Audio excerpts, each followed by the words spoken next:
Alright, I'm a little bit late, but I guess we can get started. Oh, I don't even have my headphones on. Oh, alright. So the plan for today is to assemble a keyboard. Oh, I guess I should say the date, gotta do my whole intro. It is Sunday, May 10th of 2020, and we're ready to go. Hey, what's up, Konik, and Matt N, and GM Knight, and Sarcastic Dante, and Panos Track. Hello, hello. And welcome back to another stream. Could you help me with a problem, Dad? Oh boy. I don't know how that one's gonna work. What is your problem? What's your problem, Matt? What's wrong with you? Let's see, what's up? Can you guys hear me? I'm trying something, because we're gonna have a fan blowing through the whole thing, so I have turned on RTX voice, so if I sound different, that's why. Fuck you, Panos Track. Turn on your volume, bud. Koenig says we're good. Alright, cool. GH says, have you started working on your project? Yes, I have. But I don't have anything to show yet, because it's mostly just been like hours upon end reading the GitHub documentation, because it turns out what I want to do is actually pretty complicated. But anyway. So what we're doing today is I'm going to be assembling this keyboard kit, which I purchased online. And the reason that I want this keyboard kit is so I can have something so I can, switch scenes without having to look down. Because right now, it's a lot of work for me to switch scenes. I have to like find the little thing in OBS and then click on the right one and, not accidentally click on this one. And it's a whole deal. I would love to just have like macro buttons that do that for me, so that's what I'm building today. When I shouted it sounded weird? Okay, fine. It's probably that probably the RTX being like, you're too good. But anyway. Matt N says, I'm using a stock API and I'm trying to use a for loop to iterate over a list of strings, and it's not working though. Can you share some code? Alright, we'll listen to the clip. It's probably RTX voice being a thing. What's your problem, Matt? What's wrong with you? Okay, yeah. Yeah, that's NVIDIA cutting me out, which is fair. It's fine. It's kind of to be expected, I guess. It's that advanced big brain AI taking over. Cool, but yeah, I actually don't know what I'm doing, so here's what I'm planning to do. I have this dock cam set up on the other side of my room, near a window, and I'm gonna turn a fan on there so it's gonna ventilate and be all nice and stuff, but hopefully... Oh, that's actually kind of dark. I might also grab a lamp from another room. It wasn't dark when I was setting it up earlier, so we'll play with that, but I have a soldering iron. It's a really crappy soldering iron, and I'm really bad at soldering, so that should be good. But yeah, and I'm gonna be following a build instructions because I don't actually know what I'm doing. So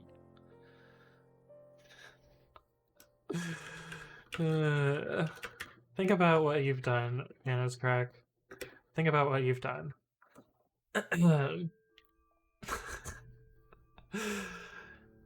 But let's see. Yeah, so I have 2 rotary encoders, and there's a build guide here. So I'm going to look over this real quickly and figure out what's going on, and then I guess we'll jump into it. Okay, so we have this. We have the reset switch. We have resistors that came with it. For optional LED backlight, I don't think I have LED backlight, so I might not need these. I know I don't have an LED control, so I think I can skip that. I don't have the LEDs, so I'll skip that. The Endless Liver says, "Bob, something like that." Hello, hello. I don't have an LED strip, so we're gonna skip that. I do have the Elite C microcontroller, so we have that, and I have my switches and I have my rotary encoders. Don't you know the song? Maybe? I don't know. It's possible. I don't know. I watched this video already on YouTube. So this is the one that I know. Oh no, this is this is the one that I watched earlier, where this guy assembles it. He puts the resistors on, but doesn't do LEDs. So I assume we don't actually need the resistors. So anyway. Here are the build steps. Prepare components, solder components. Optional and optional, so we're skipping that. Solder the push button, then the micro header pins, then rotary coder switches, skipping that. Wait, we flash it before we put it on there? Really? I guess... Why though? Like, couldn't you just flash it after?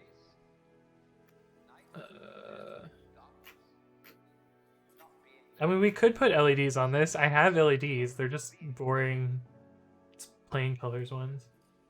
Oh, it's Scatman. Okay. Can I email you the file? It'll probably take you 2 seconds to fix since I'm a newbie. Just upload it to a pastebin service. Here's a pastebin service that you can use. My friend runs that one.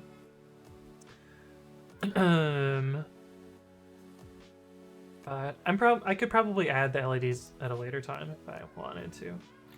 Oh wait, there's supposed to be these fancy ones. Add solder to one pad of each LED footprint. Oh, that looks complicated. Glad I'm not doing that.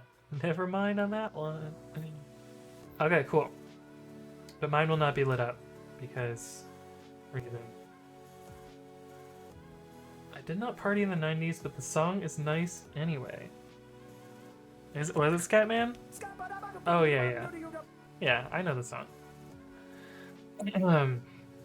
Okay. So I'm gonna go turn on my soldering iron. We're gonna start at step 1, which is tin one of the MOSFET. I think we're skipping that because that's optional, and resistors is optional. Okay, let's get prepared. Actually, we'll look at Matt N's code first. It's probably easy to fix. 4i in stocks. Oh, you want a star here. Or remove this star here. Actually, removing this star here is probably your best bet. Yeah, so you've got a splat that goes into... so it's taking these list of strings, and when you call it here, you're passing a list as a single argument. So this is a tuple containing a list. But you don't want that. You just want the list. So if you leave the star, that should work. But yeah, let me get things set up, and I'll switch over to the other cam. And actually, we'll test the sound because I didn't have time to test the sound, so we'll see what happens there. Whoops. But yeah, let me get that set up. We're gonna switch over to this, and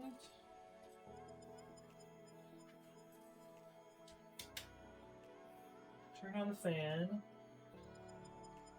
Plug in our soldering iron. What can you guys see? Okay, so you can see this here. Cool. Can you hear me is the other question.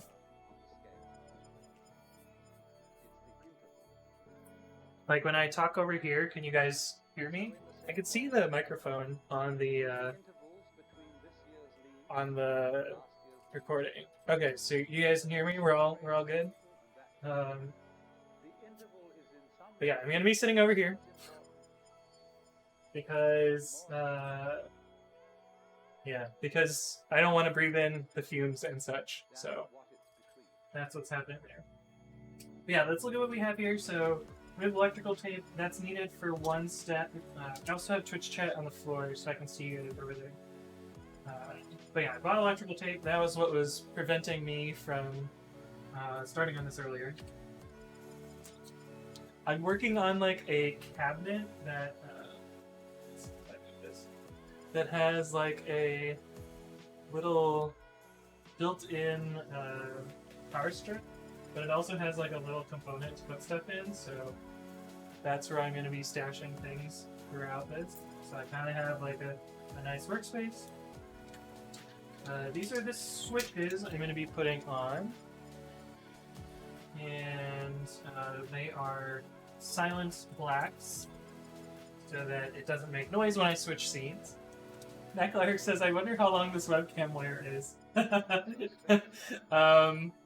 It's really long, and it's not even plugged in the full length. I can actually show you that. This is part of the. I still can't see that. This is part of the webcam cable, but it's like a 20-some foot USB cable. I'm actually surprised that it works this well. I feel like USB is not rated at that distance, but I don't know. You guys can see it seems to work, so ship it, I guess. 27 feet. Yeah, it's somewhere around 27 feet. Because the first cable that comes from... So there's a cable that comes from my monitor to the USB extension. Or wait, no. Yeah, so there's like a 6-foot cable connected to like a 20-foot cable. So it's a little bit wild. This, I believe, is a switch tester. I don't actually know what this is for, but I don't think that's part of the build, so I'm going to set that over there. We have... these are the rotary encoders, which are twisty or whatever. Again, and then these are the caps that go on those. I'm not going to put the caps on now. We won't need those until we assemble that part. Hey, what's up, KaiBBB? Hello, hello. Welcome to the stream. And this is my solder, which we will need. We'll get that out. So this is 6040 rosin core solder. And this is the microcontroller, which we'll be putting on later. I don't think I need it at this point. Yeah, if I don't need it right now, so we're going to leave that in there. The other server says potentiometers or radial switches. I don't know. They're Cherry MX black silence. That's all I know. Okay, but our soldering iron's heating up, so that's good. I can already smell the toxic fumes, so we're cooking with gas around. The faceplate, back plate. I'm pretty sure I don't need these because we're not doing any LED setup. Because boring assembly. I didn't grab LEDs. And then we have the standoff screws and the reset switch, and then the actual board itself. And I think that's enough for us to get started. I'm going to take these off for now. Pretty sure we don't need them. And let me go look at my directions then.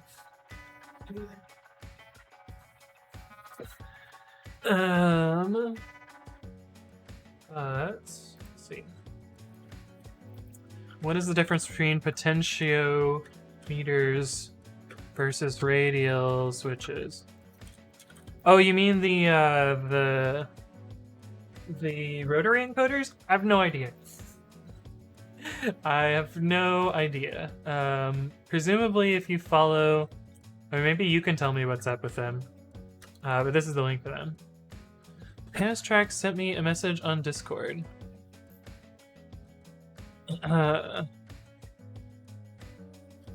Yeah, well, yeah, I muted you because you're being annoying. That's why I muted you. But anyway, let's see. So we got the parts, solder the resistors. We're skipping this. And solder the reset switch. Okay, this is the first step. Hey, what's up, Kushimitama? Hello, hello. We're soldering today. I guess I can use this view so that you guys can see that. We're burning down my house today. We'll see how it goes. Solder the reset switch. Add the reset button to the bottom side of the PCB and solder. Okay. I think I can do that. So the bottom side is going to say BDN9 on it. So this is the bottom. And that's the top. Sounds lit, I'm in. Nice. We're also using RTX voice today, so yeah. We're playing with technology as well. Okay, so the reset is right up here. I wish I could see my own screen. I can't. So there's two little pins there, and I believe they just go through here. So put that in. Is it in all the way? I feel like it should go in further. Yeah, it's not all the way in. Which, can you see that? No? I can't tell. Oh, I forgot to switch scenes, like it dumped me. There we go. But, yeah, it's not all the way in, which I find strange. There's a little hole for it, but maybe it's just supposed to rest that way. Ah. Let me look at their drawing and see if they have anything different. Is BDN9 standard for keyboards? This is just the kit that I had, so I don't know. It's a 9-key keyboard. I don't think it's any sort of standard or anything. How are you going to use these keyboard buttons? The keyboard is going to be so I can switch scenes with one hand without having to look down. Yeah, the reset button is kind of... It's kind of seated weird. It's not... Well, that one's not no longer good. It's got a little nub on it that doesn't quite meet up with the board. So I was just going to take a look at what they've got. Which is here. They don't really show it. So they have a side view somewhere. That would be great. Okay, yeah, there's just rests on the board too. This is what I'm looking at. So it's fine that it's not flush, I guess. This scene. Okay, cool. So we're gonna do our first set of soldering. You might have to bend the legs slightly to get everything to settle. Kushimi-tama says, I see, not being facetious, I really don't know. I don't really know either, to be honest. Hey, what's up, Enzak? Hello, hello. The other server says a rotary encoder seems to be some kind of digital potentiometers that returns its position, maybe for volume, etc. Yeah, I think that's the idea. Okay. But those are in reasonably well, so I'm gonna try and solder those. Get some solder out.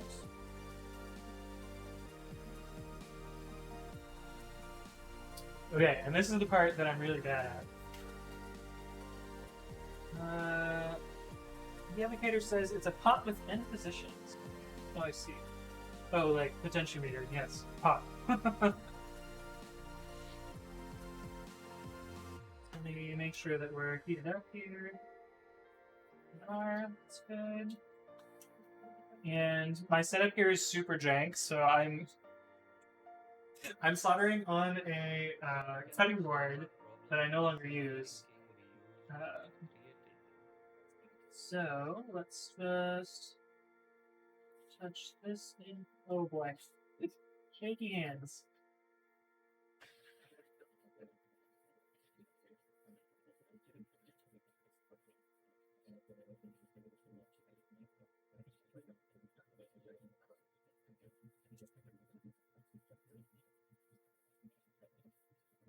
Okay, it's one. Sorry, I'm just gonna check this because I'm not gonna lie, I don't do this very often. But there's my first solder. It's not terrible, I guess. Guess we'll just continue.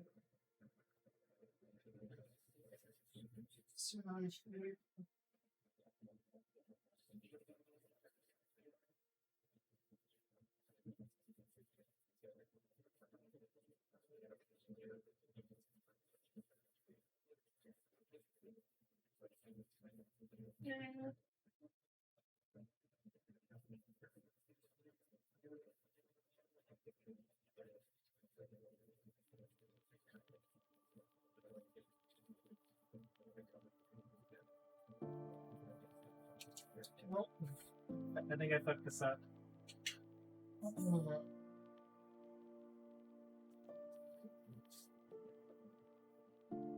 Well, maybe it's fine. I can't really tell.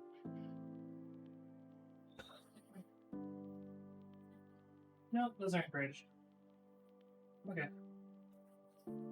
Anyway, there's the reset switch. Screen. Oh boy. Machine Tom says, "Are there components on the board? I can't tell." No, it's just a bare board. It appears. Yeah. Tester says blue tack is good for holding down circuit boards. I don't have any blue tack, or I probably would be using it. The way I've seen streamers do this is with a USB microphone. Yes. Well, we're just doing it across the room for now, so it's happening. But okay, so that's reset switch. Let me go. I'm gonna do a lot of back and forth this time. Scene. All right, so next is I scrolled ahead.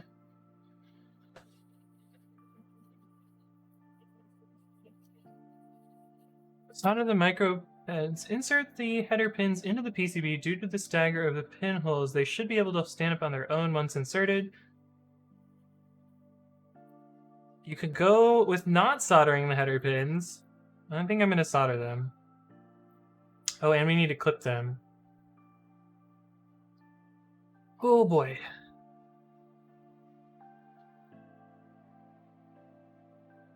So... Okay, so the short ends are going to be poking out of the top of there. Huh. What was I going to do?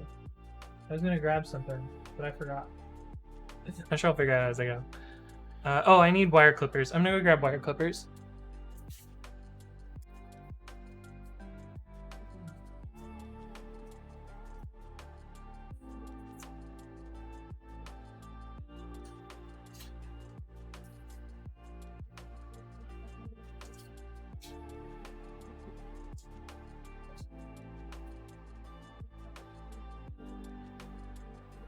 These are not very good wire clippers. I hope they work. Okay, so we'll grab our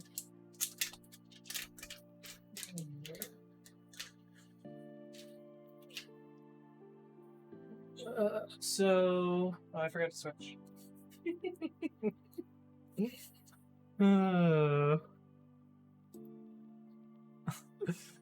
Sorry for the scatterbrainedness of the stream. It's just gonna have to do, though.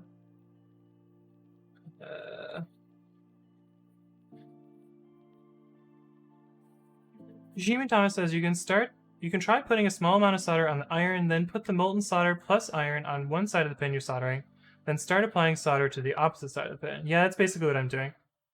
The Endless Server says no treadmill/running today. I did I did my bike machine earlier today, so still did that. If you already know soldering and stuff, just ignore me. I do know soldering, I'm just garbage. Okay, so the long side is going to be out to the bottom.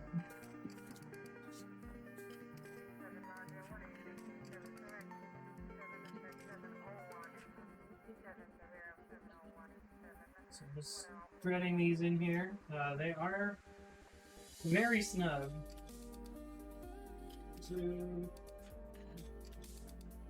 Yeah, I'm not surprised they didn't. They said that you could avoid, you could get away with not selling these.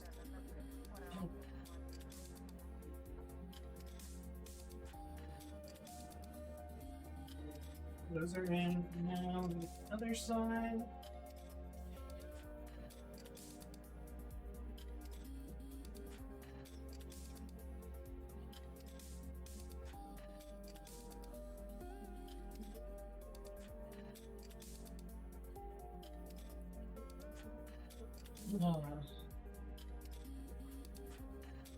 You really want to heat the pad and then feed so you don't get cold joints.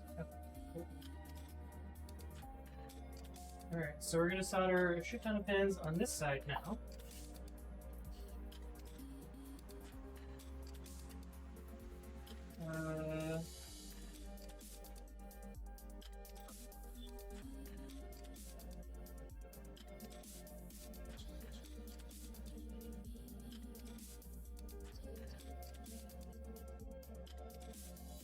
I'm going to make sure that one's good, and then I'm going to follow that pattern for the rest of it. Oh, that one looks great. GG me on that one.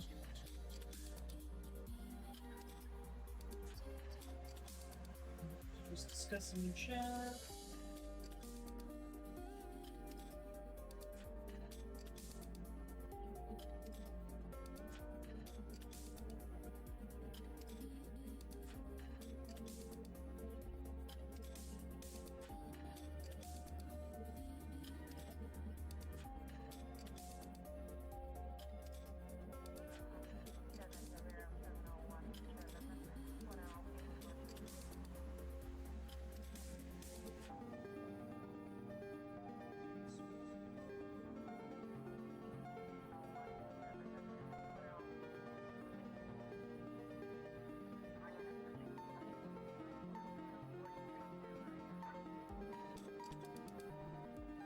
That pin bent. That was weird.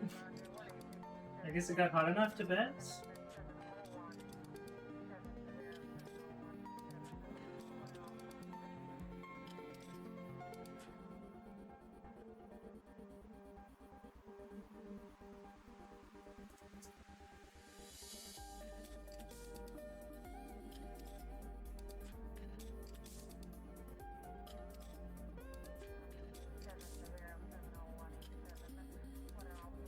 Ruined. Let's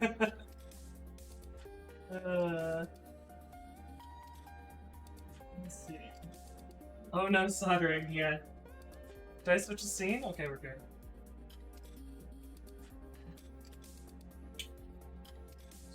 Get out a little bit more solder.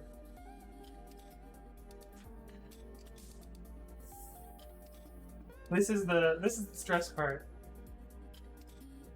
Where is the flux? You'll do better with a bit of flux. I mean, on my actual iron? I don't know.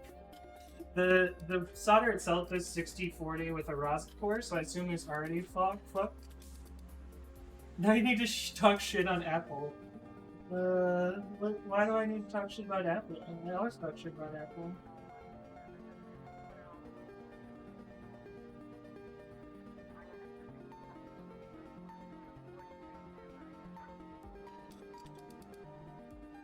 That's one row done. Let me check on them and see if they look good.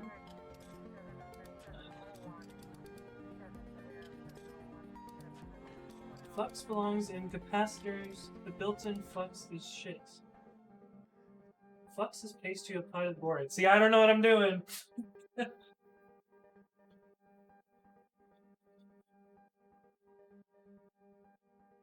Looks like they're all pretty good. They're all touching the pad. Well, I don't actually know what pretty good is. They're all covering the pad. Except maybe this first brown thing. So I'm gonna put a little bit more on.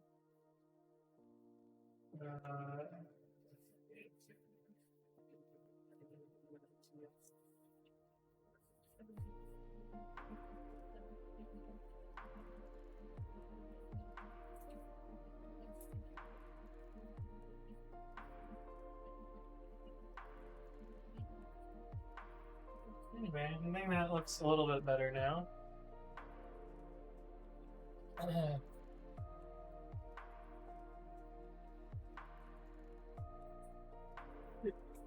You were doing okay, I guess. I guess. We'll see. Chad is completely confident. The Lone Wolf says, tip of the day, inhale the lead smoke. Yeah, you know it. We're gonna inhale all of that smoke. That's how you get high on this shit, right?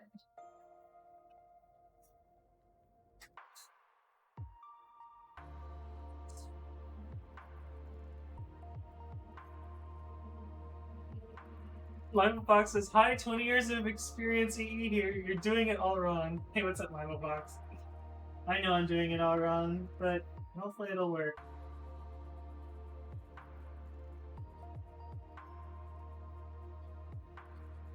What am I doing all wrong, Lima Fox? Or are you just trolling me as usual?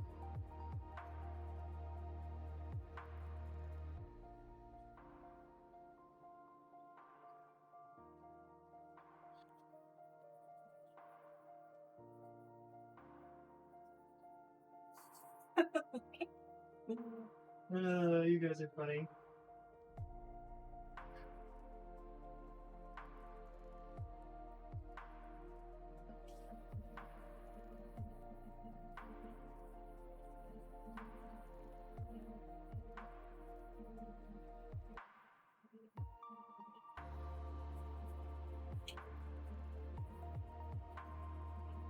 Oh, I forgot to get my cleaning sponge.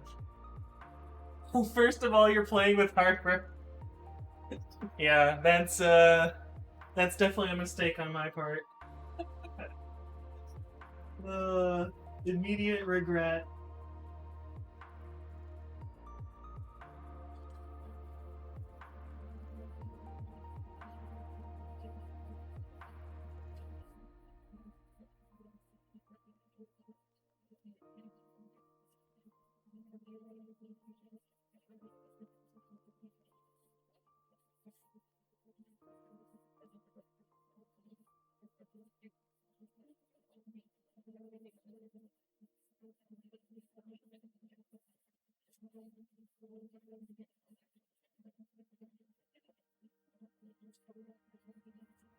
I missed that one.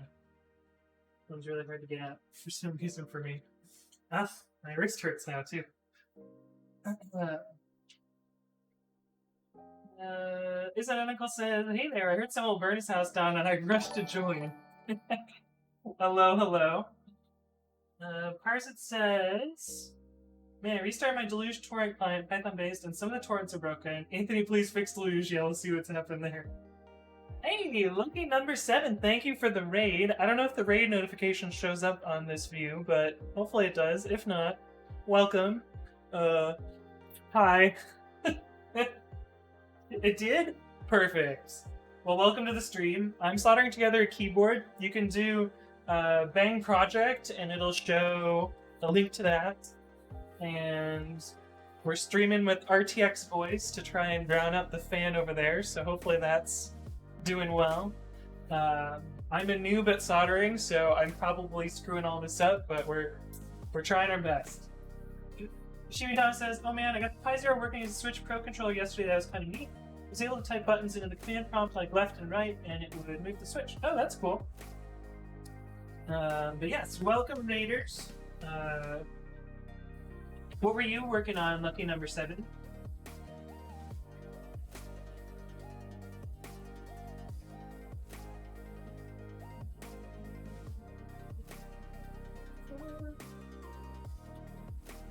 Why is it not hitting? What are you doing?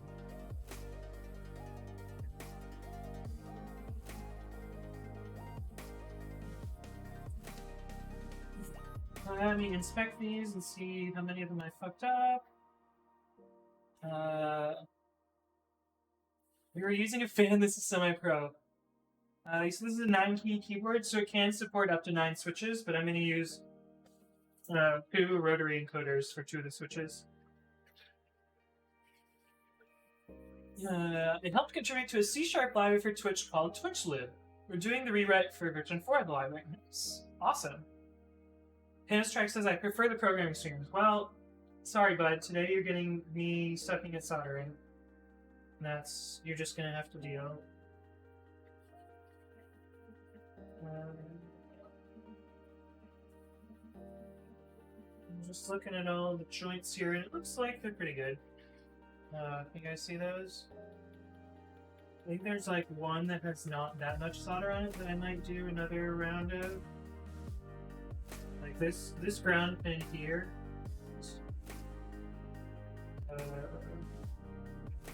B3 don't really have that much solder, so I might put a little bit more. Kashima Thomas says, this is going to be a stream deck. Yes, that's the plan. The other character says, this is how we used to program. Thank God I didn't have to do that. That would have been a mess. Oh, now I have too much solder there.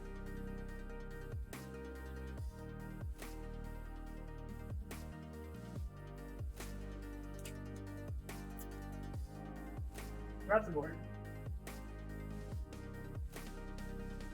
Yeah, that looks better. Cool. Alright, I'm gonna call that step done. And then on to the next one.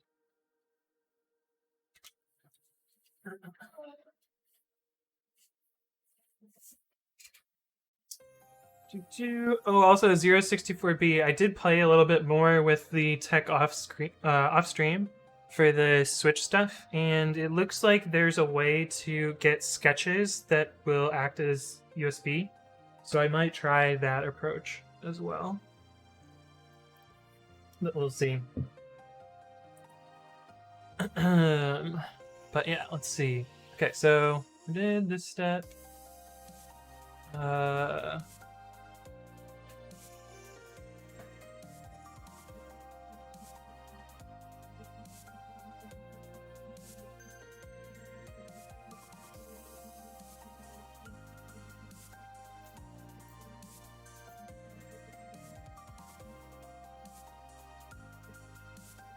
Okay, so they say take off the plastic now. So that. Hope I didn't do this backwards. Otherwise, I'm gonna be well. They're the same width on both sides. I'm gonna go get pliers to pull these up.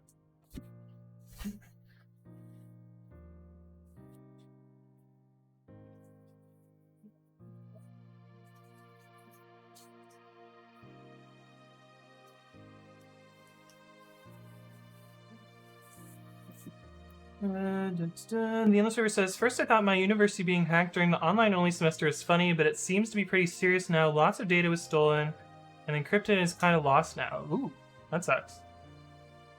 Person says, you also solder on both ends, so it doesn't get too hot. I guess you indeed watched a soldering tutorial. Yes, I did. I kind of know what I'm doing. Kind of.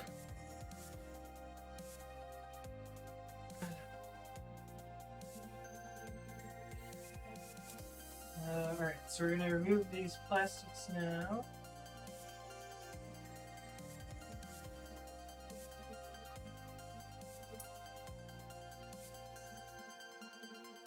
They really do not want to come off.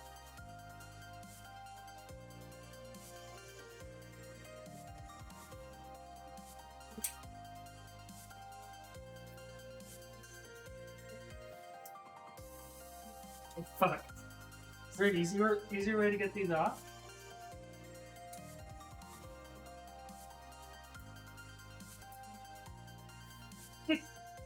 Help. I don't know what I'm doing.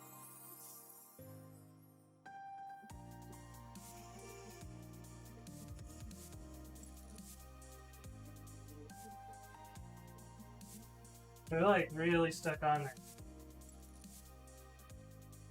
Well, that moved it a little.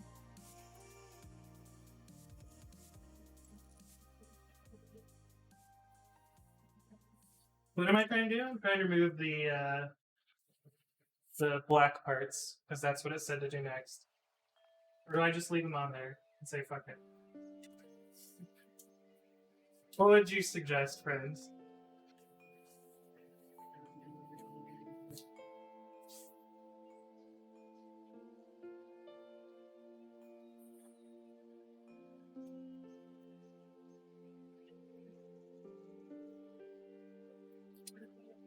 because this is what I'm at right now. This is what I have.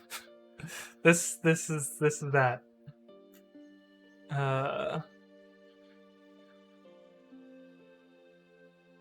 Is it really needed to remove them? Needle nose plier to pry, but it's gonna take some force. Okay. It does feel like it needs a lot of force. I'm just like really concerned about breaking the board. But I guess I'll go back to prying. Is it really needed to remove them? I believe so, because we end up putting it as flush to the board as possible here.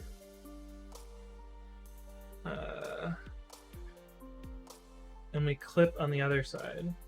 This is not the side we clip on. Although, maybe if I can set it in there. No, we want it flush to the board, right? So...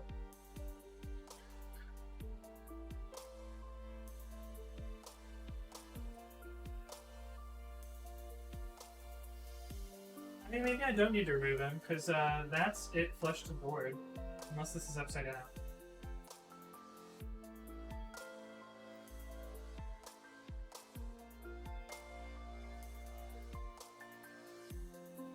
Let me check which side is right side. So maybe I can just leave them.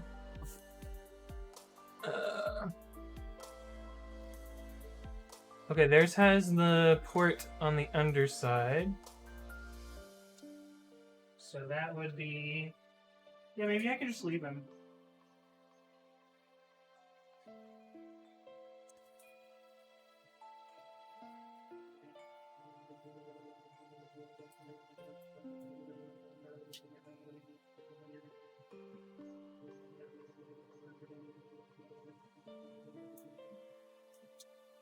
It's actually really tricky to get all the holes in. Yeah, I think maybe I can just leave it. Because this is the orientation that they have putting it on there. And there's clearance under the board still. So I'm just gonna leave them because it seems like a lot of work to take it out. Oh, you guys didn't see that because I suck at scenes. Okay, let me show that again. So this is the eventual placement of the board, and you can see the black parts seem fine there. So I'm just gonna leave it, and hopefully it's not a problem. Knock on wood. Okay, let's look at the next step.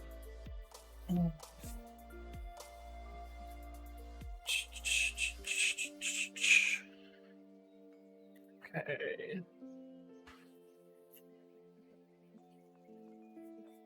We're not that far ahead.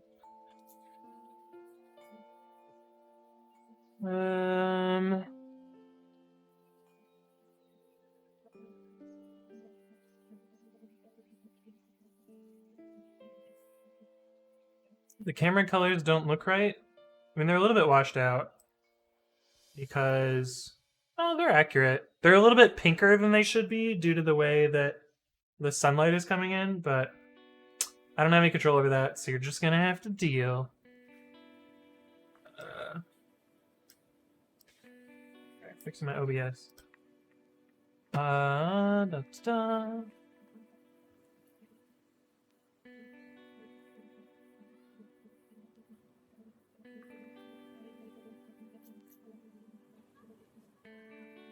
Parsa says, wait, Antonio, are you going to use this keyboard for Stream Deck? Yes, that is the plan.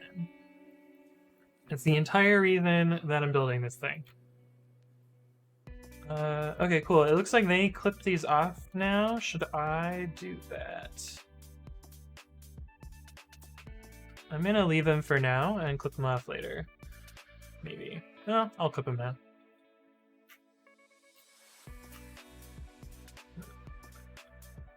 Oh, it says optionally remove plastic from the header pins. Perfect. We're gonna leave it on.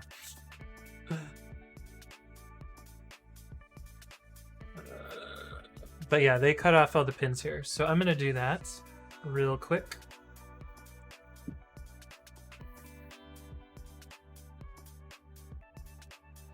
assuming that my wire cutters will cut here.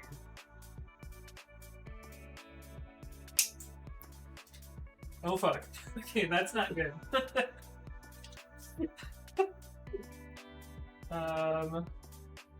That just shot a little pin somewhere in my room. So I think I'm gonna actually go clip these outside because I don't want little pieces of metal just randomly in my room. So I will be right back. Oh fuck. I don't care if the metal goes outside though, right? They get in the way of the bottom board. You'll know when you need to exit. Oh, I see. Yeah, so I will be right back, guys. I'm just gonna go clip these pins off. So I'll see you guys in a sec.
Oh, I forgot to switch the scene. Oh well. How's it going?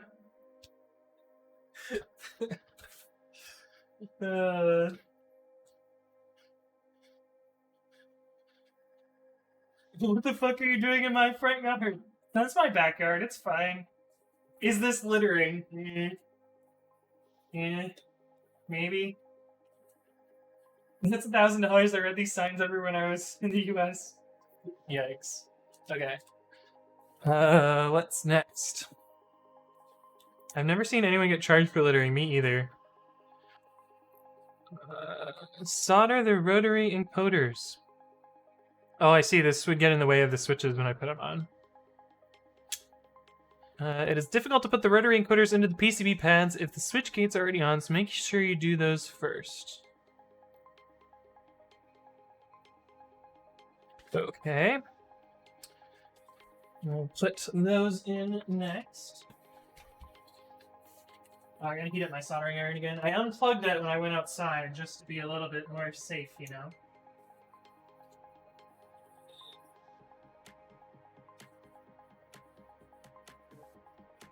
Oh boy. There's a lot going on here.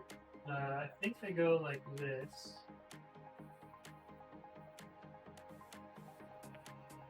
They don't really hold in place all that long.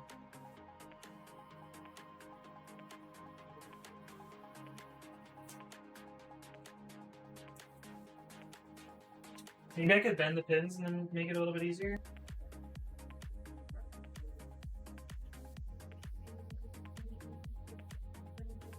Let's see if they suggest anything around that. Oh, also I forgot to switch the scene. Whoops.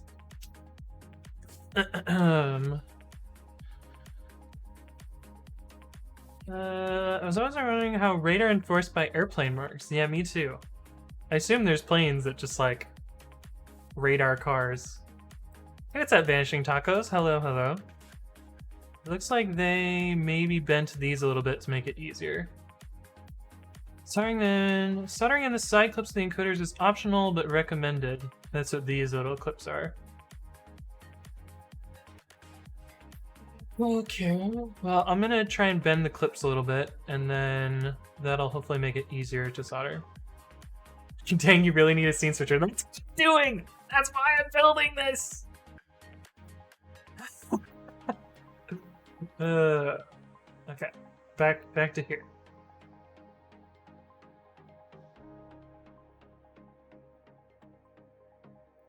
So let's just do one at a time. I'm gonna try and bend these pins a little bit to make it pull itself in better.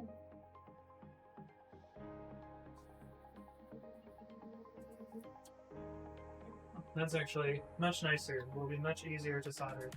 But it's still very wobbly. How am I gonna do this? I need to hold it down. I need free hands. Chat, come help me. Fuck. Not put this aside. Maybe I can like set it on here.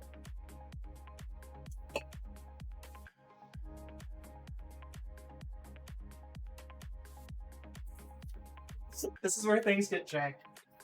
God, how can I do this? Maybe on the tape.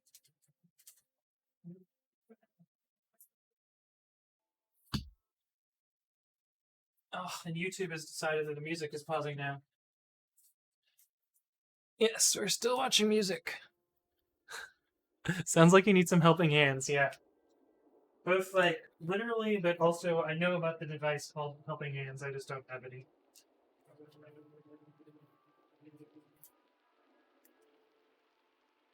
Okay, this works reasonably.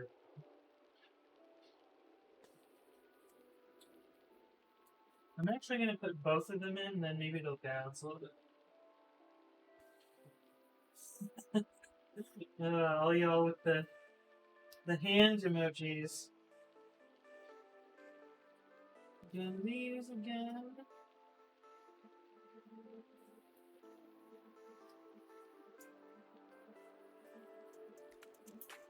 Get bent! Now those hold themselves in.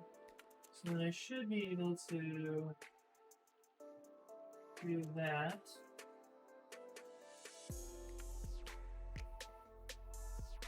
That's where it sits flat. So maybe we find something to prop it up. Michael Fox uses helping hand, it's not very effective. Put solder on your iron and hold it in your other hand. Yeah, I could do that, but I can also get it to bounce if I prop this up just enough, I think.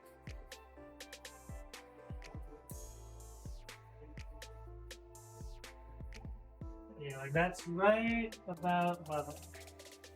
I think that'll be good enough. So we're gonna go with this. I'm gonna start with this right one.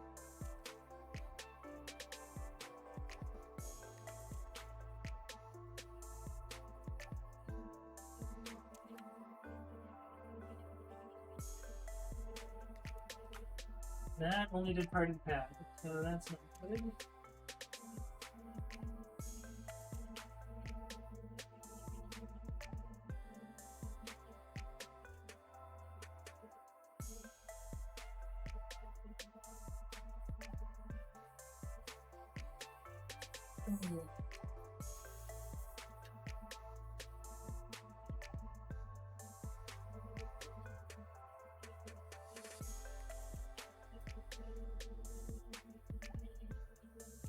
Yeah, that one seems fine. What am I supposed to do for the clips? It says solder those in optionally. Let's see what they did after you do it.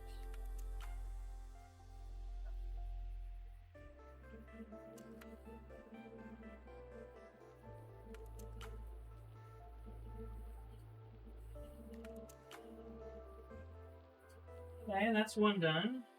Do the other one. can we do this?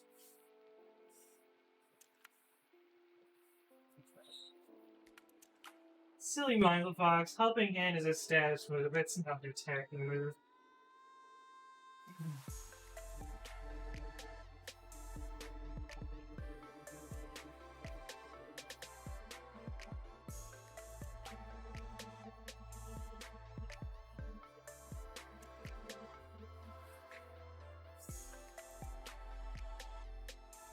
Rotate this around.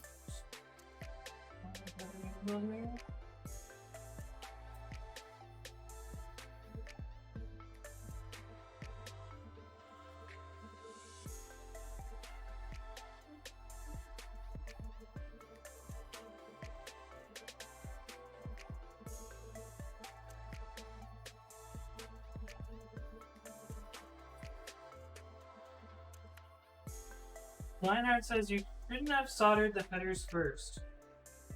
Why not? I'm just following directions. What's the reason why?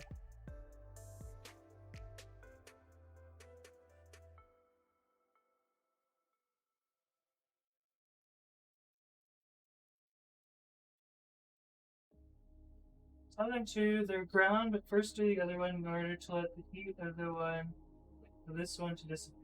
Okay.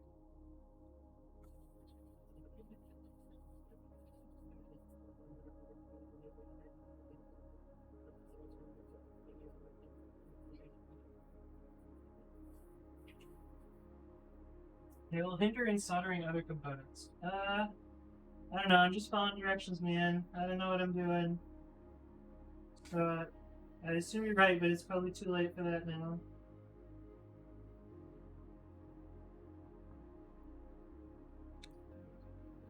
Alright.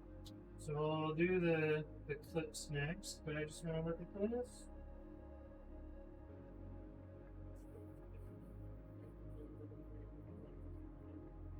Okay. They all look reasonable.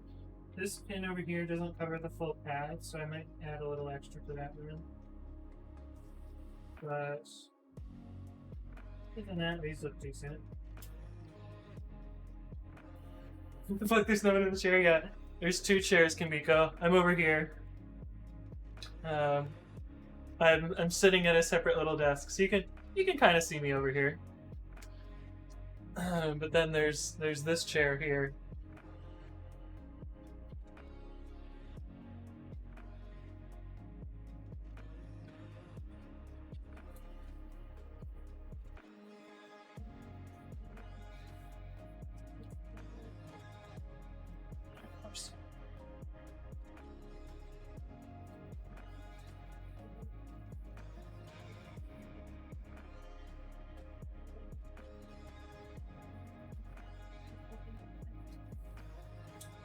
A little bit better there.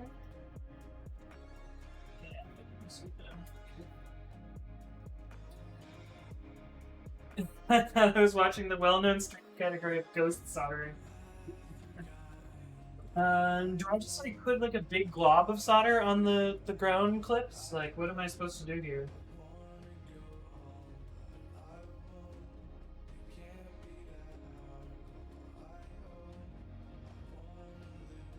Sound crackle? Well, yeah. There's a fan running. I'm running NVIDIA RTX, so it doesn't surprise that the sound is kind of a little messed up. The chair is the star of the stream, Anthony's just the guest. Yeah.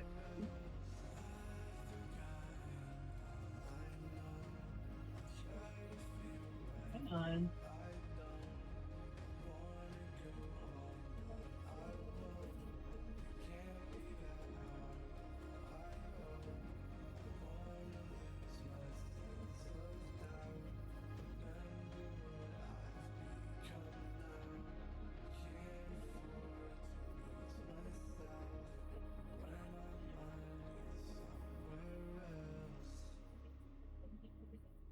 Supply some solder, but not much because the plastic will start to melt.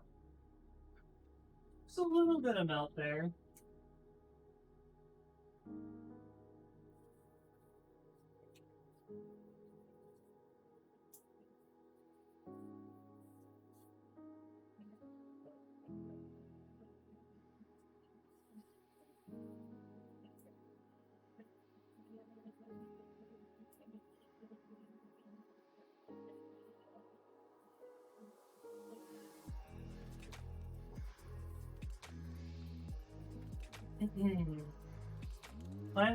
Part says how to join the live coders team. So there's a GitHub that has directions, but basically you just need to be affiliate and interact with chat. That's the minimum, I guess. So, and do mostly programming stuff. But I'm not doing programming today, so sorry. I think this is related enough that it counts, but I just have to deal. Death Priest says, any tips on getting on an NSA watch list? I mean, you probably just need to search some sketchy ass stuff and you'll be there in no time.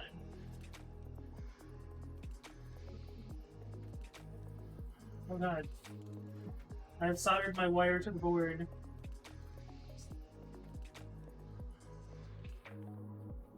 That is ugly.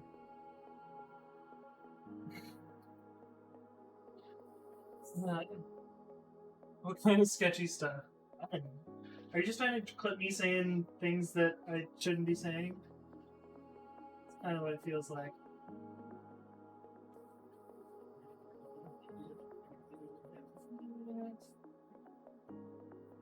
Alright, those are kind of soldered to the board.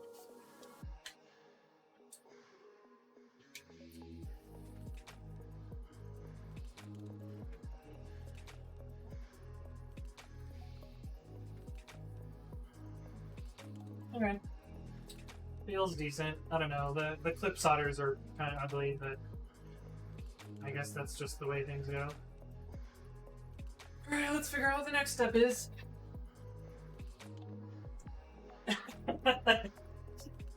Mbiko says you're Udabomb. There you go. Congrats, you're on the list.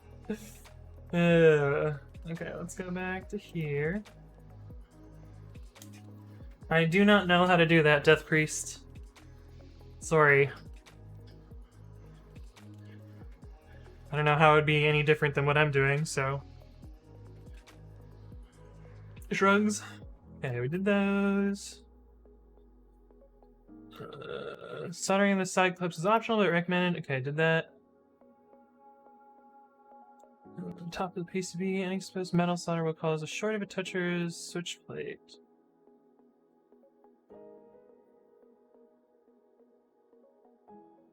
All soldered joints on the top of the PCB are cut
Okay, and those are all in now.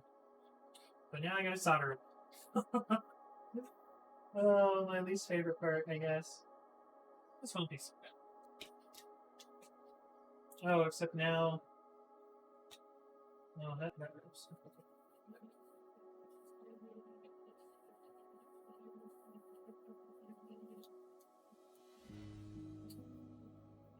Oh.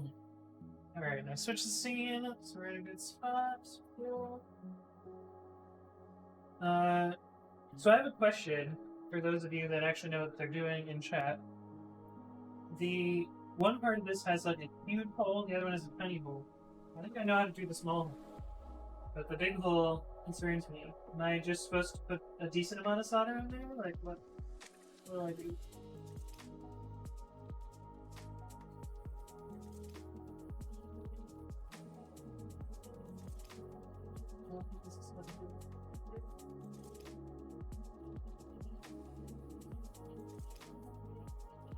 Chat never knows what chat is doing. That is an ugly joint.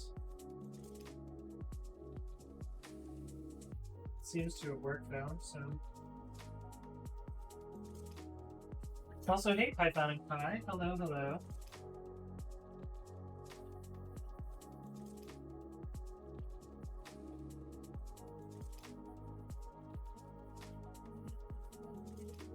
Apply normal amount and don't heat the board a lot. Okay.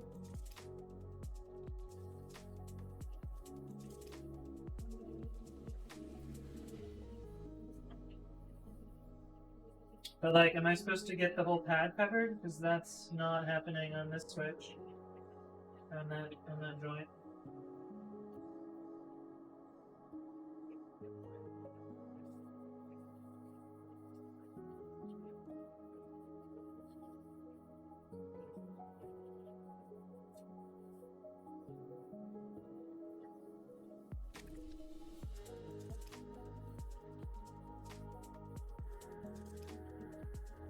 Switch from switch to switch in order to avoid concentrating heat. Okay, I can do that.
Problem is switching from switch to switch is I'm gonna forget to do one of these.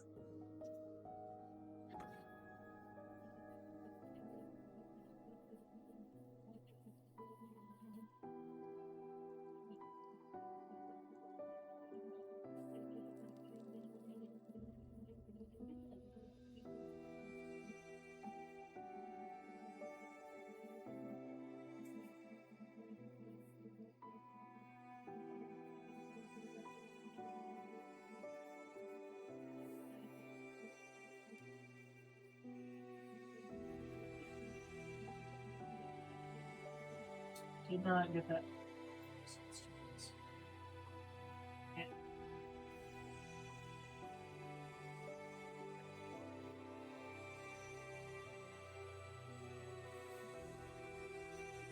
Oh, wait on that one a little bit.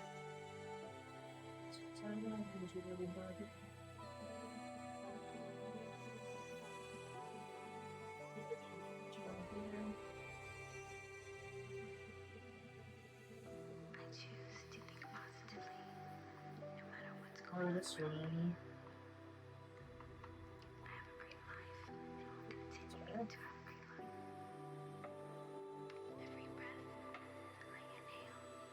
If you think the joins are not solid, you can leave the board a bit to get colder, and then after that you can reapply.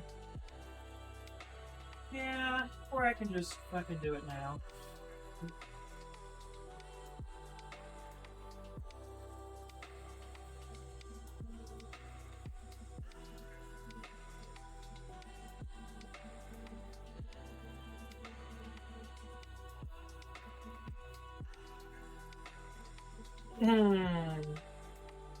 Alright, I got one more pin to do.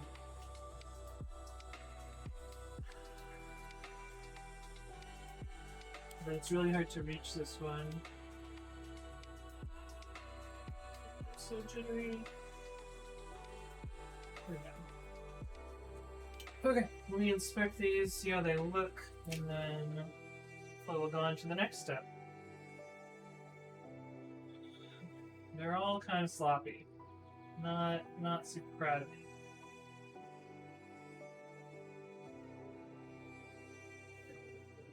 But I think they're all connected. Oh, maybe not that. I'm gonna get out on a little bit, I'm sorry.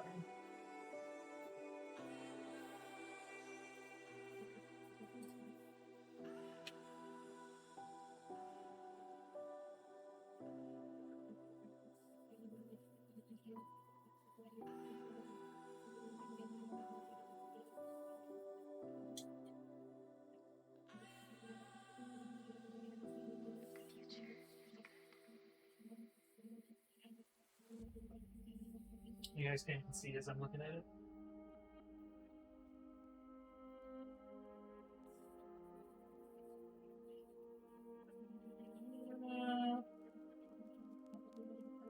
Probably do with a little bit more in a few places.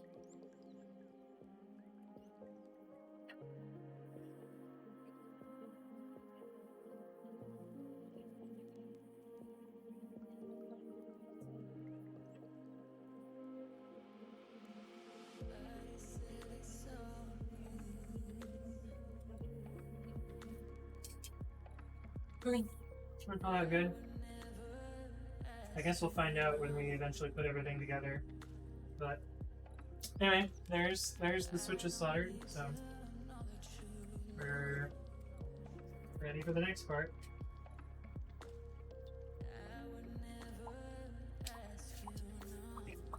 I can't believe there's 40 of you watching me do this. I'm like so nervous. Hey, what's up, shell coding? Hello, hello. Solder LEDs. No, we didn't do any of those. Flash the micro. Although I have an Elite C, but same deal. Okay, so we're gonna go into software land now, I guess. But oh, you won't be able to see either because it's on my desk. USB-C cable.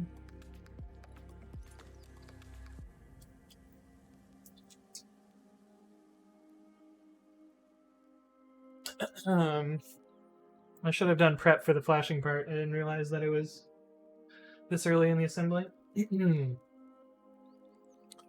Okay, plug that in. I guess I should follow directions first. Alright, flashing firmware. Still in progress. Oh no.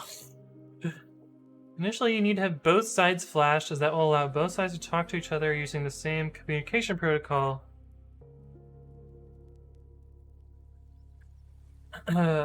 Meth Fisher says, "Hi Anthony, I was just watching your meltdown video on YouTube. Pretty good stuff. Awesome. Well, I'm glad you enjoyed it. If you have additional stuff you want me to explain, yeah, let me know, and I'm happy to make more videos.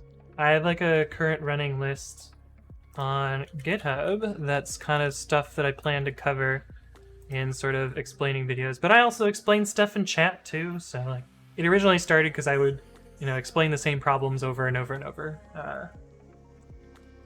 But then I decided, what the hell, I'll just do some unscripted videos and do that, see how it goes. Okay.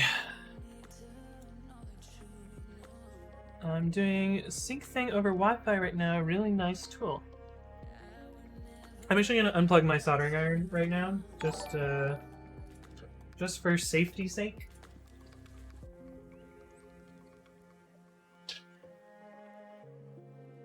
because I kind of expect this part to take a while. Performing an initial test flash on Windows. I guess we can do this on Windows. You launch the microcontrollers in your kit prior to building your keyboard to ensure that they're undamaged and functioning normally. To do so, you need to have QMK set up on your computer. We recommend following this. Yeah, how deep in the rabbit hole are we going to go today? Shazrobot says, ooh, what's the macro pad going to be for this? Also, hello, welcome back. The pad is going to be for streaming. So that I can switch scenes, because I am really bad at switching scenes right now, but I'll be able to, you know, macro pad that, so it'll be pretty cool.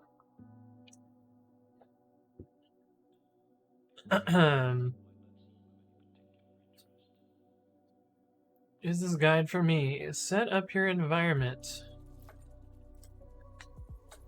Download the software. Text editor. Okay, I got a text editor. I have my own text editor. We're good. QMK Toolbox is an optional graphical program. Cool. We'll do that. Download for Windows. Why is the installer smaller than the actual executable?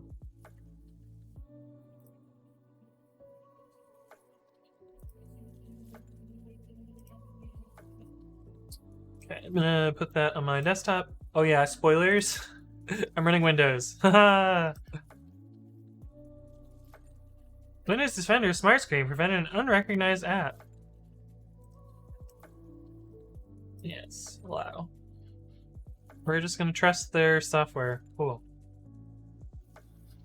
Parsa says, I guess you can update the today command description to be like assembling. Oh yeah, I can do that. I can do that. Bang, set today. Assembling the BDN9 keyboard. Be a stream deck. Doot! Okay, cool. I guess it wants me to plug in the device so that it can install drivers.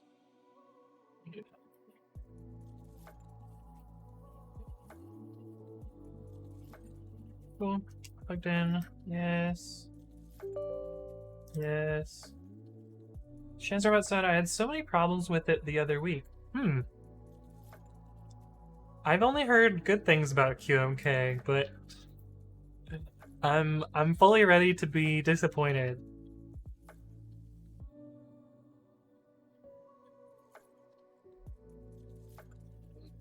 This can take a while. Please don't close this window. Alright. Okay, WSL. We'll be using MSys2. Prepare your build environment. We tried to make QMK... Oh wait, do I have MSys2? I don't know. We'll find out. We're trying to make QMK as easy to set up, so I might set it up on Linux and then SCP the files over. We'll see. Alright, so actually, let's actually set this up on Linux as well. Just set it up twice. What could go wrong? Where did that window go? Text editor. macOS and Windows. Okay, we don't have macOS or Windows. It's fine. Prepare your build environment. We're trying to make it easy to set up as possible.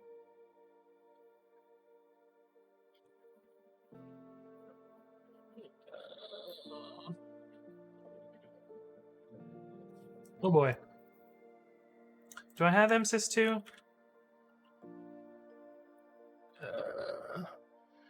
Says I do.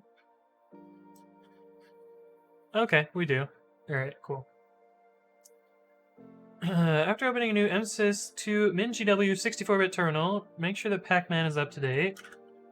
Increase the font size so you guys can see this. Pac-Man 2! Maybe ask to close and reopen the window. Do this and keep running the web command until it says there's nothing to do. Yes.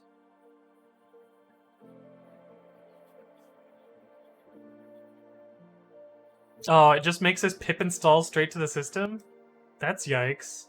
I don't really want to do that. Warning, terminate MSys2 without returning to shell and check for updates again. Okay. Do that again.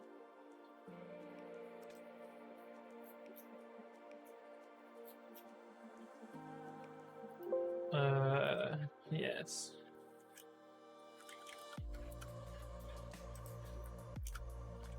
Again. Starting full system upgrade.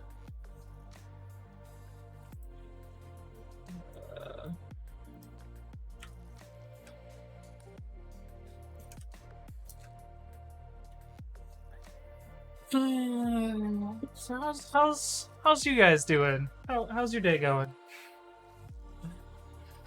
I'm doing all right. I made banana bread today. It's so good.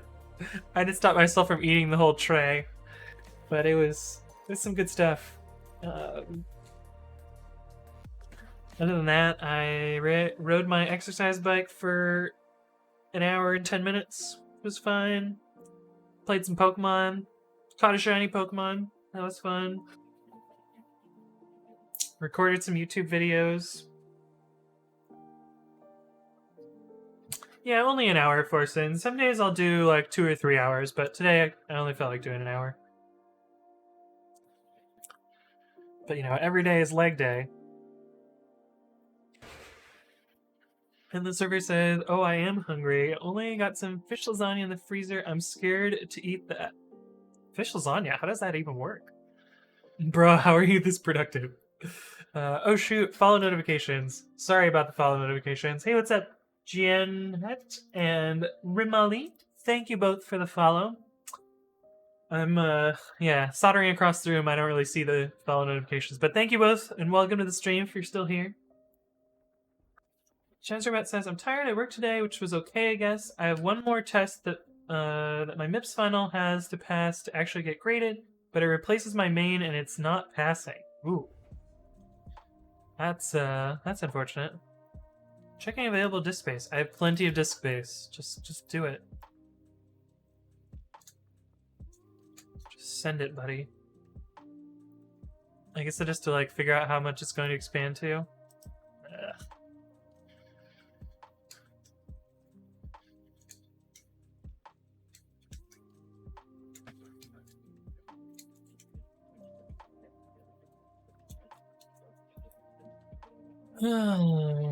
But yeah, you know, I'm upgrading my arch system basically. Not enough disk space. Yeah. Where was that meme posted today? Was that in the Discord? Was that in our Discord, or was that somewhere else? Oh, that was somewhere else. All right, we got a good meme for you. Let me find it. Let me find it. Where was that? Here we go. It's related, I promise. How do I view this image? No, I don't want to comment. Options. Download. Okay, there we go. So this was a... Oh, it's a little bit blurry. But anyway, the requirement is Windows 7, 8, or 8.1, or Mac or Linux, a USB 2.0 port, and hard dick 100 megabytes. But anyway.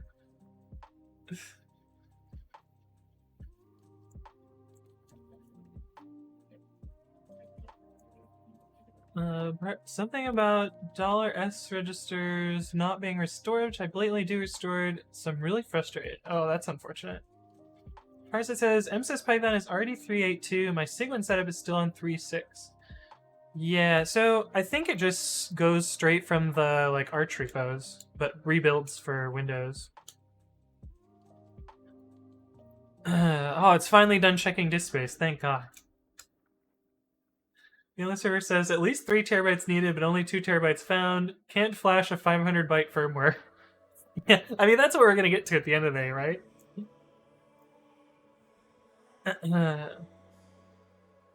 Arch was cool till I broke it. See, I don't run Arch Linux. I'm pleb tier Windows and Ubuntu kind of guy. Hey, those are my requirements too. Yeah. Was it installing ncurses? Yeah, there it is. It's a dependency of Python, so it makes sense. I'm surprised it's installing the Brotli encoding though. That's like a compression algorithm for like web stuff. I require solid state dick. Yeah, on this I think I have 4 solid state dicks. 2 of them are NVMe. Oh, it's installing Vim? Yeah, there you go. I probably installed Vim on this, so doesn't surprise. Perl, yeah. Some good packages. Hey, what's up, Unfeeling Cash? Hey, bud, to you too. I've got that emote.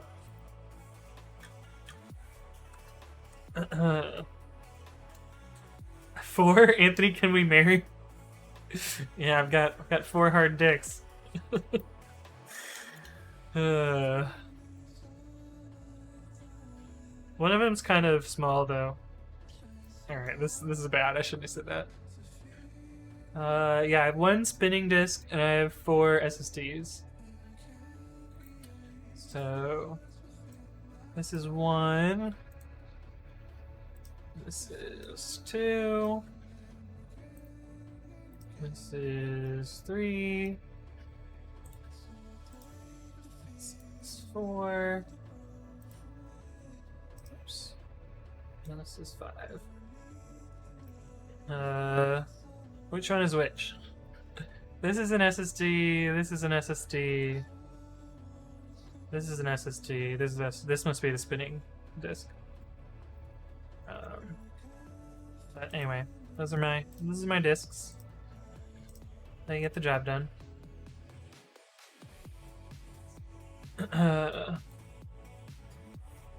In RAID 0? No, I don't do RAID. I'm living on the edge. I'm ready to crypt all my data. Kushimi Thomas says, meant to ask you what VM software you're using. I'm using VirtualBox, and if you want to see how I set that up, I made a video about it. And you can see like all the settings that I set as I install a VirtualBox. Where is that? Here we go. Setting up an Ubuntu Focal Virtual Machine. So you can see my stuff there. Unfeeling Cash says, how do you bring in the viewers, Anthony? Tell me all your secrets. Well, I don't know, they just show up and watch my shit somehow. I interact the chat. I think that's probably the most important part. Matt Fisher says, have you used Golang? Yes, I have written some Go. It's okay. 2 terabyte SSD, how much was this? The SSD I got on Black Friday. I got a stupidly good deal on it. I want to say it was like $199 or something like that. It actually wasn't that expensive, which is kind of surprising. But yeah, it was a very good upgrade. I was very happy with that upgrade. Man, the pinkness on the camera is really weird. None of this is pink, so it's really just like the reflection from outside. Like, this is a bright green color, so I'm not really sure what's up with that. Oh, you can't see my mouse, of course. Oh my god, it did a thing. There is nothing to do. Okay, we're done with that step. Cool, on to the next one. Where is that window? Here it is. Hard dick, 100 megabytes. Cool. You may be asked to do this, then run this command. We're not going to run this one here. I'm concerned about globally installing a pip package. God damn it. There's some weird character at the front. Probably because I did Control-Shift-V.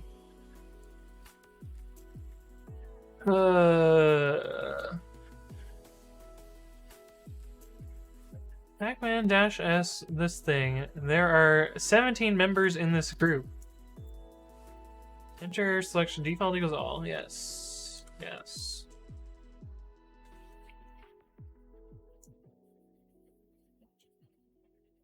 Cool. Let me run this again. Oh, I ran the pip command? No.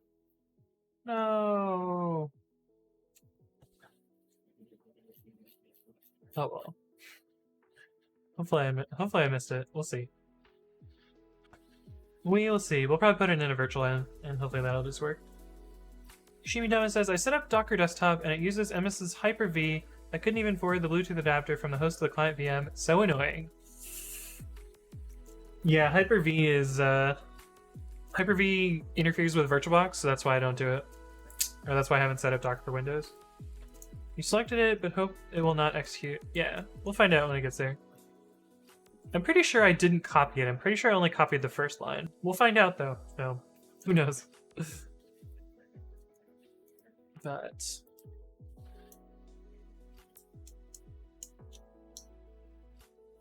now we wait. Okay, we didn't run the command. That's good.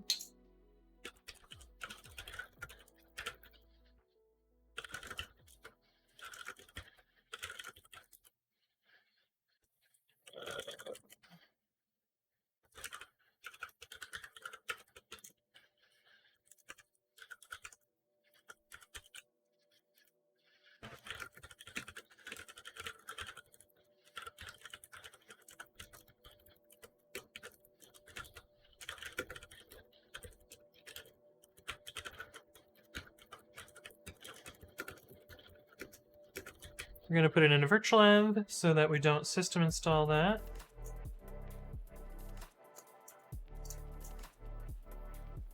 Well, that doesn't sound right. Oh, yeah, that very much did not work.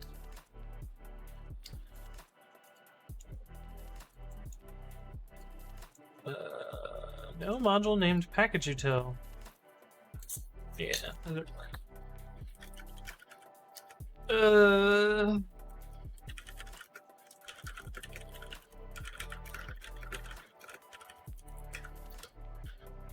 Let's see if this works.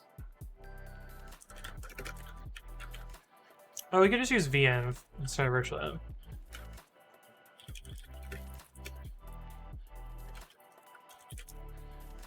Surely that'll work, right?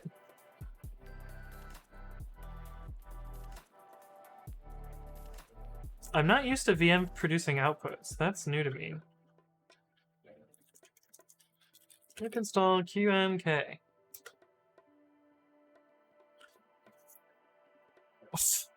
Why does it install a test runner? I'm already judged. It installs a fucking formatter too. I'm disappointed in their Python packaging. I'm very disappointed in their Python packaging. This is why QMK was fun, by the way. I see. Linux run QMK setup. QMK setup. Warning, it seems you are not using the MinGW64 terminal. While the MSys1 can work, we recommend you start MSys2 MinGW64-bit. Alright, fine.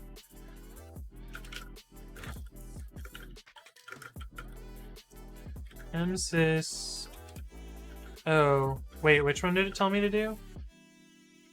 MSys2 MinGW terminal.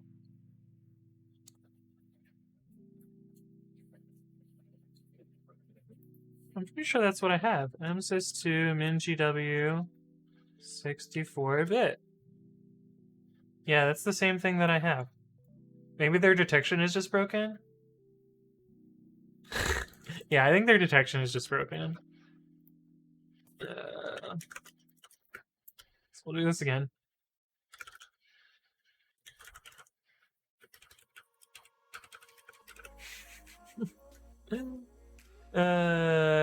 Zalius's biggest fan says, what is going on here? I'm assembling a keyboard, and right now we're flashing the firmware, which I should have set up more of this off camera, because this is just like boring software stuff. But this keyboard right here, I soldered earlier. Well, soldered most of it. I'm not done yet. I have to still put the microchip on there as well, but it sent us to flash the firmware first. So we're going through the firmware flashing right now.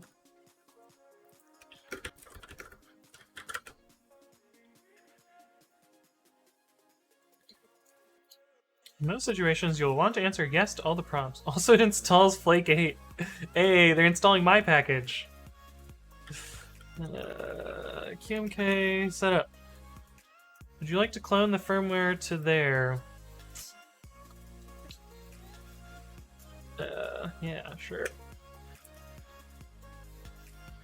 Sure. Kushimi Thomas says Aunt Anthony still has a house fully intact. Successful soldering job when the house is still standing. Yeah, we haven't burned it to the ground yet. Oh my god, this is a really slow get clone. Jesus. Y'all need get clone dash dash depth equals 1. What are you doing?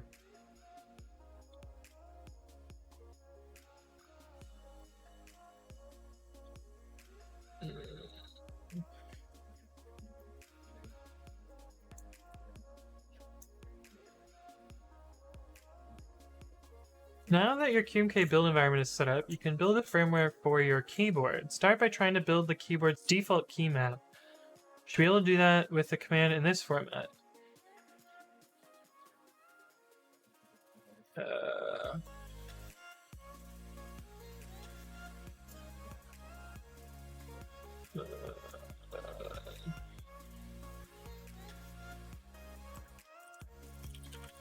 I guess we look up whether there's firmware for this.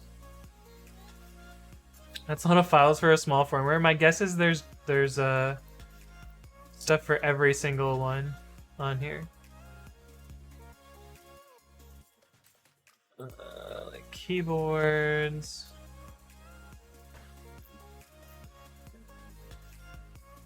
Like, do we see BDN9 here? We don't. Oh boy. For flashing the Pro Micro if you're unfamiliar with this step.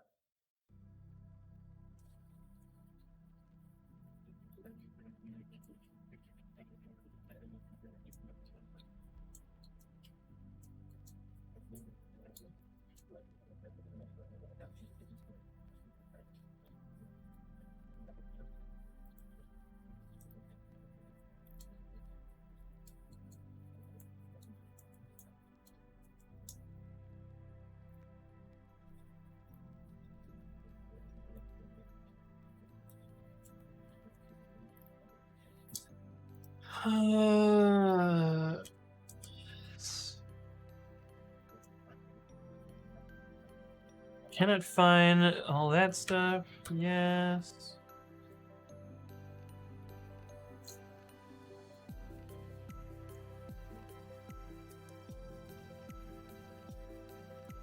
Okay, so I guess it's going to make us build a custom keyboard name, and so we'll call it whatever we want, I guess.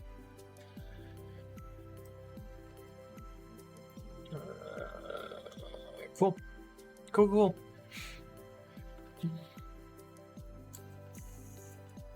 Man, this has been a lot of hurry up and wait process.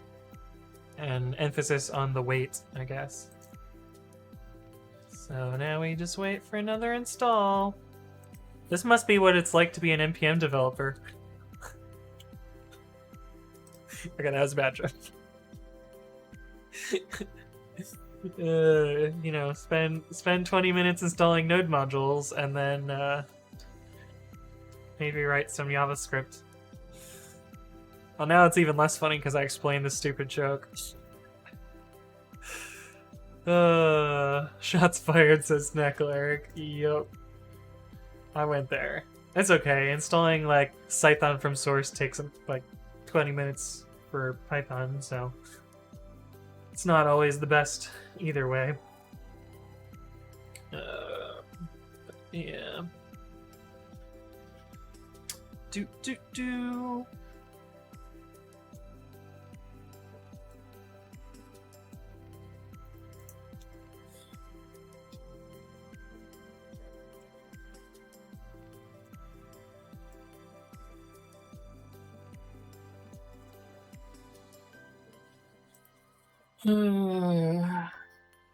Sorry, I was just checking my YouTube comments because my There's a spammer that like every video I post, they reply, "Hi, wanna be friends?" And I'm like, the fuck?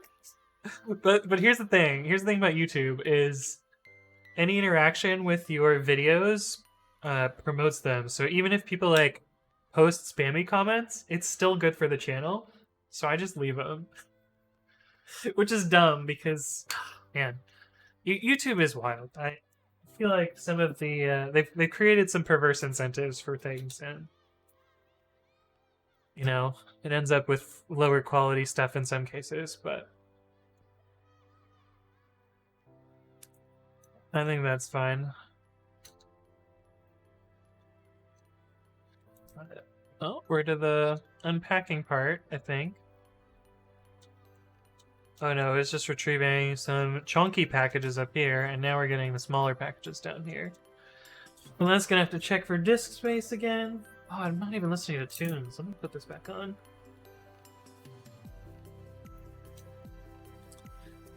Making controversial videos gets so much viewership because people will dislike. Yeah, dislikes are actually good for videos, or good for the algorithm, which is really wild to me.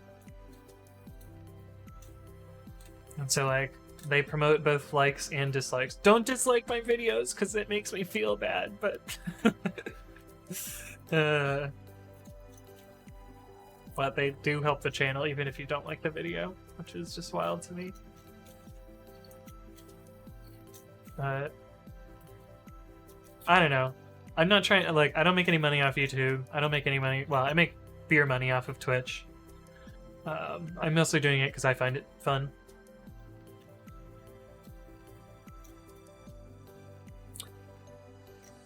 But can you guys believe that I have a fan in my room and you just like can't hear it on Twitch? Like it's so loud to me that like I feel like I'm yelling to myself just so I can hear my own thoughts, but it's not picking up on Twitch at all as far as I can tell.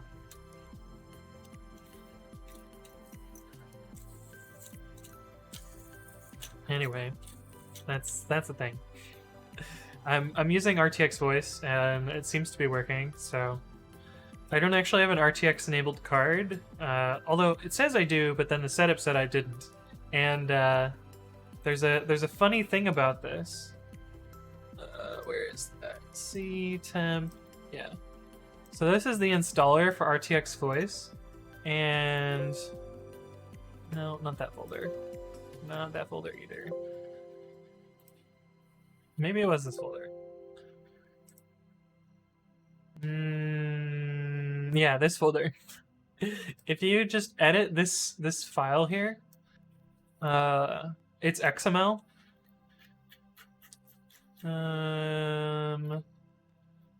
Maybe it's not this file. Maybe it's the other file. Nope, not that one. Yeah, this file. Yeah, so I edited this file and just commented out this constraints, and that apparently lets you install RTX voice on any computer that has a GPU. It doesn't need to be the 2080 Ti. So look at this hacker man who added 7 characters to an XML file to fix it, to hack it.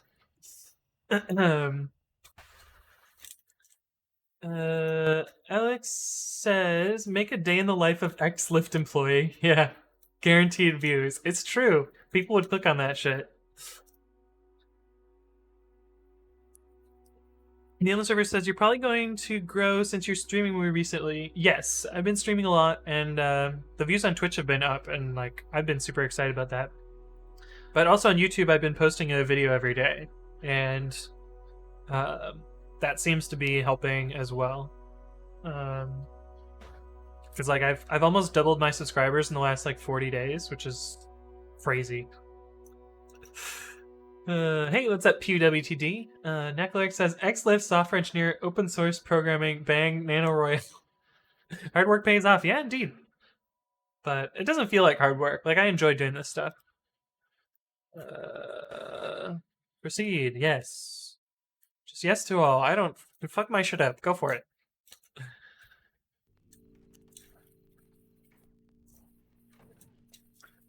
But I can't even hear the music. That's how loud the fan is. Unless this got turned down. Nope, it's all the way up. And it seems to be loud according to my volume meters, but I can't hear the music in my headphones at all. So I'm just gonna take them off, because what's the point? But yeah, Hacker Man right here.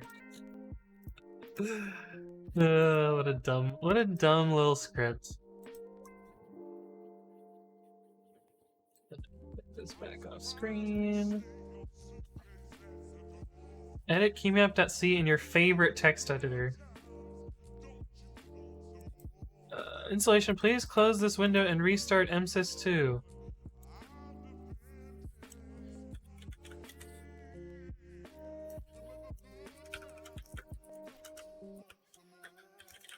Let's try this again. Even though it says it doesn't support it. Yes. QMK is ready to go. Alright, here we go. QMK new key map. Warning, it seems you're using... Yeah, fuck off. Keyboard name, BDN9. Key map name. I don't know. Cannot find key maps directory for BDN9.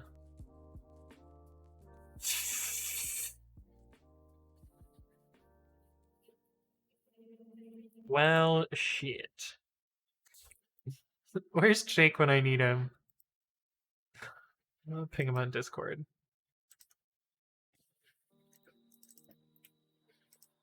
Oops, not that. I want copy. Although maybe he's still in chat. We'll see.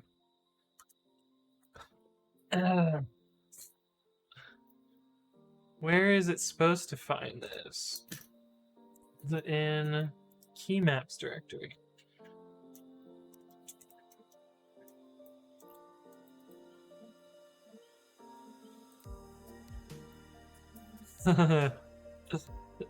Shazerwat says, uh-oh. Yeah. So these are the built-in ones. I don't see any 3x3 in here. Jake says that it's probably EBO/BDN9.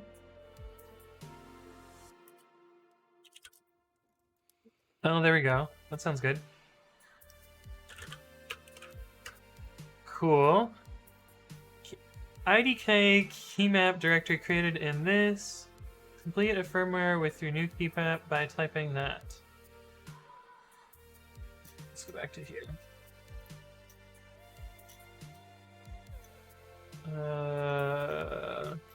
That is not the one that I wanted. Here we go. Okay. This is the location of your new keymap.c file. I wonder if Babby is going to work here. Could not find a version that satisfies the requirement Windows curses. Really? Oh, because it's going to have to build it from source. Damn it.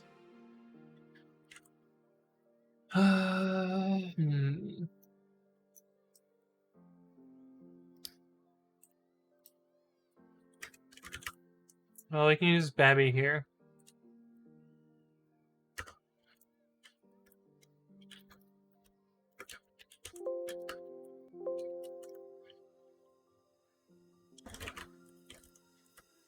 Oh god, I hate Windows. Do I have virtual env here? No. Do I have virtual env here?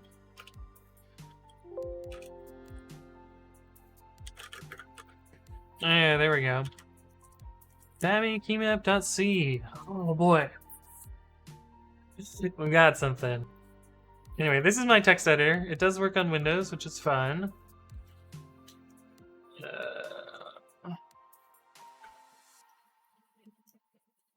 And this is the default one, which is volume up, down, and page up, down. And then home, up, down, left, right. And then a layer 2 with this key, and then play pause. Hey, look, we got a play pause button, just like my other keyboard. Okay. Anyway, I think this is gonna be fine. We're just gonna we're gonna burn that one and call that good enough. Making map, customize to your liking. We're just gonna leave it. Then we're gonna run QMK compile.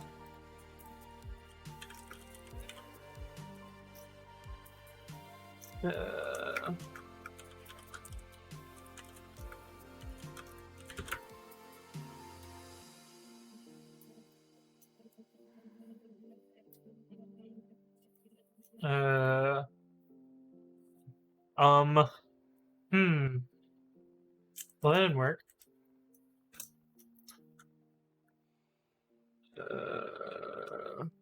File name. Argument file name can't open kibio/BDN9, no such file or directory. Oh, this is supposed to be KB. And this is supposed to be KN. There we go.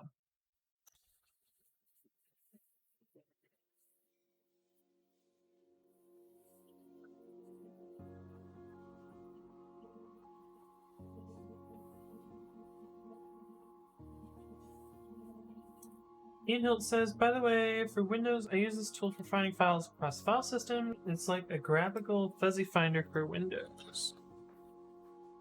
I don't spend too much time in Windows, but that sounds cool. Oh. That looks nice.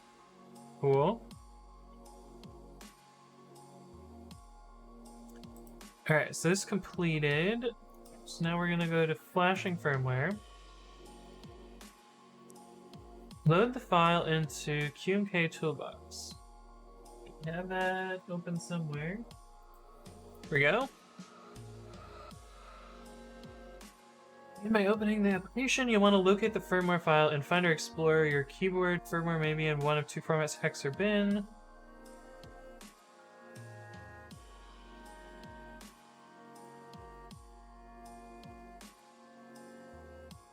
Oh, so we can do... Well, we're not in that directory, so that's fine.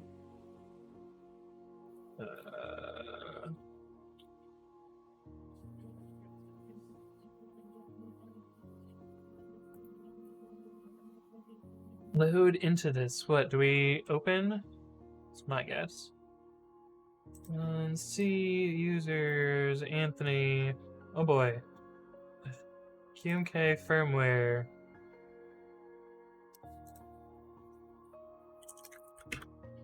Oh, here we go. Start. QMK firmware, keyboards, kibio. Keyboards. Kibio, BDN9, key maps. I don't know. Wait, where's the files?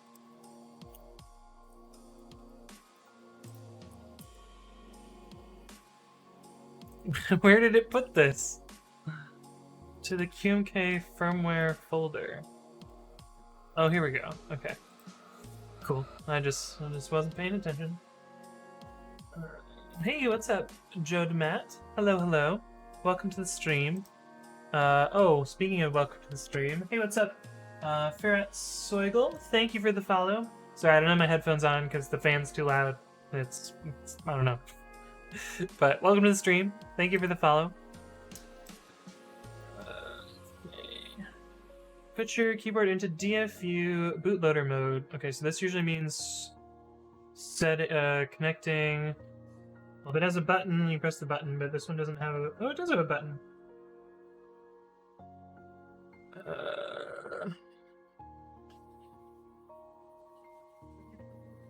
Different keyboards have different ways to do this special mode. Hold down, we don't actually have it plugged in. Press the physical reset on the bottom of the PCB. That's what I think that we have to do. Did that. When you're successful, you'll see a message in QMK.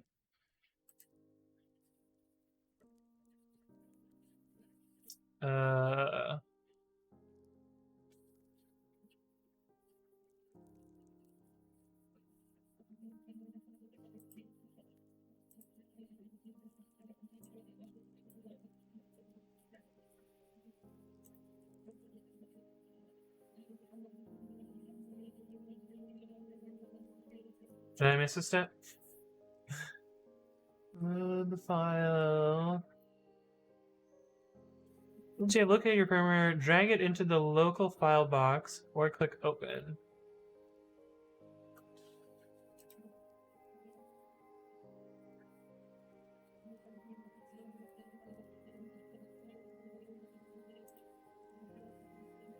Let me just try reopening this software. Maybe that will make things work better.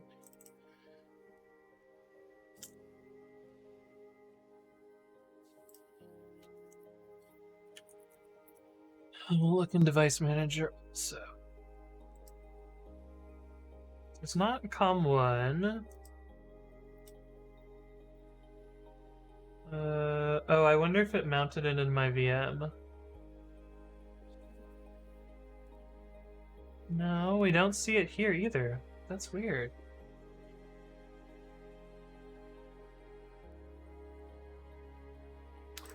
Weird. I wonder if it thinks it's keyboard already. No.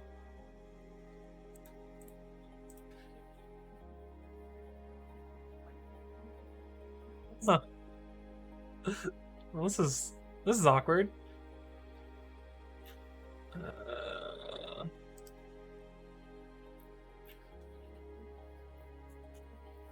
I'm gonna try unplugging and replugging and see if that changes things. Let me put in my headphones and hear if it goes doo doo doo doo. Listen for the Windows sounds. Sorry about that.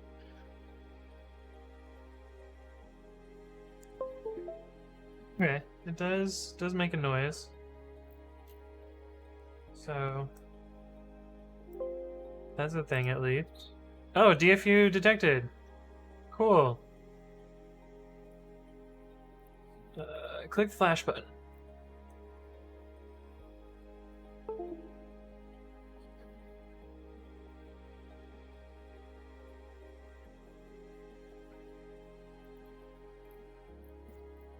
Cool. Okay, we did that step. Holy shit, that took a long time. We spent, what, 1 hour soldering and 1 hour fucking around with the package manager? Great.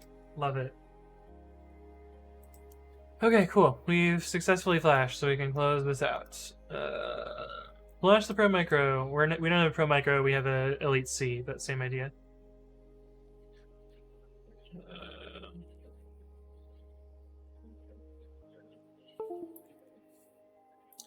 Clip the switch legs and plastic pieces of the two switches that sit on top of the Pro Micro so they don't interfere. Oh, we might have to go outside again. Let me see how stubby they are there, and we'll see if we have to clip stuff. But we can go back to here.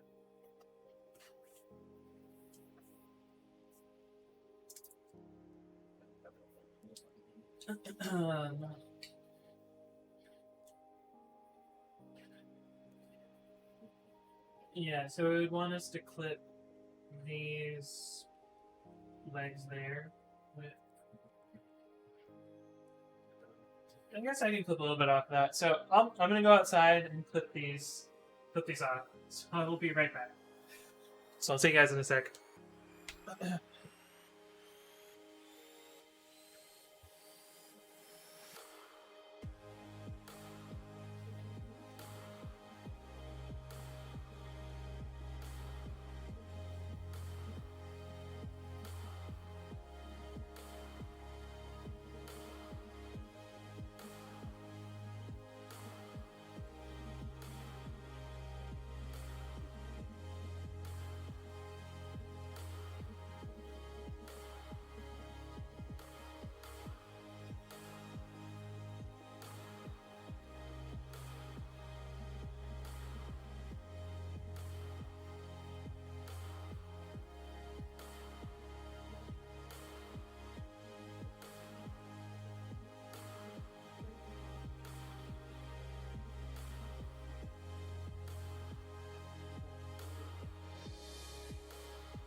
Alright, I'm back.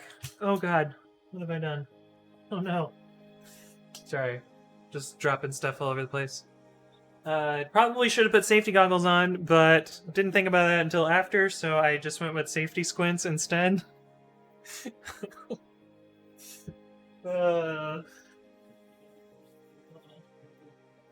so you go back to here. What did Babby get you for Mother's Day? Nothing, but I did call my mom. She is doing well. We talked for like 30 minutes, and she got jelly that I was making banana bread, and that she couldn't eat any because she's on the other side of the country. Does the keyboard work? I don't know.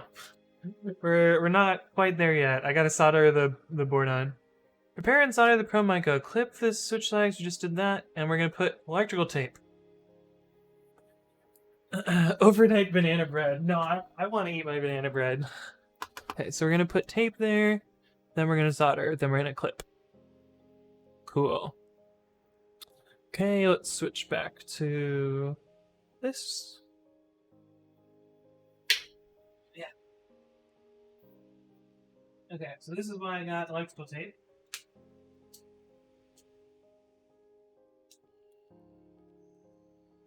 That's gonna be too thick. Too thick.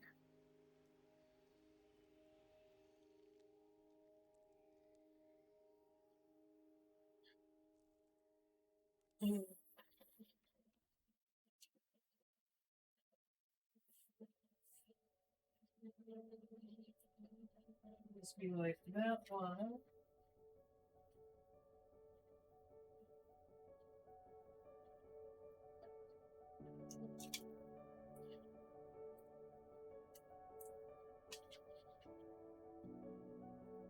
And it's too wide to fit in there, so I gotta clip this a little bit.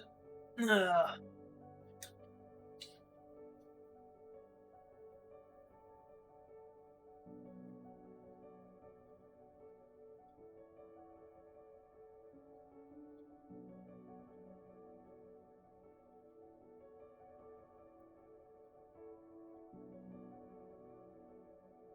Set that in there.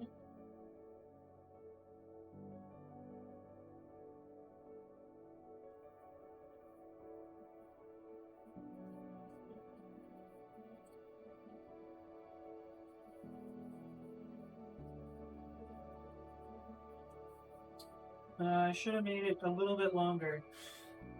So we're gonna put one more little piece on top of that.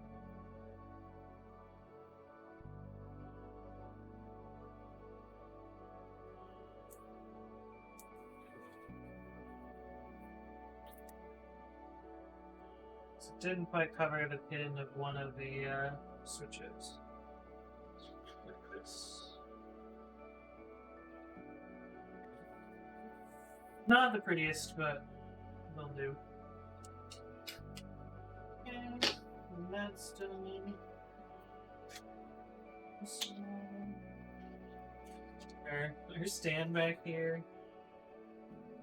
And put this on the board.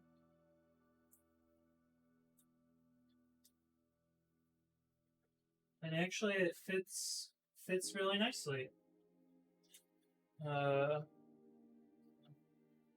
There's that on there. And now I'll solder that in place.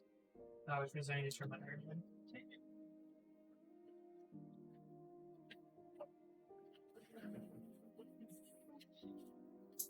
So we'll wait for that to heat up.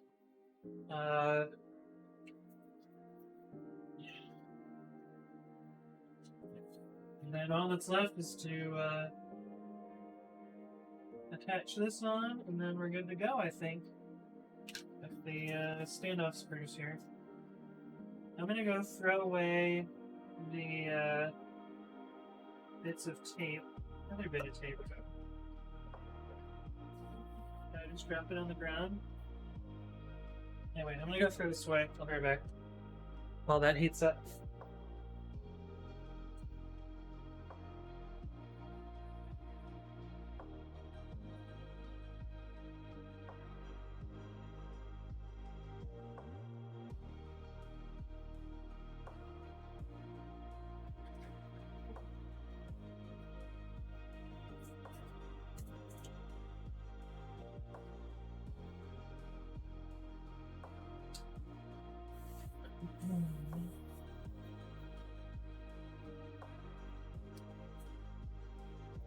Orient that like that.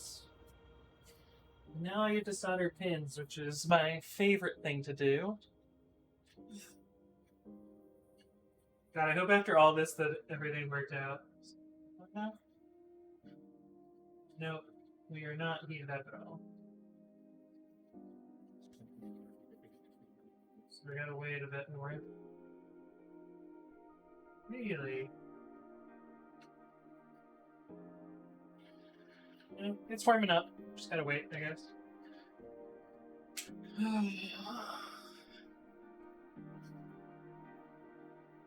But, more hurry up and wait. What are you gonna do?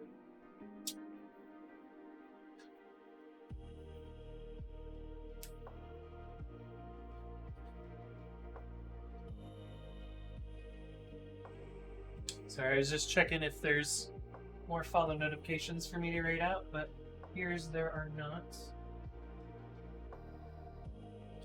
So just wait.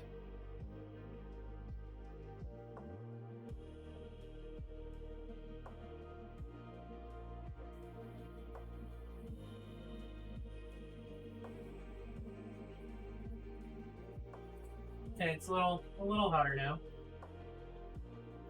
So we might be able to solder some pins.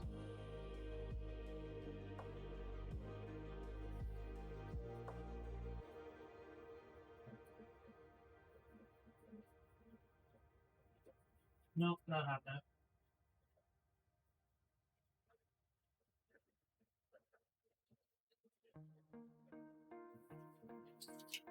I'm gonna go get a sponge to clean off the tip because I don't have a real one.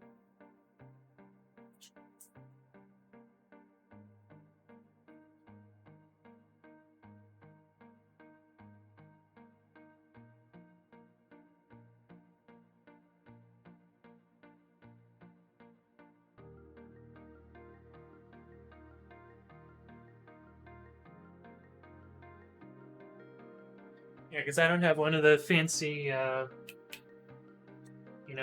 mesh metal tip cleaning things. So I've got a wet sponge, and I'm just going to use that to clean off the extra slag, I guess, from the tip. But nice and easy there.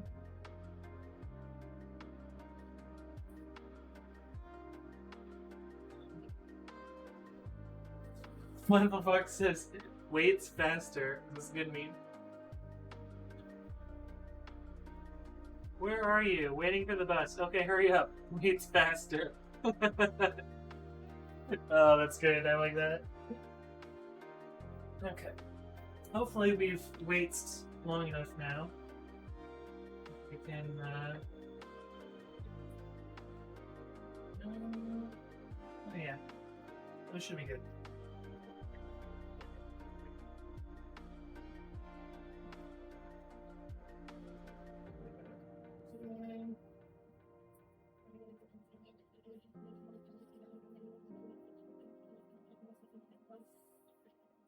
Did I bridge there?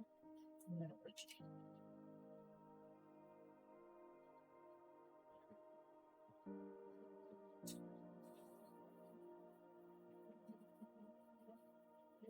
Can't see. I think I might have bridged a joint, but let me get into better light.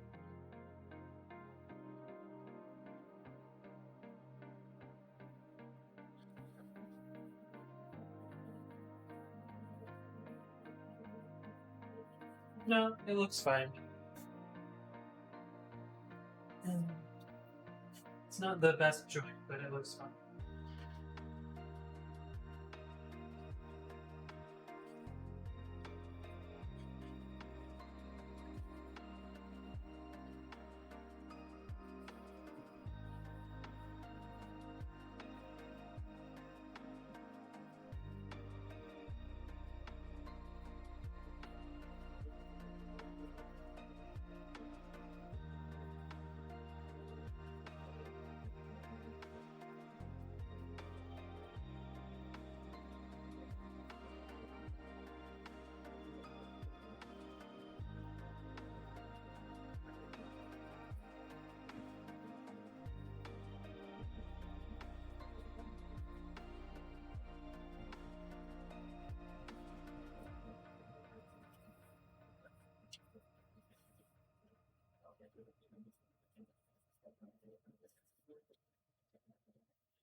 No, I forgot one. Whoops.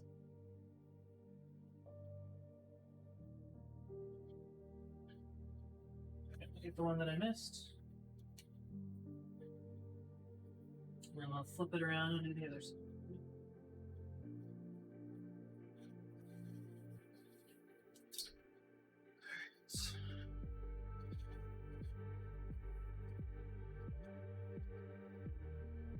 Anyway, there's one side done.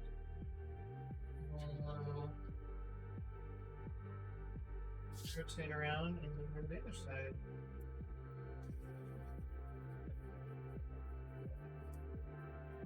Still see.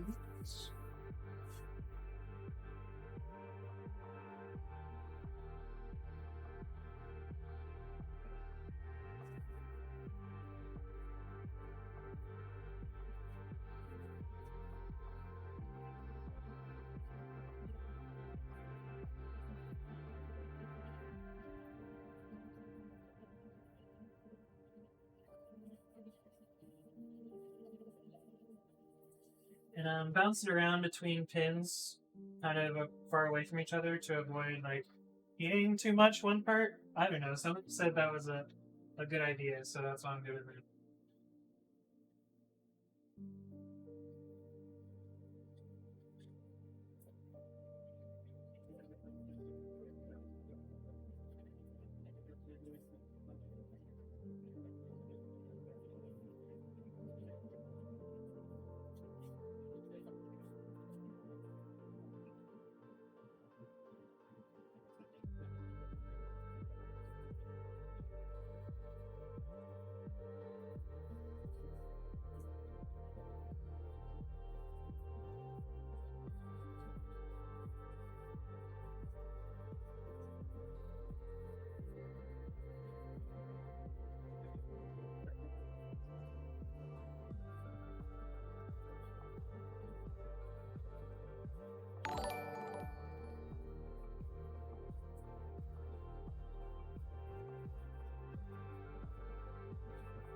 Alright, I think that's the last one. Let's see what we got there.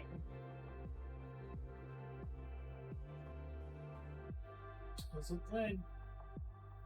Alright, I guess I can plug it in and see if it works, and then I'll go clip the top. So, a bit of a moment of truth here, I guess. Let's do that. And plug her in.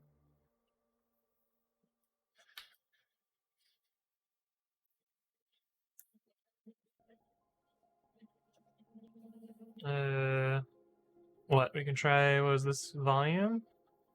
Didn't do anything. Oh no! Maybe it did. I just didn't see it. No, that's not changing the volume.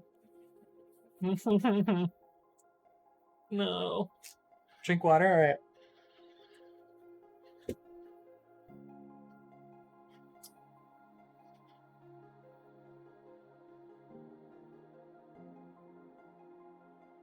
Oh, I forgot a pin. I forgot a pin. That would do it. Let me solder that pin. Okay.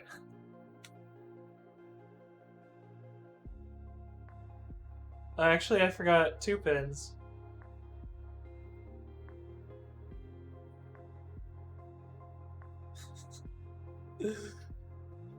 It didn't make the Windows ding either? Okay.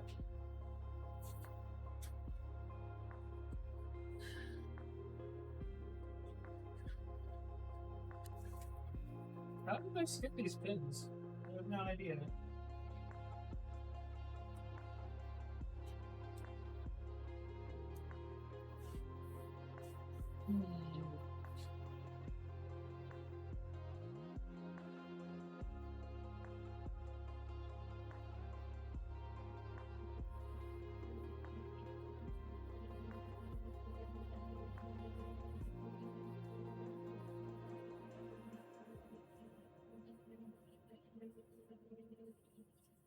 And that one looks bad too.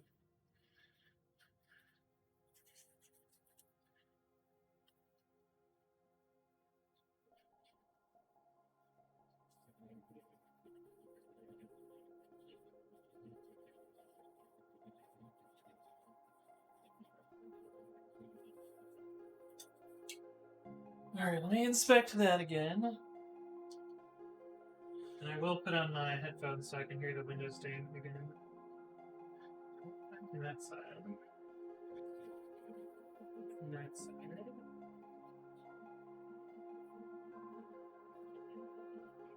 Oh, that one's missing.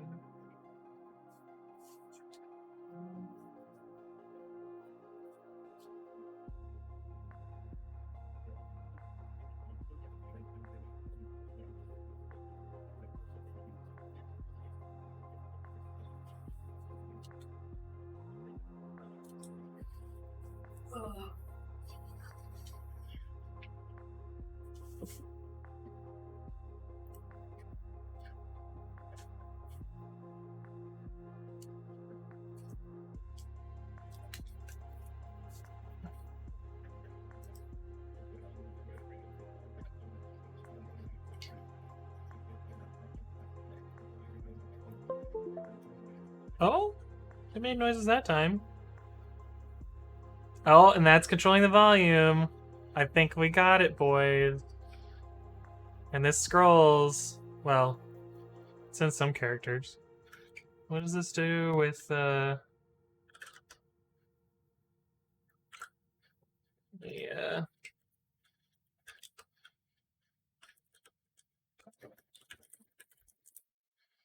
What key does this send? So let's scroll up. Oh yeah. Page up, page down, home, up. Oh yeah, that's the layer. What is this key supposed to be? Oh, this is media on and off. Is that playing and pausing the music? Cool! It fucking works! Oh my god, it's... I'm so happy. Oh man. And it's funny to test it with Babby, but... Oh, you can't see that there. But... Sweet! Cool. Okay, let's finish up the kit then. Oh, that's a relief. So is my bad soldering. It's all good. Oh, buddy. Okay, what is next? Oh, I gotta go clip the pins. Okay. I'm gonna go clip the tips. I'm gonna go do that outside. I'm gonna put on safety goggles this time, though. So I will be right back.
You with safety goggles in your backyard, clipping electronics could be your first Instagram post. The girls are gonna love it. Yeah, I'm sure that's the right reaction to safety goggles in the backyard.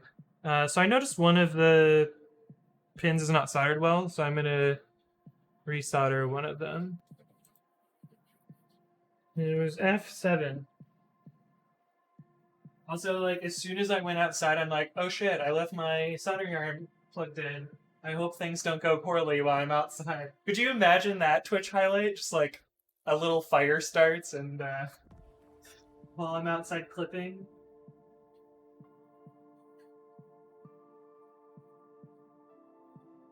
Okay. That's pretty good now. I believe we're done soldering, so I'm gonna unplug that guy. And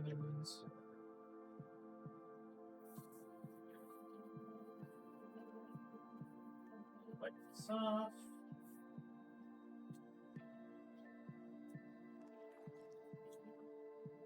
Cool. Alright, so I think we can go back to normal land and grab these parts. And I'll clean this stuff up later. But I'm gonna move my camera.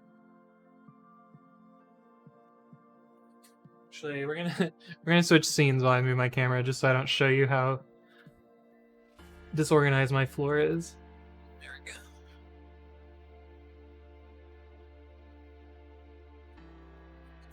We can put it in keyboard cam land.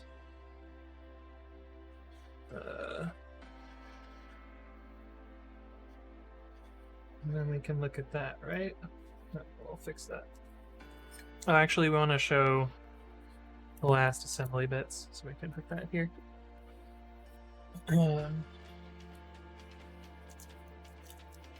I need to go get a screwdriver, so I'll go get a screwdriver.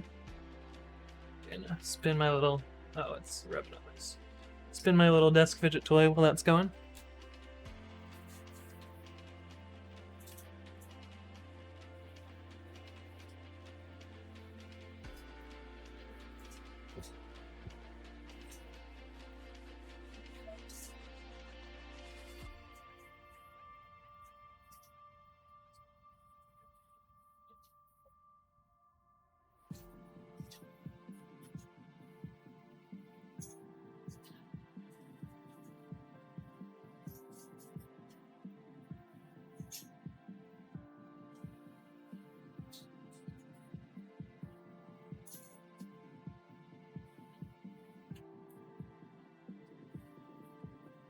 Past me was not kind to future me and didn't put my tools away, because...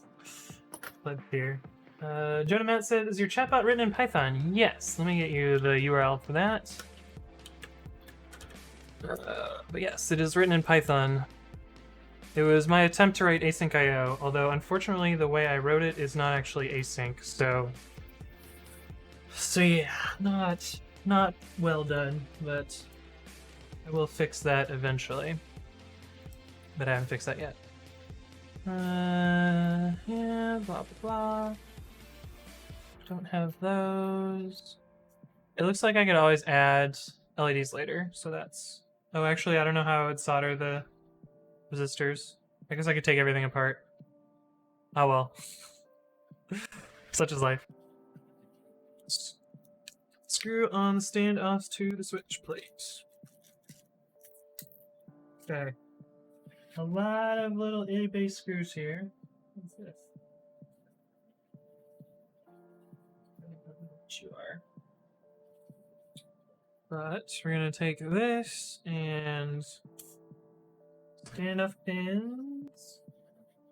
I guess we just screw them from both sides. So little screw in there, and then this onto that. Just get all of them on there, and then I'll tighten them down. These two screws are stuck together.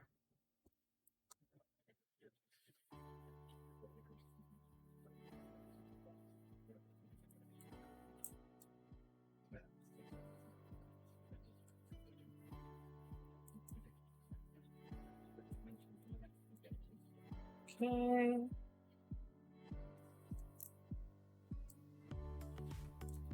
This one.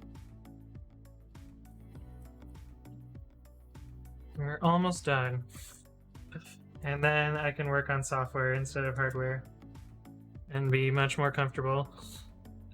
It looks like they give you a lot of extra screws, which is nice. Okay, those are all on there. And what? This is... Oh, that was weird. What happened there? What did I just do? Oh! I collapsed the board down onto... That's weird. I feel like these would sit better. Oh, I see. They do snap in. Whoops. I just attached the PCB from the housing. It's weird. Anyway, we'll pretend everything's okay. Hey, what's up, Pylang? Hello, hello. Do I want that to be right side up? Yeah, I think that's how I want it.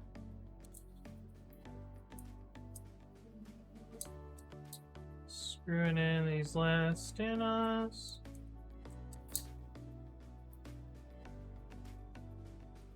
So yeah, apparently the last time I played with these small screwdrivers, I did not put them away, so they're just strewn about in my toolbox, which is not ideal. But yeah, Pylang, you're tuning in right at the tail end of me assembling my my keyboard, and then I'll be doing software-y stuff. Once this is... Oh! It's okay! They gave us extra screws! We don't need that one. Who knows if I'll find that screw. I'm actually really glad they gave extras, because otherwise I'd be crawling around on the floor right now to find that one.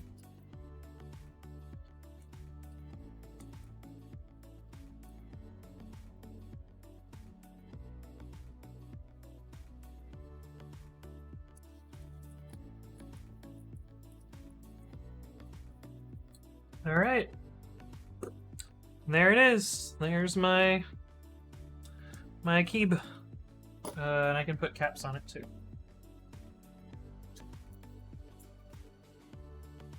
Do I have enough? 3, 6, 7, 8. Oh, we only need 7. Perfect. But yeah, it's a black keyboard with black switches and black paps. What's right side up? Like this, I think?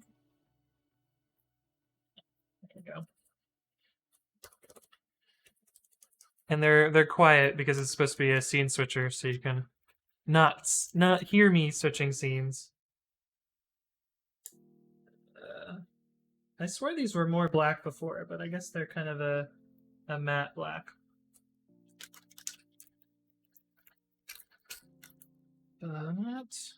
I'm gonna have to make a new command in my chatbot for keyboard 3.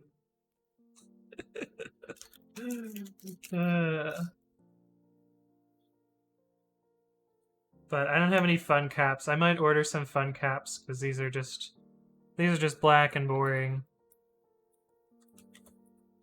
But that'll be for another day. Are you gonna kind of label them? Yeah. Eventually. I'll probably get like fun caps for each of them, or just memorize what the layout is. But that'll have to do for another day. Team Mithril says, great stuff, man. Oh, thank you for the follow. Oh, speaking of follows, I missed AK AZKin11 and Scooty2. Thank you both for the follow. Well, thank you all 3. Welcome to the stream. And there we go. Oh, those feel nice too. They're heavy, silent switches, so they got a bit of a force to them. And I have one cap left over, so I'm gonna have to buy more caps now. Well, I'm gonna probably buy caps to replace these first off, but Yeah, that's the keyboard. Um, I guess we can plug it in and program it a little bit. And where's the reset switch? Okay, the reset switch is on the back, so I'll be able to press that. And let me plug this in. How are we gonna do this? Because if I remember right, I'm out of USB ports on my monitor. I guess I could plug a hub in. I'm gonna unplug the camera and plug a hub in.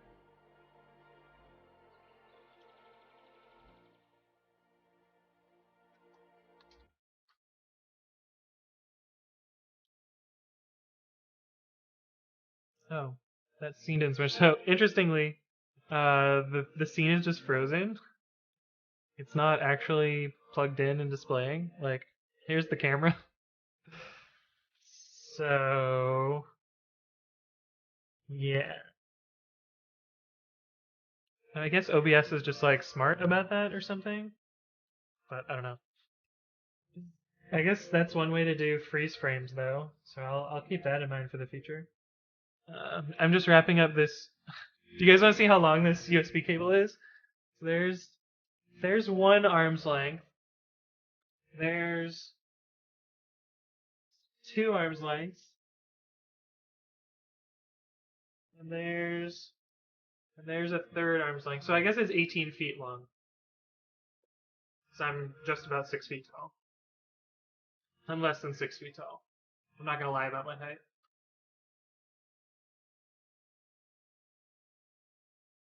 5'10" and a half.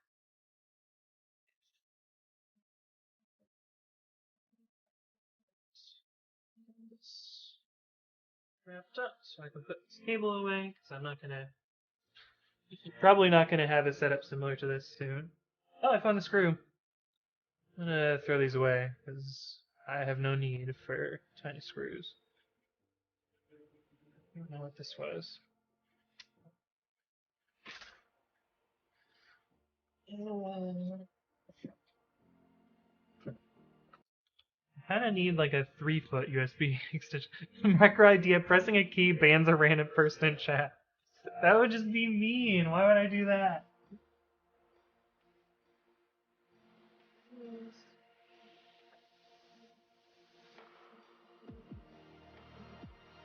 Sorry, I'm looking for a USB hub.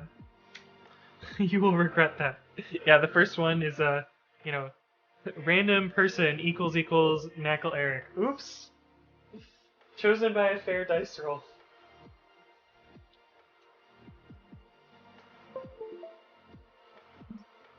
Oh, that's actually nice. So I just put a USB hub under my screen. Hey, what's up, Lileku? Thank you for the follow. Welcome to the stream. Hope your day's going well. I'm just reorganizing my desk to get all this stuff plugged in again. Now, I wonder if I plug in this camera if OBS is going to find it, or if I'm going to have to do something here. Properties. What? That's not the one I wanted to click on. Properties. It's not live. This is what it's looking at. What happens if I switch it to this, and then switch it to this? Hey, there we go. We're live now. Cool. And it's right side up. Cool. Just move some of this crap out of the way. That wire's gonna bother me. But yeah, let me plug in our fancy. Oh, as a mouse. Plug in the key, and I will do cable management after the stream because there's no way I'm living with this disaster.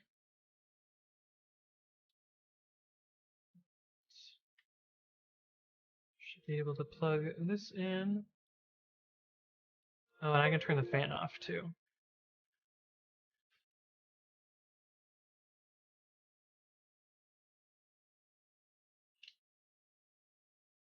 Means I can listen to the music again. Back in our normal space. Oh, the music is a little bit quiet. I think I'm going to turn it up. Oh, the knob is backwards. Up is left. That's fun. Or at least I would expect right to turn it up, but right now it turns it down. That's funny. Anyway, we used... Oh, you guys didn't even see it. Dang it. There we go. So I turned it to the left to turn down the volume, or to turn up the volume. Anyway. Mail server says, you need that small box having all kinds of stuff in there. What do you mean? Oh, you mean like a... I do... Like, most of my stuff is pretty well organized.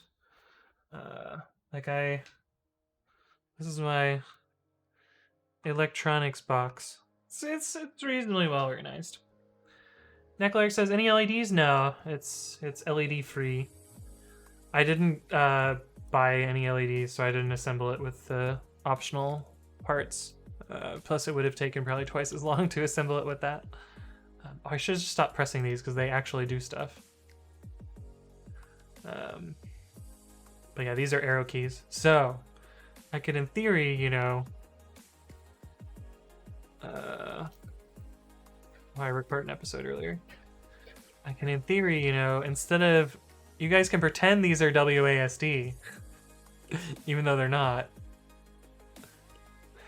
It's good, though. I like it. But yeah, no LEDs. Okay, let's...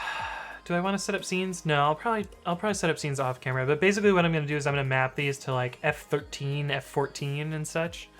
And configure OBS to pick those so I don't have to do anything you know, like send wacky keyboard combination there. But I assume that'll be pretty easy to set up with QMK. But that's pretty neat. Pretty neat. Oh, and we got someone to ban. We got 2 people to ban in the chat today. Great.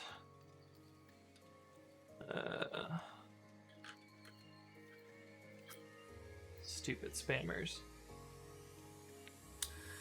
Oh well.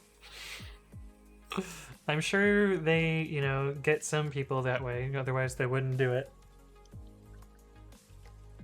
But okay. I guess let me change my stream info. Do I want to call it there, or do you guys want to watch me do software? Suckle Monster says, have you ever worked with FPGAs? I have not. I am a low-level noob. I generally work in software land. My friend, you must. Okay, how would I get started with an FPGA? What would I do with an FPGA? What project would I work on?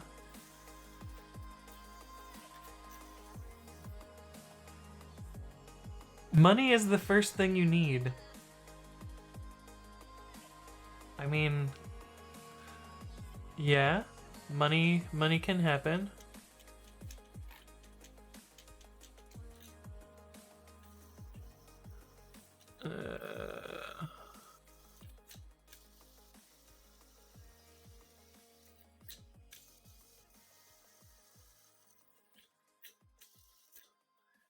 Oh, we have a fun pre-commit bug. We can work on that one. Unhandle YAML.scanner.scanner error when trying pre-commit automate update with a malformed configuration. Mapping values are not allowed in this context. Do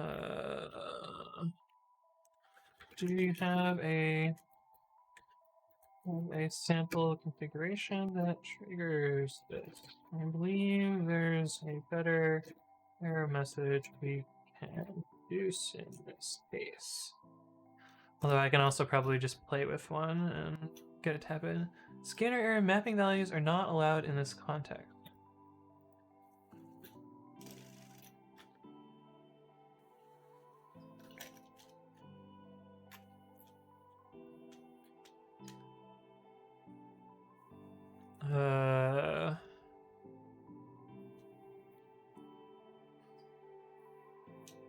Oh, so it's this line here that's failing?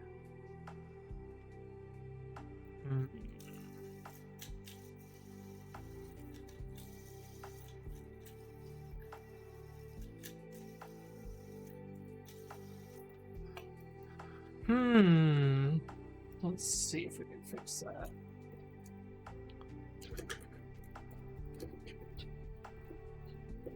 Oh, I forgot to change my stream info. Let me do that. Open source Python programming with a bang. Alright, what do I do once I've got money, Suckle Monster? Alright, so it said just mess this config up, so that would mess it up. Recommit, migrate, config. Yes, it does crash.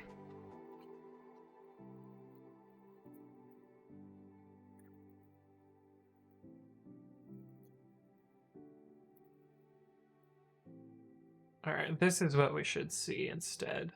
Invalid config error. How does this happen?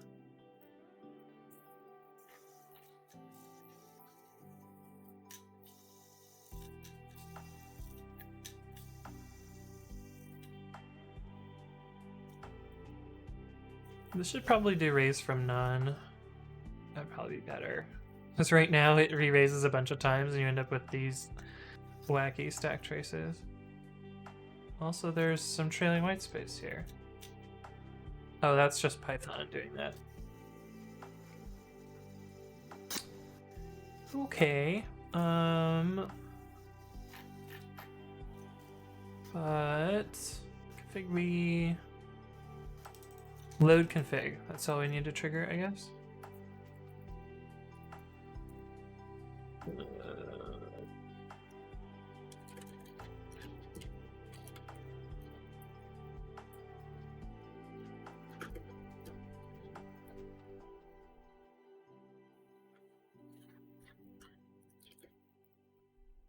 We're gonna test first. Test commands, migrate config test.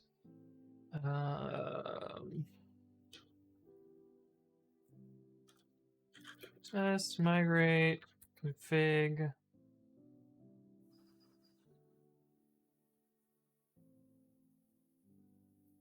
Invalid configuration.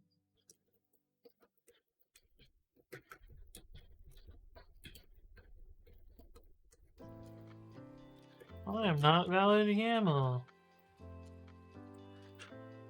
I wonder if this is invalid YAML. I hope it is.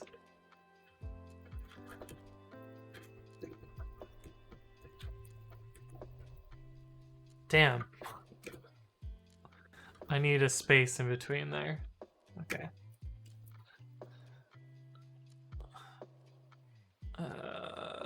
With temperature.as twd, insert,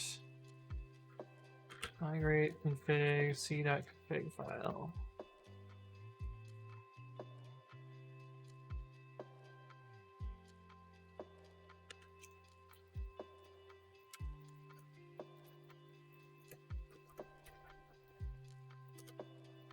Forgot to actually copy this assertion. And we end up with the parser error. That's a nice failing test. I think it actually will raise system exit when we fix it, but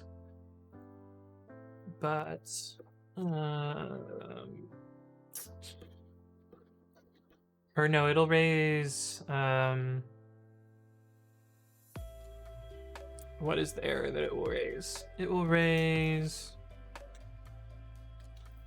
the config v validation error, I think. Oh, I wonder if RTX voice cuts out my keyboard sounds. It cuts out some of them. It's a little unfortunate. I can switch back to the normal microphone though. This is the normal microphone. Ensure that the configuration can be loaded before proceeding.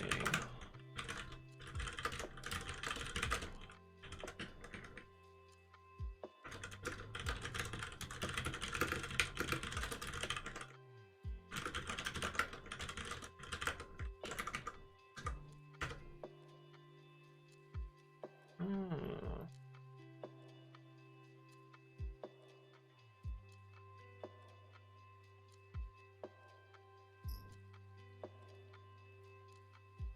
Now we have 2 failing tests. What? Oh god, this tech trace is so hard to see. TB equals native. It's a little trick in PyTest to force it to give you a native traceback instead of the hard to read one. Expected a config map, but got a none type.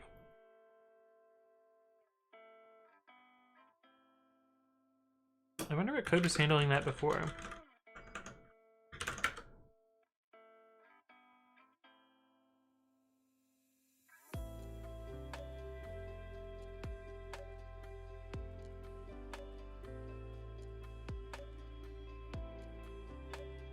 Migrate map.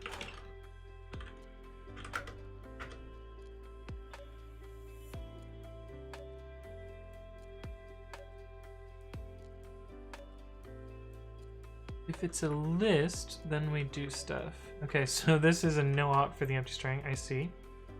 Planning says, setting up a Linux laptop, considering VirtualBox. How much resources does yours take up? So we can look at this right now. I don't think VirtualBox actually shows up in here, it just shows the manager. Due to the way that RAM is counted. Let's see. I don't even know how I would figure it out, because I don't think it shows in the Windows Process Manager, because it's not recorded here, I think. But if I look at what, top here, is it Shift E? I'm using 5 gigs of RAM here. 5.4 gigs. So, but it depends on like how you configure your. Actually, why am I using so much RAM? What is using so much RAM? GNOME Shell is using 3% of my memory. It's using 4 gigs of RAM. What the fuck is going on? Why is GNOME Shell using 4 gigs of RAM? What in the actual fuck? Oh, this isn't the terminal. This is the session. What?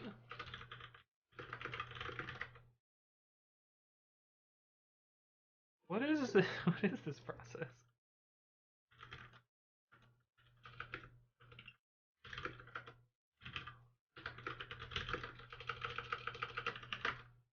Oh, that's not what I wanted. Apt cache show GNOME Shell. This is just the desktop thing, right? But yeah, that does that smells like a memory leak. That's kind of amazing. Also, Docker D is taking 1.5 gigs of RAM too. What is Docker D doing? I don't even think I'm running anything. Docker ps-a. Oh, there are some.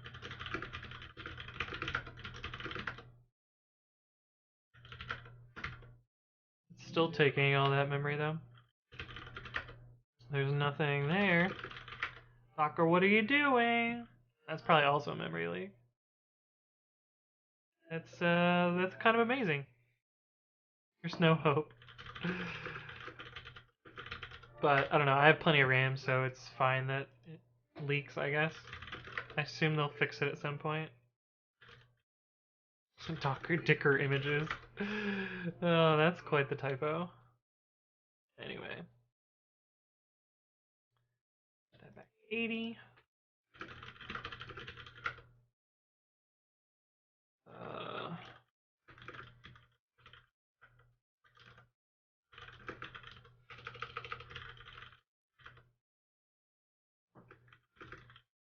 Configuration is already migrated. Oh. But it should produce this. Invalid config error.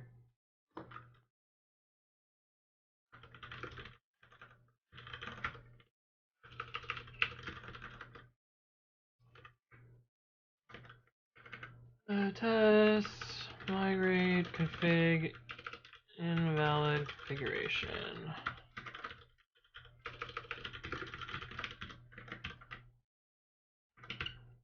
This with pytest.raises, invalid config error.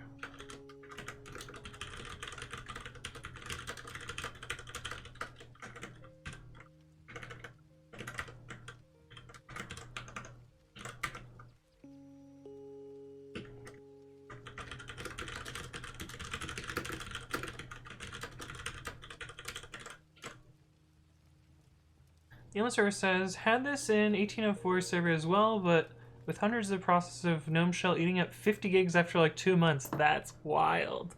I don't think I've ever seen this before, although I don't actually check my memory usage very often, so it's possible that this has always been happening.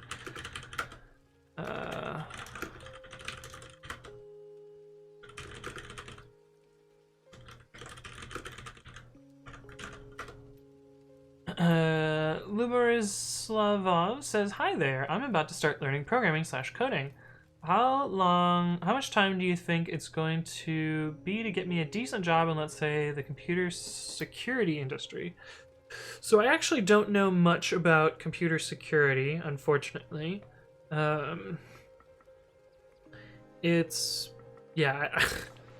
legitimately don't know much about computer security, so I don't quite know the answer there. But I don't want to put like a time frame on it either, because it really depends on like your industry and like you know, to some extent natural talent, but also like how much effort you put in and like what you're learning and like what you're trying to do.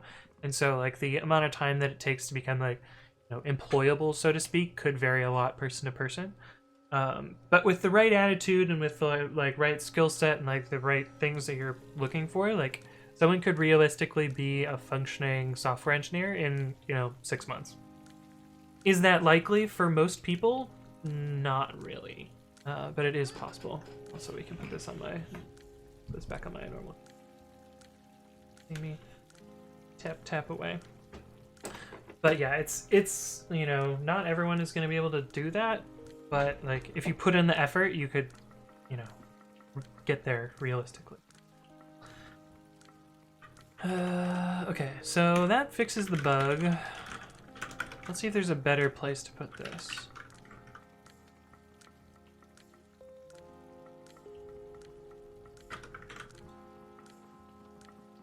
The configuration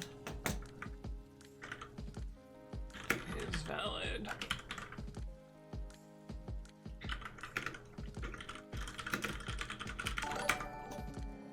Hey, what's up, Couch Cartel? Thank you for the follow. Welcome to the stream. Hope your day is going well.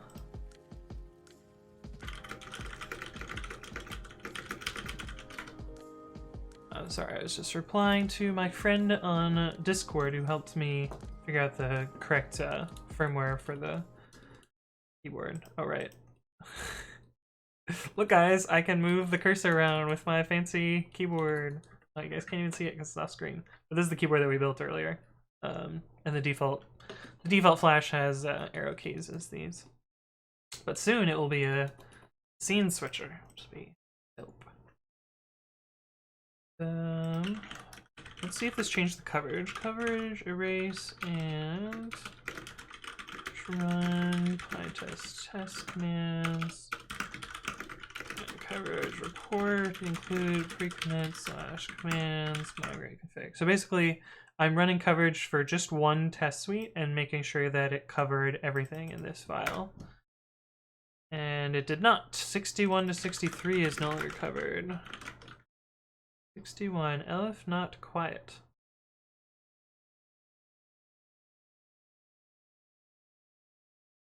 How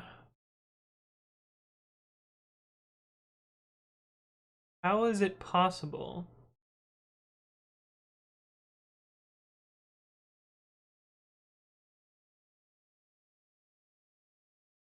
Elf not quiet. Oh, I know why. Because the quiet one is only triggered from here. So if we run the auto update tests as well, Now it'll show that it's covered. Okay, cool. And check out config. Error. Fuse migrating invalid config. Refuse to migrate an invalid configuration. Cool, that was easy to fix. So let's just push that up and we'll make a pull request out of that. That was easy. We actually have some PRs to the bot that we'll look at after this, I think. Assuming that that's next to my email. We'll find out. Going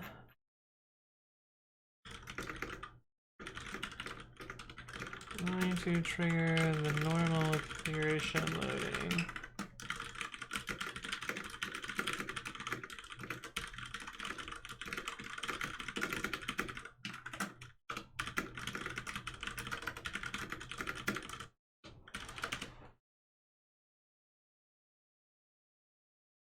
Any invalid YAML works, which is good. Which is good.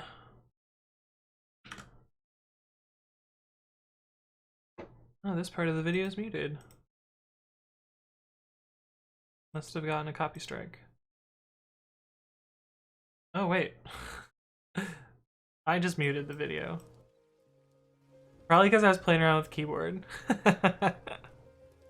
I'm not a clever man, I guess. We'll find out if the music is too loud also. Let me know if the music's too loud when it actually gets to a louder part.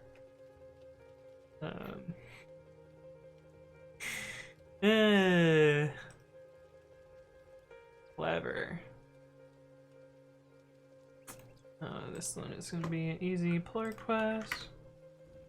The Endless River says, what is the difference between a stack trace and a traceback? I believe they are the same thing.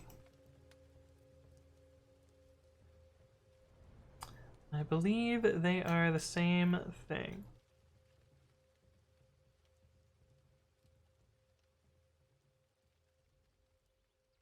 Oh, nice.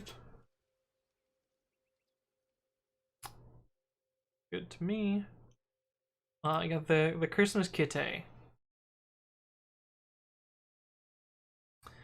Baby Angela says, how was the Lyft layoff? Well, I don't have a job anymore, so... Not great, but also... I mean, what am I gonna do, I guess? Hey, what's up, Spectre Speed? Thank you for the follow. Welcome to the stream. Also, welcome back, Babe Angela. It's been a while since I've seen you in chat, but good to see you again. Gotta stop playing with the. I'm gonna unplug this because it doesn't actually switch my scenes, and I'm just gonna fidget with it. But yeah, the keyboard that we put together today. It's currently configured as arrow keys. And since it's there, I play with it like all of my other, you know, fidget devices that I have sitting on my desk. My cube as well. But yeah, the layout was not the best. No. Some other no, we're not going to talk about that. Are you actively looking for jobs? You are very talented. So the plan, or my plan, is to, for, you know, like 6 to 9 months, try and work on my own project that I might be able to monetize and then like build into a startup, maybe. And when that inevitably fails, then I'll, you know, look for jobs again, re-enter the market, and do all that shenanigans. But I'm gonna take some time to work on my own stuff for a while and, you know, see how that goes. It'll also give me more time to stream and make YouTube videos, which I really like doing, even though I don't really make money off of streaming, but well, I make enough money to buy beer from it. But yeah, it'll give me more time to work on that stuff, which I'm looking forward to. I've been streaming a lot more because I've had a lot more free time. Like, it's a Sunday and I'm streaming today, and I usually don't stream on Sundays. But I've also been like streaming weekdays as well, which has been fun. And my channel has been, you know, I've had a significant number of viewers, more than usual, so I'm pretty hyped about that as well. There hasn't been a drinking stream for quite a while. You know, it's 6 o'clock. I'll go grab a beer. You guys okay if I go grab a beer? I'll be right back. I'm gonna go grab a drink. We can have our drinking stream right now. I'll see you guys in a sec.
Alright, I'm back.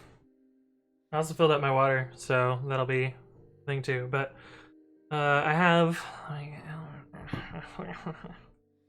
show the label. This is a Samuel Smith's oatmeal stout. And we'll pour that out for me.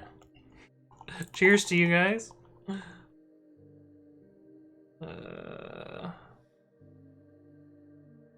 That settle a little bit, and then we'll take some drinks. The endless server says, oh no, I already read that one. Baby Angela says, best of luck to your startup. Yeah, I'm hoping it'll go well. I'm looking forward to it. I'm looking forward to working on stuff. The endless server says, lol, I'm bad at forcing people to alcohol. I mean, is it really forcing if I'm doing it willingly? I don't think so. I think I signed up for this.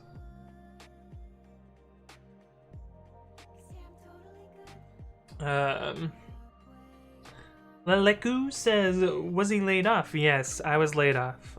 I was among the, was it 19% of employees that were laid off? So yeah, a lot of people lost their jobs, which is really unfortunate. But it's the way things go, I guess. I was guessing, but it turned out true. Yeah. But I'm excited for what I get to work on, so hopefully that'll go well. What is that emote? Oh, win. That's a good one, Mindful Fox. I like it. And cheers, yes. Hashtag in this together. Yes. All right. But what was I working on? Okay, we did this. I'll merge this when it succeeds. One thing that I want to do is I wanted to put on my headphones so I can listen to the music. That's one thing. Hi, code style. I wanted to ping this issue again because the I don't have PyPI permission, so I have commit permission to this project, but I don't have PyPI permission. So, whenever I need to get something published, I have to ping the maintainer.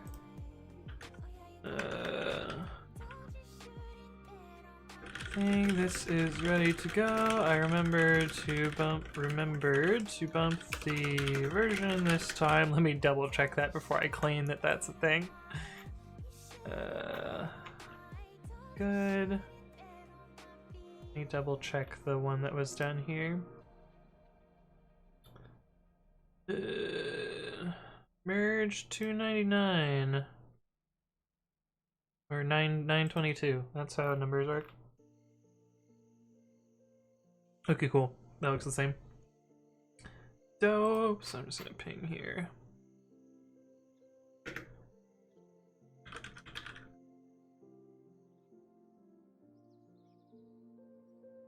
And Sigma Virus already looked at this, so I'm just gonna ping that guy.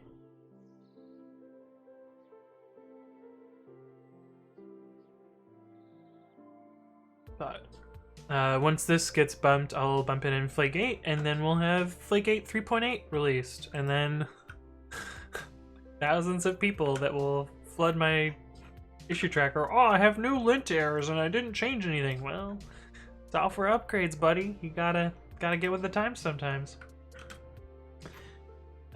This usually takes like 15 minutes to run, so it probably is not done yet. It's almost done. Probably another 4 minutes on this one. But oh, and the reason this is open, Flake8 2020, is one of my YouTube videos that's going up, I think on Tuesday. It'll be a pretty good one. It's kind of a longer one, but I build a Flake8 plugin from scratch and show you like how I would go about, you know, doing that. And it has tests as well, so you'll see some like PyTest stuff. So if you wanna check that out, it'll be up later this week. But I was recording videos before the stream, so that's why that's open. Cool. This is the next one that we're gonna look at, which is a command that I've wanted in my chat for a while, but I never finished implementing it. And this is the follow age command. Closes #1. It's not often you get to do something like that. But we'll look at this code and we'll clone it locally and see if it, well, first we'll see if it works. I know I'm gonna need to fix this because I assume he was developing on Windows without Symlink support, and so Windows will rewrite this file, so I'll just fix that for him. Git clone.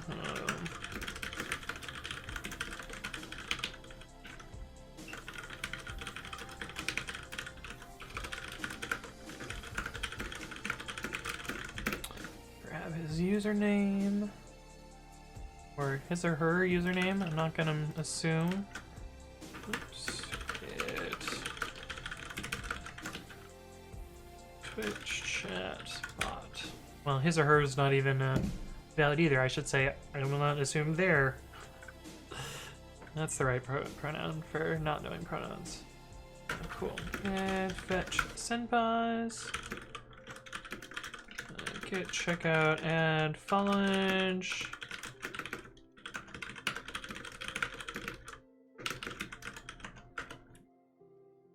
So we need to edit this commit. Okay, so we're gonna. This is why we can't have nice things, Andrew Lanex. I'm pretty sure. Oh, I know what that is. I made it so you can't run disconnect as a bot command because you used to be able to trigger. I don't know if you can hear that, but somebody is using a saw outside. Okay. This one is the one we want to edit.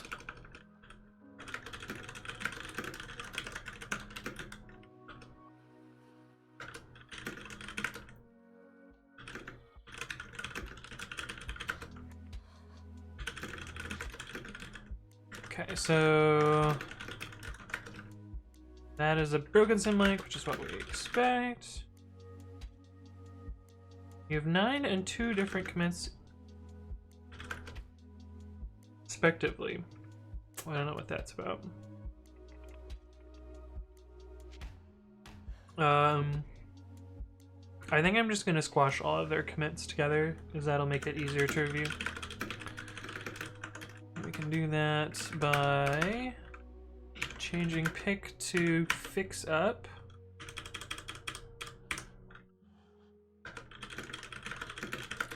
All right.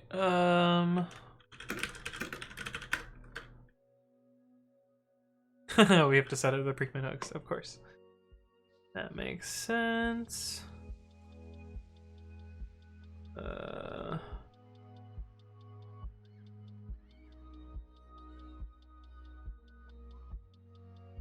And add follow age command. And we might change the name of that as well.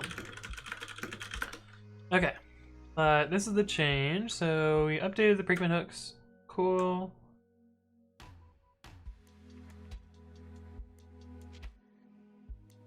Yeah, the plan is to be able to show like how old a user is. So we'll adjust some stuff there. Sync LRU.ALRU cache. Oh, I get it, because it's async. Nice. Hey, what's up, Alperin Darren? Thank you for the follow. Welcome to the stream. I know this annotation is wrong, so we'll fix that. Unless it's supposed to be an optional one length tuple, but that doesn't make sense.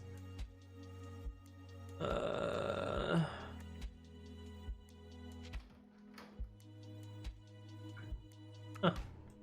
Fun.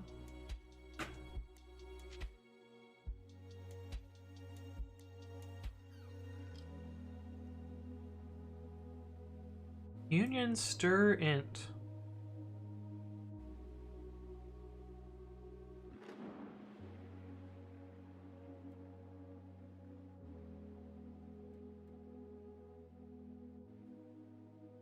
I'm confused what's going on here. But I'll assume it's right. Oh, I see. It's making like lots of tuples. Why do we need that? We can just make it stir, right? We don't need to turn it into an integer. I don't think we need to turn this into an integer. So, hey, what's up, guy VVVV? VVVVV. Let's actually run this and see if it works. First off, watch this as just like print out your credentials to standard out. That would be great. Let me just validate the code looks fine first. That looks probably fine. We'll have to adjust this command. That's fine. Acceptable, yes. Pip install.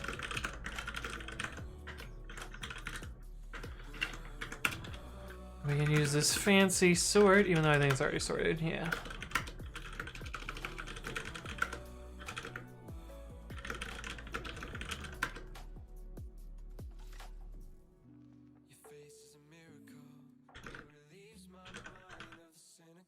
No.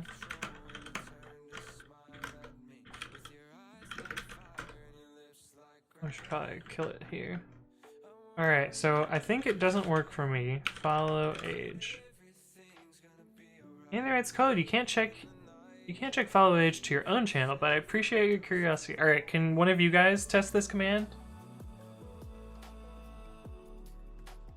Oh shit, that looks good. 1 year and 4 months, Month of Fox. Nice. Nice. This is so cool. Is it right though? Let's see. Number 7.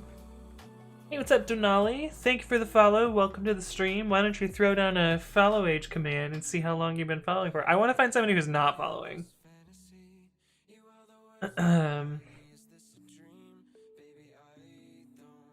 20 seconds. There we go. We've got the shortest one. Rollers is not okay. Run the command.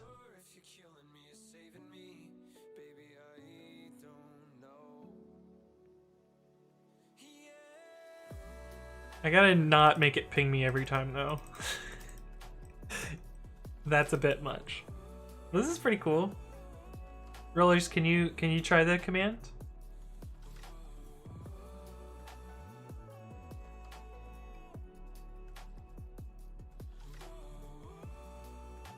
But yeah, this was contributed by Senpaz, who I don't think they're here today. Maybe let me see if they're on Discord.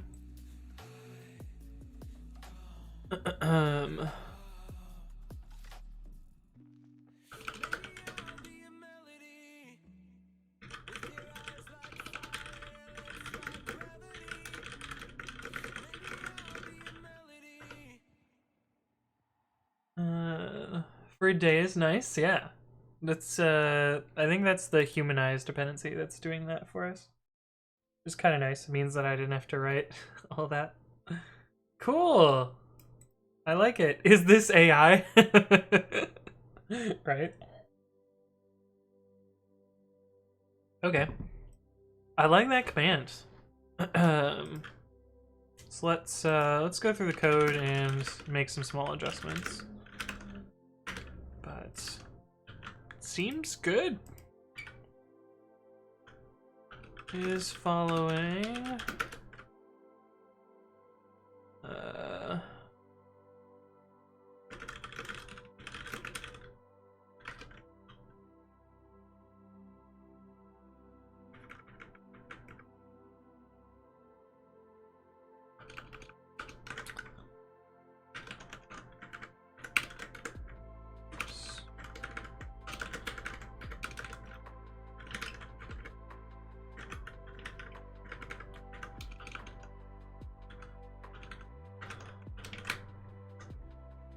just that. Denali says, is it a virtual machine? Yes. It is indeed. I'm running Windows. I haven't closed out all the other stuff that I was doing earlier. Okay, real quick. Don't need QMK. Don't need this command prompt. Need the device manager. Don't need task manager. I think that's it.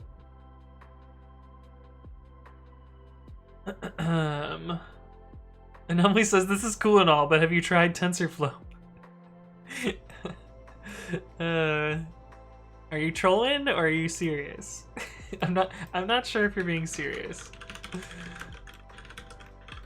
Actually, I'd like follow time better.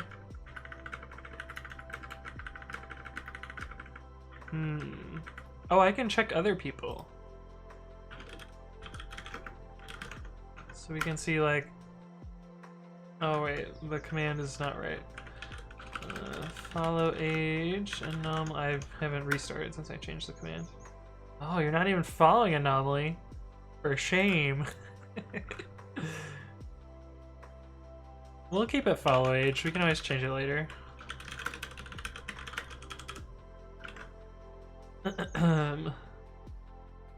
God fucking damn it.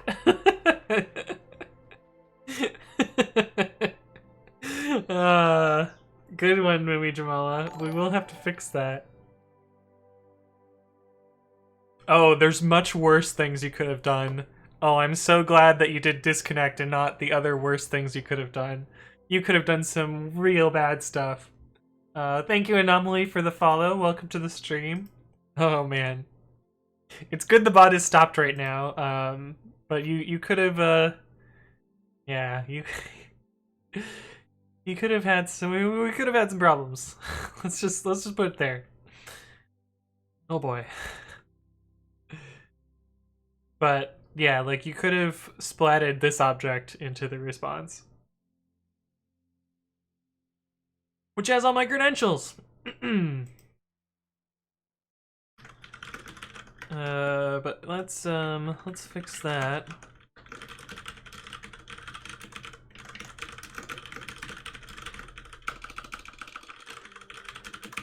Fortunately, we have a command that prevents this.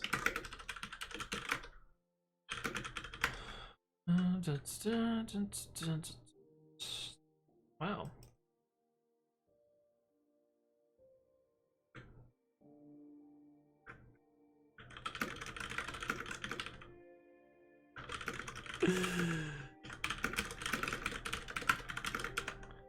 Let's fix that before I start the bot again, because we don't want any of that happening.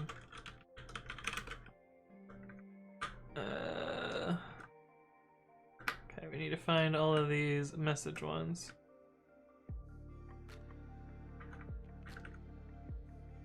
Optional stir.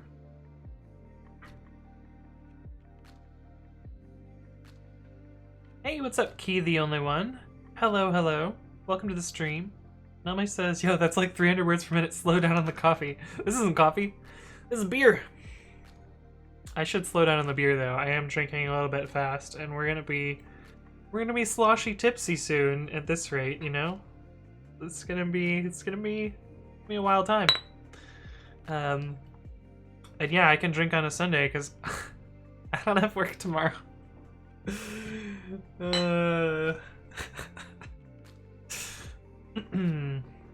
Key the Only One says, I'm trying to learn Python. I'm Ricky. Awesome. Well, if you have questions, feel free to ask them. I'm happy to answer them.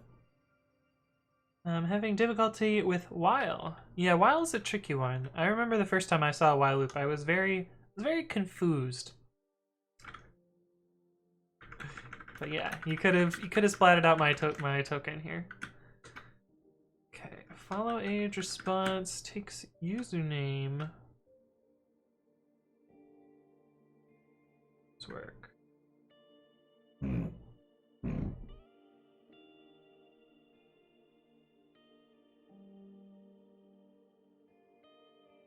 User equals payload if payload else caller. The user is always present, so this never happens.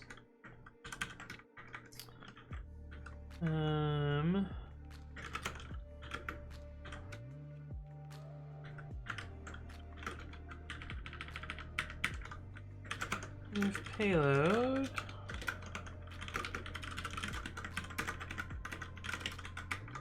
do that. We also don't need to group dict. I don't think.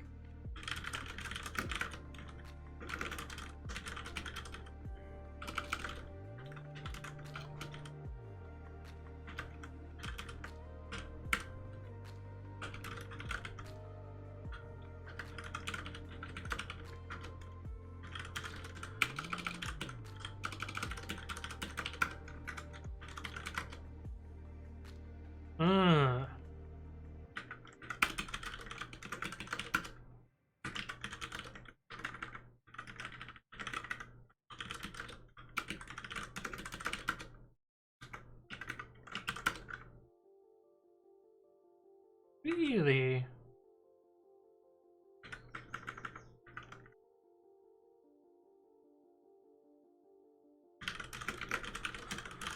How's this supposed to work? Match dot groups. Ooh, and none.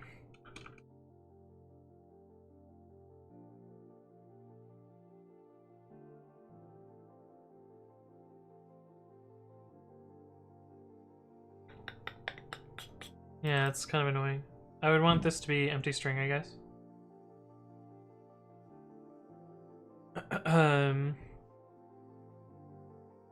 And for what is your advice? Everyone says Python is the easiest one. I think like understanding loops, like it's really hard to teach loops to some, or I think it's really hard to teach loops. Maybe other people are good at teaching loops, but I find that like explaining the concept of a for and a while loop is really difficult, especially because, you know, especially Python's for and while loop, because they're a little bit magical. For me, it was a little bit easier because I came from a different programming language where for and while loop were a little bit more explicit, and so like I already understood the basic concept before I tried to understand Python syntax. Yeah, so that's a hard one. I don't know that I have a good question or a good answer there. Hey, what's up, Pop Coding? Thank you for the follow. Welcome to the stream. Couch Cartel says, what's the story behind it potentially posting your credentials? Was that just a bug, or was there a potential use case for that? So it is a bug. That's why I haven't started it back up yet. I do have a command, or I do have a thing that prevents this. There's this escape function, which replaces out curly braces in user-generated code. But like some of the responses need to access the channel or the username of the channel. So like it does make sense to format those into the output. But yeah, it's just arbitrary formatting right now. So there's a problem. I do need to fix that. Anomaly says none of them are easy though. Yeah, that's true. He the only one says before while and for I can write simple but very simple programs with elif, else, and if. Yes, you can write some if statement based programs, which is something like that's it's a step in the right direction. Also, yeah, welcome again, Pop Coding. Blund Fax says, I want to know to learn to program. What is your advice for it? So my general advice is to pick a programming language. Some easy ones to get started with are like Python, JavaScript, Ruby, PHP, those sorts of languages. And from those, there's lots of resources online for learning programming. Particularly if you want to do Python, learnpython.org is a decent resource to get started and like show you some of the basics of stuff. But there's also like tons and tons of YouTube videos. There's free courses online. There's all sorts of resources to get started. Real Python 2, yeah, Culminator, good advice there as well. Real Python has some good stuff as well. Even I have some resources online for learning programming, although mine are less organized as like a here's a course sort of thing. Mine are more like, I don't know, I felt like explaining this concept, so I went through and explained this concept. But like some of them are, some of them are beginner friendly, some of them are more advanced, like decorators and stuff. But I know I do have some content on youtube.com/AnthonyWritesCode. Let's see. Anomaly says, do you have a formal education or are you self-taught? So the answer to that question is yes. It's a little bit confusing to explain this, but I had been programming for, let's see, like 7 or 8 years before I took my first programming class, I guess, so to speak. But I like, my friend and I built a bunch of websites when we were in elementary, middle school, and high school to like do some fun stuff. And like one of my first programs was I was sick of typing in the quadratic formula, so I made a calculator program that you would just type the 3 numbers and it would spit out the hypotenuse or whatever. 3 numbers? 2 numbers? 2 numbers. Yeah, that's how triangles work. No, wait. Ax squared plus bx plus c. Okay, so 3 numbers to get the y-intercept. I'm gonna blame that one on the alcohol. But yeah, that's kind of how I got started in programming. But then I took I got a CS major at the University of Michigan, so I do have a formal CS education. Although I don't think my CS education made me a better programmer, so to speak, or a better practical programmer, I guess. It did teach me a lot of like theoretical computer science, and I networked with a lot of people, and so that part was useful. But yeah, I don't think I became a better software engineer as part of my formal education. But everyone, you have different mileage based on different people, so. Mumi Jamala says, don't be recommending PHP for beginners. To be honest, I think the first large program I wrote was in PHP, and I don't think I would be here if it weren't for PHP. So I think I'm okay recommending PHP once in a while. Maybe not in the modern day, because I think there's like better things in the modern day, as if I'm that fucking old. It was only like, I don't know, 15 years ago, 15, 20 years ago. I guess that's a long time. But PHP's not bad. The docs are amazing. Honestly, I think the documentation, I can almost credit that entirely for my my programming success. But yeah. Culminator says, "You know Python, Anthony writes code?" I know a little bit of Python. Oh, and somebody said something about the thinking Python earlier, but I missed it. But yeah, the Python. The Python's pretty good. I like it too. Quadratic formula to roots, yes. Blendfax says, my friend says, what method in programming? I don't know. I think like my advice for learning programming is to find a project and then build the project. At least for myself, like I find that when I'm building something, I'm learning more. So, yeah. I hope that made sense. I don't know. Words are all scrambled in my head right now. Baby Angela says, UM Ann Arbor. Yes, I went to school in Ann Arbor, Michigan. Nice little town. I don't know PHP. Is PHP replaced by HTML and JavaScript now? So normally you would write, well, you could write command line PHP, but most of the PHP that I wrote was to build websites. And you would produce HTML as the output of PHP. But like, you know, nowadays you could really use any web scripting language to do the same. Like Python could do that, JavaScript could do that, Ruby could do that, and even compiled languages could do that. Like you could write a web server in Rust or C++ or whatever floats your boat. But PHP was always a backend language. Like you couldn't run PHP in your browser directly.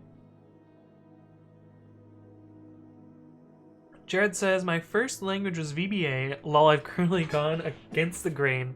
I mean, shortly after writing my TI basic program, I ported it to VBA in a Microsoft Word document so I could redistribute it on floppy disks to to other students so they could also solve the quadratic formula with a simple little program. Because not everyone had programmable TI-83 or whatever, TI-83 plus. But yes, and Illinois says 74. What's the deal with 74? Why 74? Let's put these escapes in so that we can start the bot again. Do that. Follow age response. My first language was basic and TI-84 plus. Yeah, there we go. Mine was TI-83 plus, so mine was the weaker TI basic. I believe this needs arrow none. I don't know why I didn't complain earlier.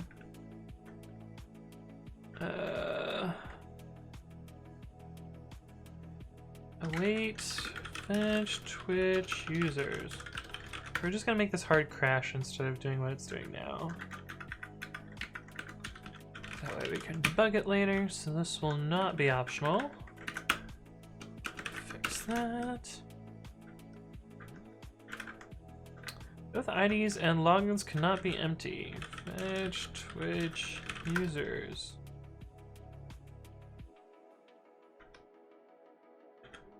We never call it with IDs. So why is there...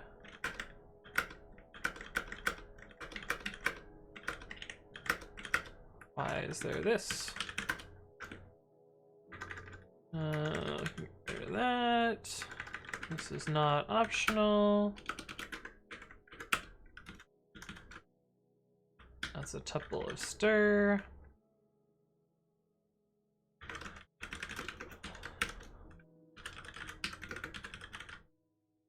Get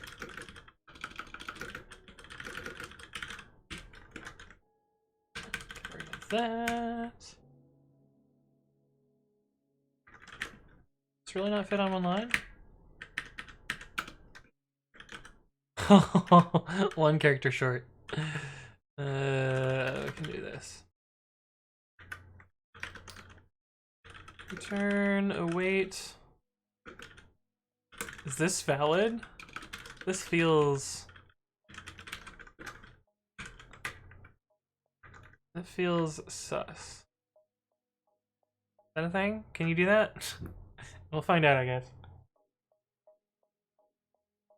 Return await seems a little sketch.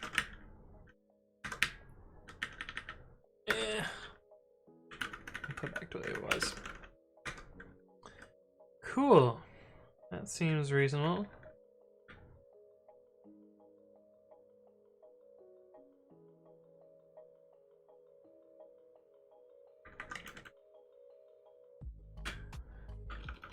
I like how it highlights XXX in comments because that's a way to denote that this is a hack.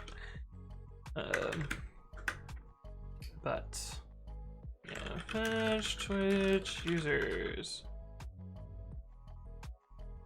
definitely should not happen. We can delete this.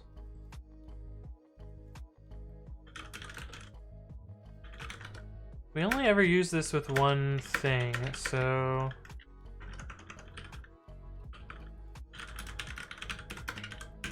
we'll just send it with one parameter.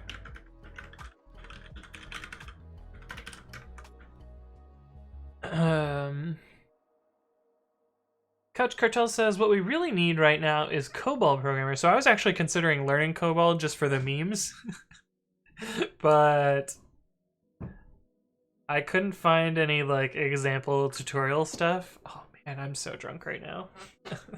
This is some strong beer. Is it? Am I lying? I swear I'm not lying. I also drank it pretty fast. It's been one of those days. Say the percent. Christ. Aren't they legally required to list the alcohol percentage on here? I don't know. But anyway. Yes, I was planning to learn some COBOL. But I'm definitely slurring some of my words. So what's that about XXX? So it's pretty common to make a XXX comment that's like, this is broken AF. And then like you go back and fix this. It's similar to like, you know, hack or you know, to do things like this. But the grammar that I'm using has special syntax highlighting for these three. But it's a little bit buggy, so like if you have like foobar baz XXX wet, you can see that it highlights the XXX in the middle of that thing, which is busted. Master Deck M32 says higher than 3.2 beer. Yeah, well, because below that it would be a soft drink, right?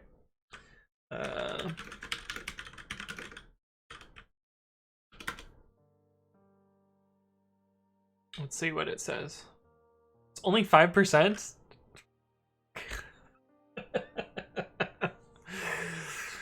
Jesus. Okay, well, I'm a cheap date. What can I say?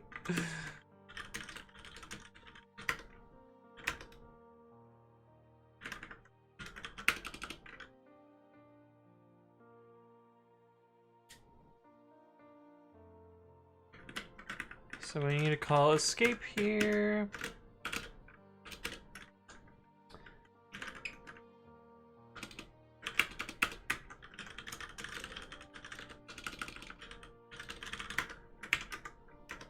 Fetch Twitch user.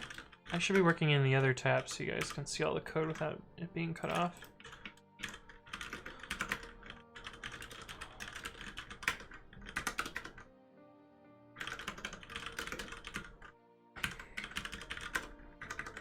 Oh, we no longer have this.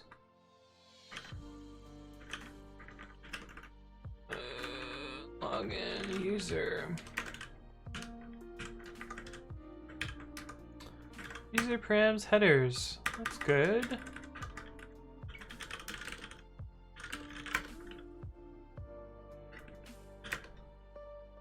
Okay, fix that one.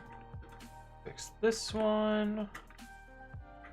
Make sure that's escaped. If a streamer wants to check the followage of their own channel.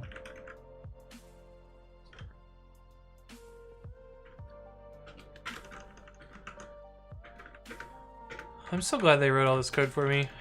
I would not have wanted to do all this, but I'm glad that they did it. Oh, this should be a double quote. All right, fine, you win.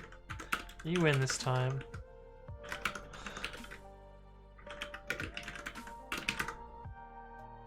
You can't check follow age.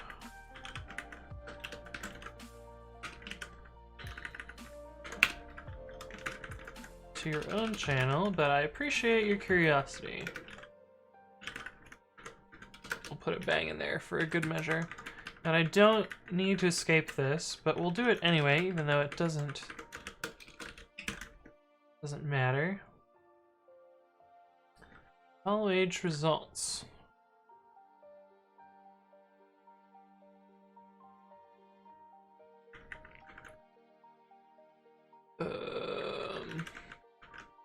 Escape this. Switch the quotes.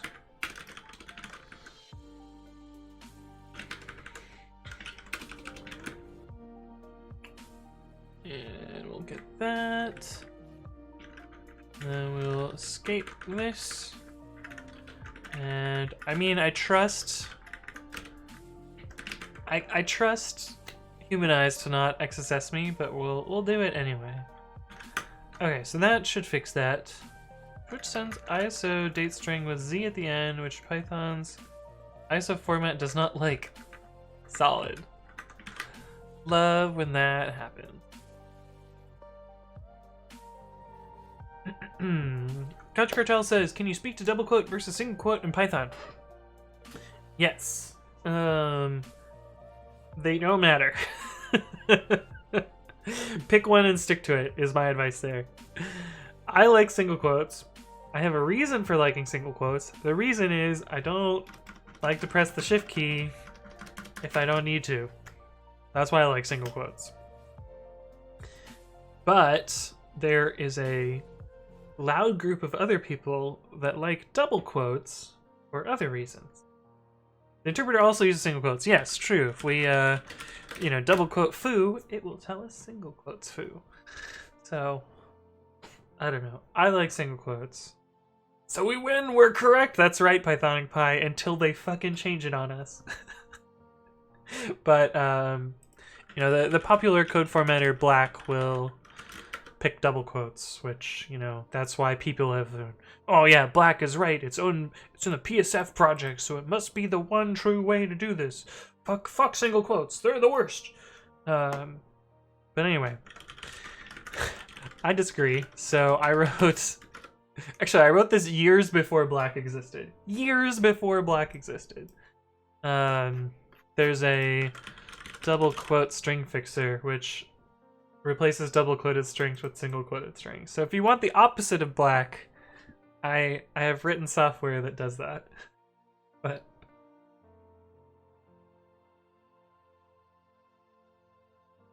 anyway. I like double quotes because I don't like pressing Alt-Grave to get the backspace for escaping. I mean, you still have to escape stuff in double quotes sometimes. I don't know. I feel like I escape in single quotes and double quotes about even. And that's the thing, like, I still will use double quoted strings if it avoids escapes. Like, I'm only having a preference when the quote type doesn't matter. Which I think is like the only useful time to have an argument about stuff, like, is when it doesn't matter. When it matters, like, I'm gonna avoid escapes as much as possible. But if it matters, I'm gonna prefer, or if it doesn't matter, I'm gonna prefer single quoted strings. And I think even the Python interpreter does this. So like if you had a single quoted string with an escaped single quote in it, it'll produce a double quoted string here, which is how I would write this.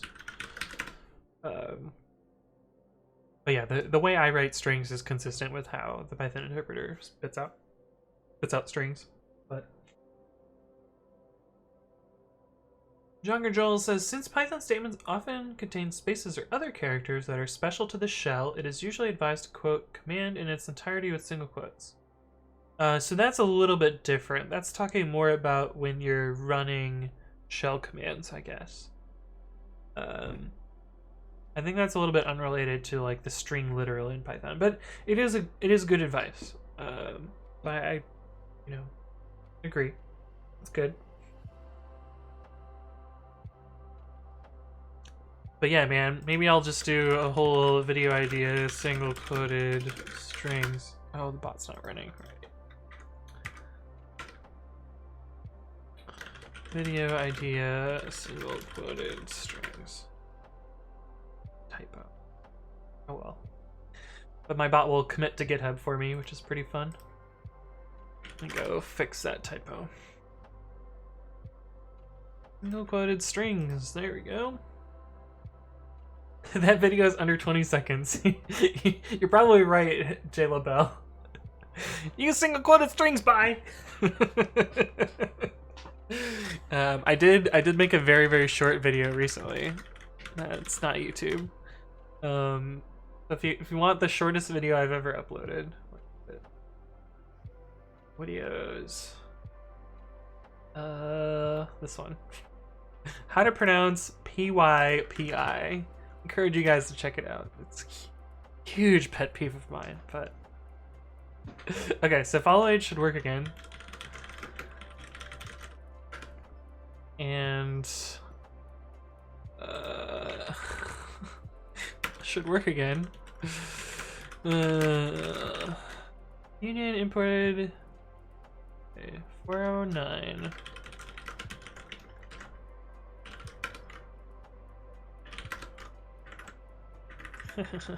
It should work again, he says.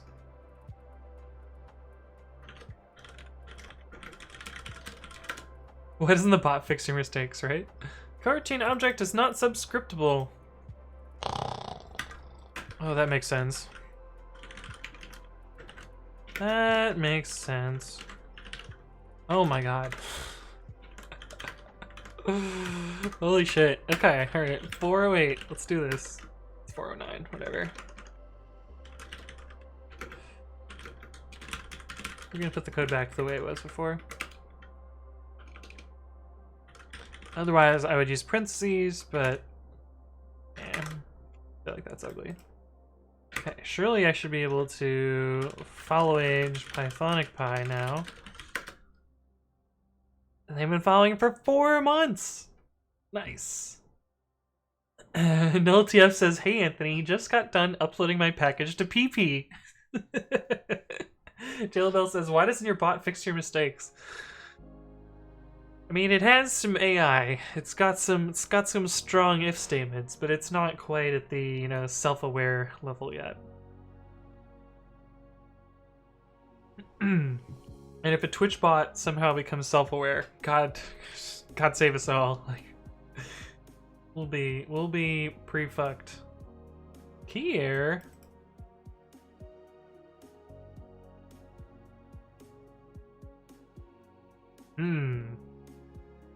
Still bugs. You are indeed correct.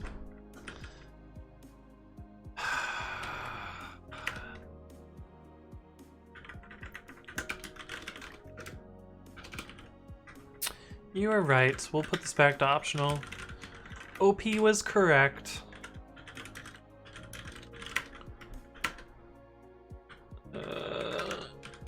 If fetch users is none, well, we'll just assert is not none here. Let's try that again.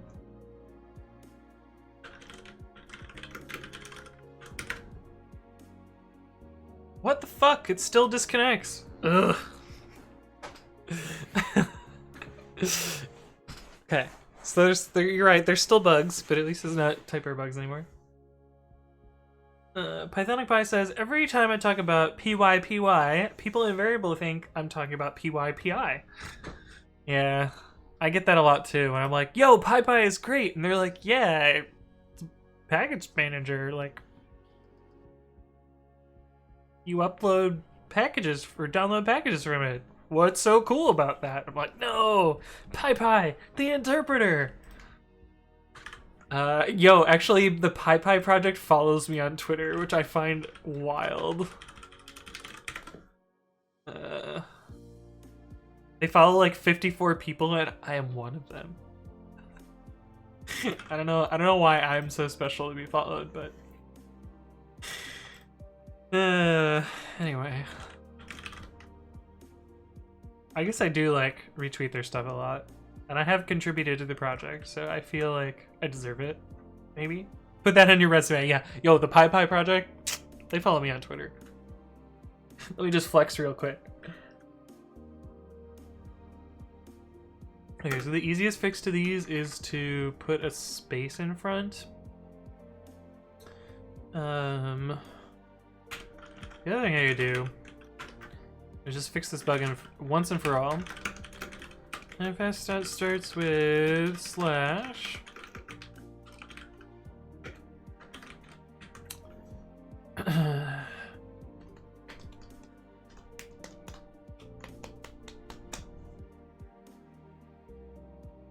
That's not quite right, though.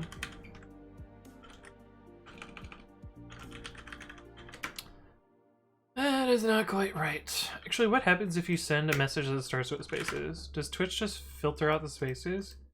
Maybe we should just put a space at the beginning of this.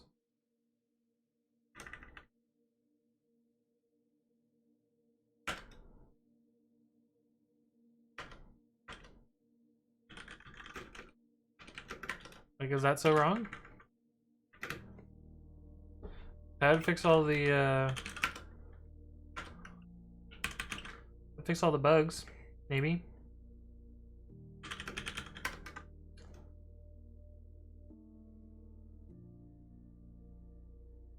And if Twitch renders it the same, like, who gives a fuck, right? Alright. Let's work in. College disconnect. Disconnect was not found. Maybe I should say user disconnect was not found.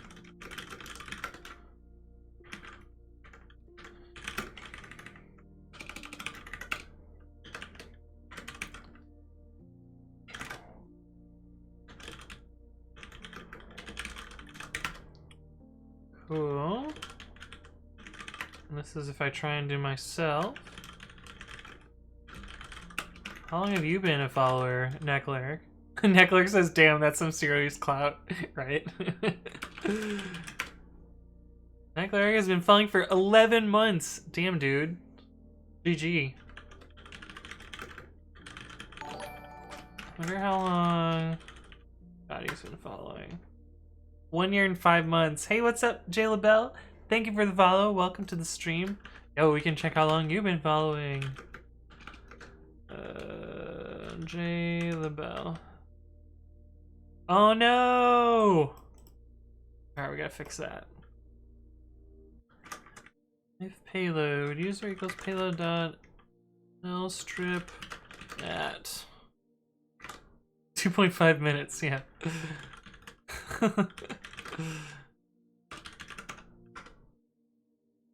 There we go. 42 seconds. Nice. That's pretty dope. Hey, what's up, Batiska? Hello, hello. Welcome back, friend. Why is the beer always gone? I'm doing well. We assembled a keyboard today. I did a bunch of soldering. It somehow worked. I'm like pretty happy that it worked well. 064B says, I missed most of the keyboard stuff. How did it go? It worked! It has the keyboard! It's not plugged in because I didn't program it, but I will program it off stream because I think that stuff's going to be super boring. And it's going to involve me clicking through OBS settings, which risks me, you know, showing stream keys and stuff. But anyway, we got it together. We, it worked. Oh my goodness. We're gonna get hiccups now too. But yeah, it was good. Just got around to looking at Cube.io. Seems like maybe something I've been looking for and didn't know existed. Yeah, it was suggested by a friend of mine who is super into keyboards. He loves keyboards. I thought I liked keyboards, but oh man, he loves keyboards. What is your GitHub again? So there's a nice fun command for that. You can find both my GitHub and the GitHub I use for my stream. But yeah, Key.io is pretty good. Nick Eric says, how much was the kit? I want to say the kit was like $10, but the microprocessor was more. Key.io BDN9. Okay, the kit was $13 and I got an Elite C. So 13 plus 18 is 31. But you could also build it with a Pro Micro instead of the Elite C. I wanted a USB-C keyboard, so I went with Elite C. And I also got this setup as well. Silver and gold. So I also spent 1, 2, 3, 4, 5. I spent $6 more. So I spent $37 plus tax on this, which is not bad. I also accidentally bought an extra Pro Micro, so we might actually be able to use that for other stuff. Hey, what's up, Marco into house? Thank you for the follow. Welcome to the stream. And Jogger Joel, thank you as well for the follow. 064B says, what about the keys / keycaps? Was that from the same place? So I got my keys from, or my caps from Novel Keys,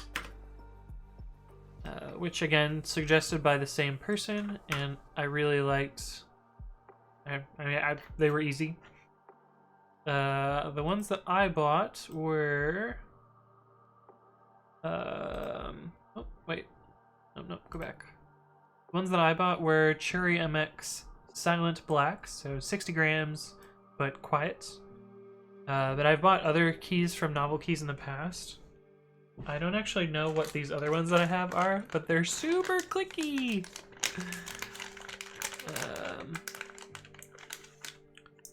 But yeah, these are some of the other switches I have, but they're super clicky. And I don't remember where I got the caps from because the bag isn't labeled, so I can't shout them out. I'm also not sponsored by any of this, so sponsor me. What was that one website? It was something like slightly not appropriate. I'm gonna search this off screen because oh, I think it was this website. Yeah. No, maybe. I don't know. I bought my caps somewhere else, but these caps are super boring, so I'm probably gonna get, you know, more interesting caps for this. We'll see how it goes. Batiska says, I want to add the bot bang joke command by a pie joke. What do you think? Make it happen, man. Send a patch. Dr. Joel says, is that Bluetooth multi-computer points? Oh, you got Twitch channel points. No, it's USB-C, so there's a USB-C plug in here, and I can plug it in. And you can see that its default layout. If we open this up, these are arrow keys or whatever. And I can page down.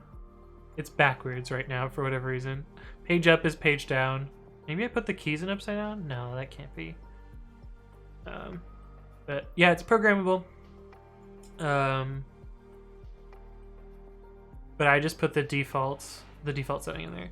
But the plan is to make this like Stream Deck kind of thing to be able to control my scenes, because right now I'm super bad at scenes.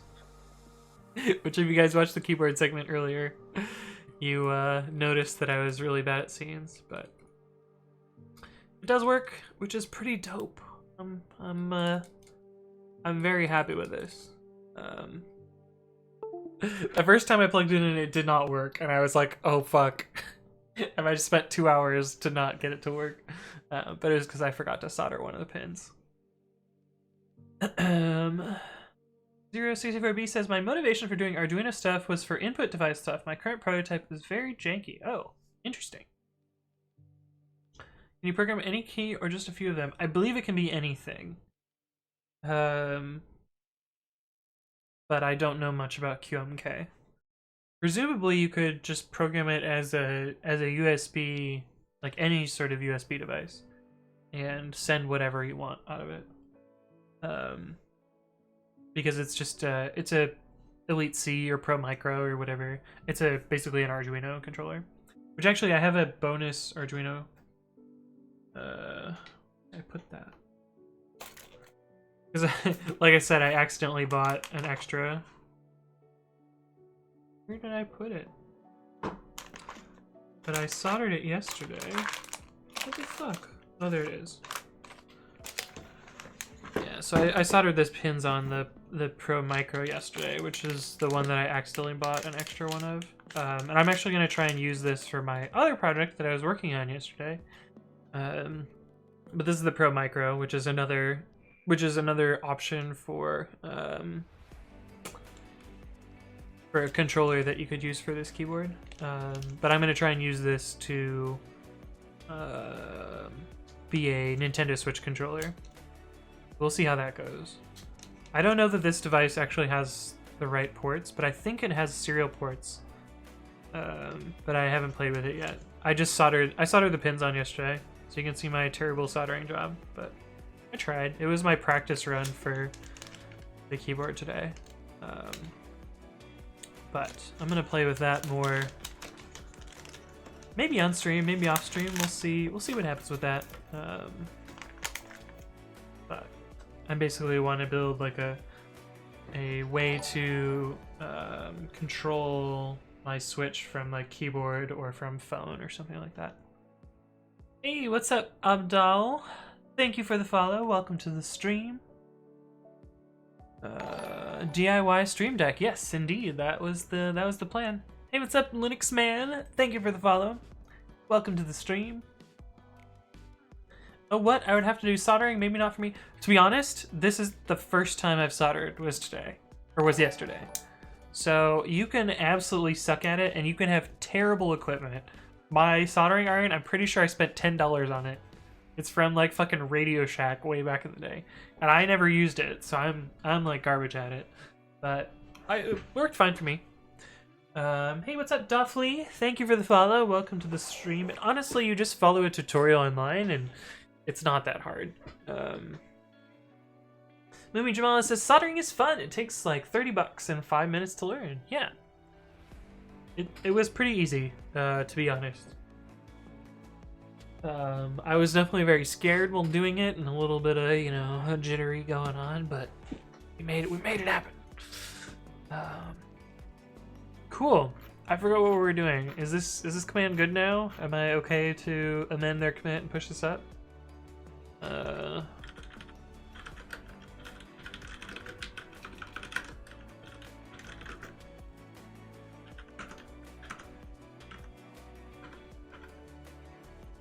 Cool. I think it's good. I think we're gonna call this good.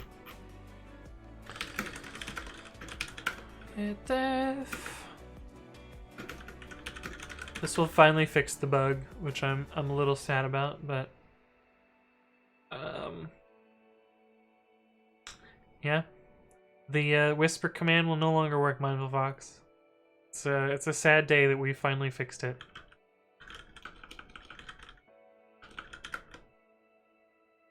But yeah, Michaela will be so sad. Why would you strip that feature away? Well, we also don't need Panos track like /whispering to Pokimane for my bot. That was fucking bullshit. I was real salty about that.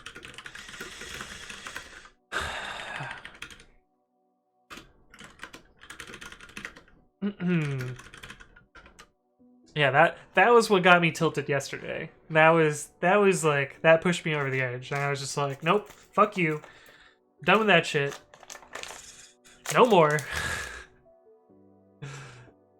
What was it doing? So you can see here how when Mindful Fox did follow age /W anti-rights code high, there's 2 spaces here. Before it didn't do that. Oh, actually not this one. Here's an example.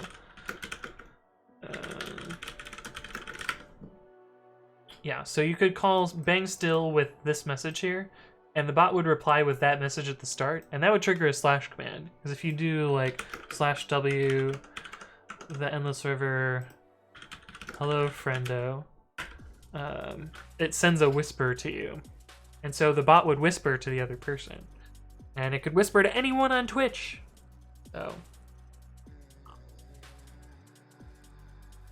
So we fixed that. But the bug was originally found by Michaela. And in a way, I'm a little bit sad that it's gone.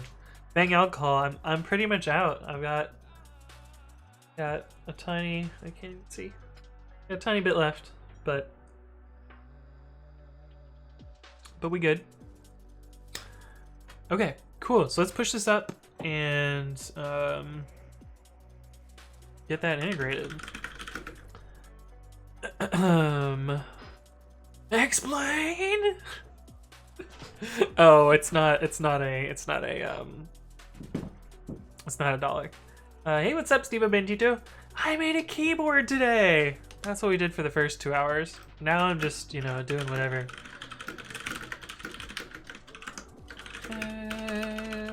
Dash F.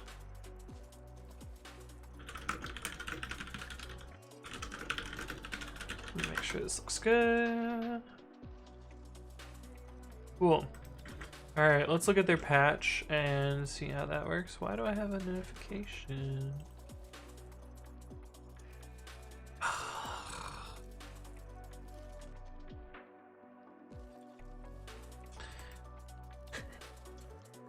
Anyway, we'll get to that one in a second. I know what the notification is because I just peeked at my email. But, okay. Bump the hooks and double quote string fixer. Cool. Follow each command. Show how long you or user has been following. Oh, we need to update this messaging so we can fix that. Fun Fox says, are you gonna customize your keycaps? Yes, these are just temporary keycaps because they're boring for now. And somebody who's not following. Do you think Pokemon was excited? Your bot is kind of handsome. I don't think she read it. I hope she didn't. I hope she was just like, oh, ignoring that message. Update the readme. My bot is a simp. Oh man.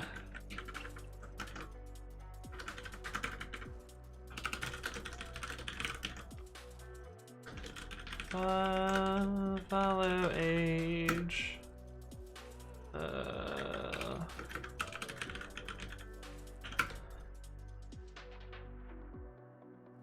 It's been following for. Oh, it's so hard to select this. You guys type in messages. Ah!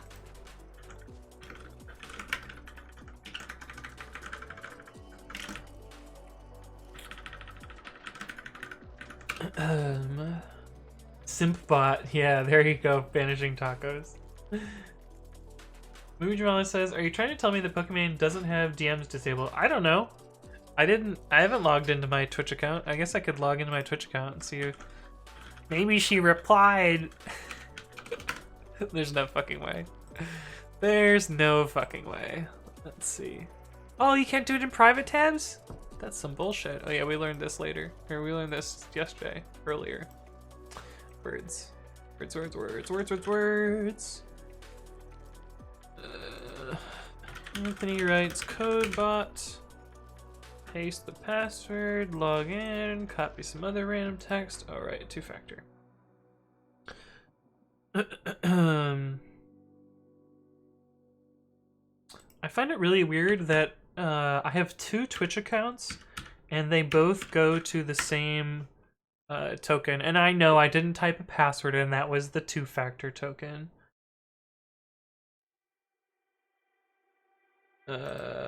Okay, I had a whisper and I was like, oh no, what have I done? But it was just one of you guys having the bot whisper to itself. So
Where did this grill meme come from? I don't even know. But I like it. Something about grill. I'm sure it was a, like, probably like a phone typo or something that originated.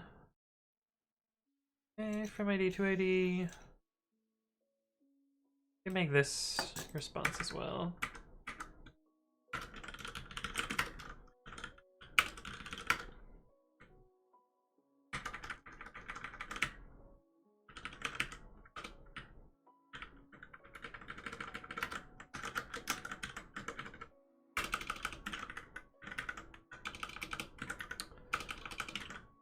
Music stop? What are you doing, music? Oh no, you're just quiet. Let's see. Oops. Is this optional?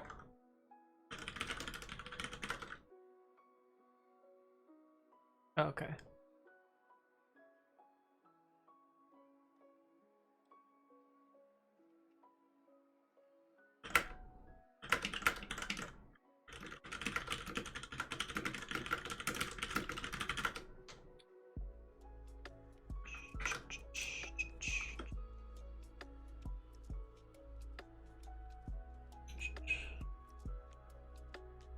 My favorite is Bob's. Show Bob's.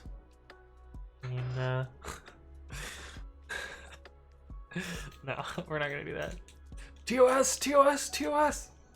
Hey, what's up, Recursive Chat? Hello, hello. Welcome to the stream. I know, well, since you haven't been here, I made a keyboard earlier. That's what we spent most of the stream doing. Is this fancy keyboard. But it'll be my it'll be my Twitch Anthony.exe has crashed. It'll be my Twitch scene switcher. But yeah. E-Doggy says, what keyboard are you rocking? So we got keyboard, and we've got keyboard 2, and I'm gonna need to make a keyboard 3 soon. But we'll have to make we'll have to make a command for that. But where's keyboard 2? Here's keyboard 2. Literally 2 keys. But yeah. Anthony's startup is his OnlyFans.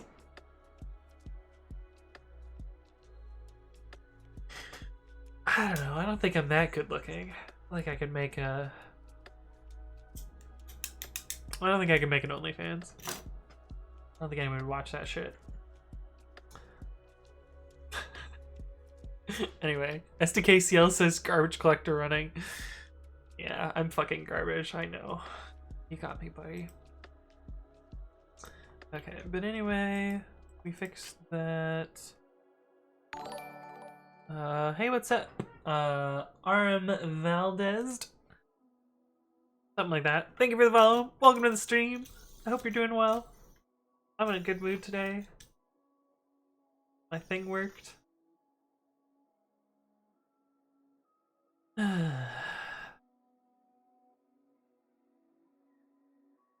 This is cool. I really like this command. I'm glad they contributed this. Uh-oh. Forgot to fix that.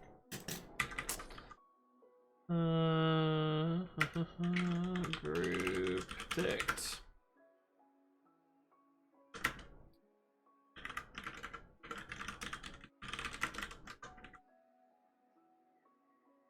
But we can't do it here.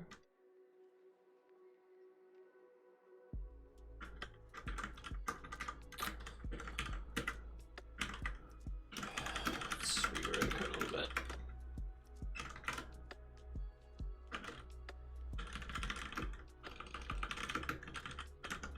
I hope you don't mind me pinging you over and over, Month Fox.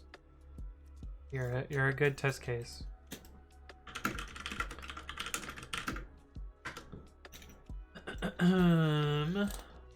Recursive Chat says my mechanical keyboard gave me tinnitus. Damn, that must have been a loud mechanical keyboard. Would you have like blues?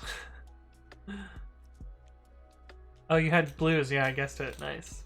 Still the same, just dampened the sound, made them jailhouse blues. I see. Speaking of ergo keyboards, couple streams from now, I don't know when they'll show up. am getting a Kinesis keyboard from Kinesis Keyboards. They were like, hey, we will send you a keyboard and you can use, as long as you use it on stream, you can just have it, I guess. So I'm gonna try out a new keyboard and we'll see how that goes. Sponsorship! I'm not sponsored, they're just sending me a keyboard. Which is close enough, I guess. I didn't want to go straight to the advantage because I cheat enough when I type, so what is it called? I think it's called the... Is it this one? Yeah, it's this one. The Freestyle Pro, which is more of like a standard, less wild layout. But they're gonna send me a Freestyle Pro, and they suggested that I try it off stream for a while before doing it on stream. So use coupon code FreeCommit for 50% off. Yeah, if only that were a thing, right? But yeah, I'm looking forward to trying this out. But I expect myself to be really bad at it for a very long while. My friend actually has the Freestyle Pro. Yeah. My friend Daniel, one of my friends named Daniel. Not my brother Daniel. Free merch, yup, free merch. Gabby V says WTF. No, it'll be good. I think it'll be fun. 064B says totally understandable. It takes a few weeks to get used to. I've heard that freestyle is good. Yeah, we'll see how it goes. Alice Fury says nice. They're solid boards. I ended up with an Ergo Docs a while back. Loved it. Dying to try the Advantage at some point in the future. Yo, the Advantage is super expensive. I also like felt bad. I was like, I don't think I could accept a $300 keyboard that I'm gonna have trouble typing on. So, but yeah, that'll be a thing. Hungry Hippo says, the thing that kills me on those kind of keyboards is that the B key is on the left. On my left, I type B with my right hand pointer, so it slows me down. Alright, now we're gonna see what key... I cheat so badly when I type, so... quick... Oh, God. Oh, yo, I totally type it with my left hand. Oh, you do it with right hand? Okay, I'm good then. I'm good with that, at least.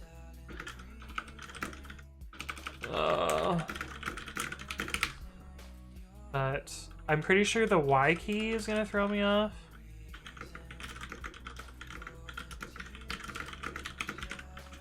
Oh no, I do that one right. What's the key that I cheat on? I definitely cheat on keys, so we're gonna find out how bad I am at typing. Anthony learns to type right. Clarity Maker says, I have an Advantage and a Freestyle. Both are great. Freestyle only took a couple of hours to get used to. The Advantage, a week or two. Advantage is easily worth it if you have RSI pain. Otherwise, maybe not so much. Yeah. I have never had problems with my, whatever. Did you press C with your index finger? Probably. Oh, I totally did. Hey, but that's fine. That one will still be on the left hand. But yeah, that's also I learned I press tab with my ring finger. How's that for fucking weird? Hey, what's up, Gameosh? Welcome. Good to hear you're from Brazil. We actually get quite a few people from Brazil on stream, which is great. Steve Bendito also tabs with ring finger. Interesting. Hey, what's up, Gabe Scott? Hello. We built a keyboard earlier. That was the first 2 hours of the stream. So I played some soldering. Hungry Hanger Bill says, getting attacked over here for my ring fingering the tab key. Yo, when I did it the first time, someone's like, you use the ring finger? What's wrong with you? I'm like, what? Do I? I don't know. But yeah, I do. Definitely do. I turned my caps lock into an escape key because the touch bar doesn't have a physical one. Ugh. Yeah, man, fuck the touch bar. I'm so glad that I don't have a touch bar laptop. Well, I don't even have a MacBook because, lol, I don't work at Lyft anymore, so I don't have a Lyft laptop. But yeah. Me too, but why? I don't know. Someone told me it was weird, so why we're talking about it. SDKCL says, by the way, thanks for the YouTube series. I really like them. Glad you like them. I really like making them. They're really easy for me to make videos like that as well, because it's basically like I have an idea in my head. It's similar to me streaming. I just sit down and, you know, talk about stuff, and it just kind of happens, and then I end up with a YouTube video. And I've been pretty proud of the work that I built too, because I think it's, you know, even though I don't put in that much effort into it, I think the result is reasonably high quality. So I don't know. I like what I've produced, and you know, as long as you guys keep supporting the channel with whatever views and likes and whatever the shit happens on YouTube, I'll keep doing it. I'm gonna go fill up my water because I'm thirsty and I'm out of water, but I will be right back after I do that. So I'll see you guys in a sec.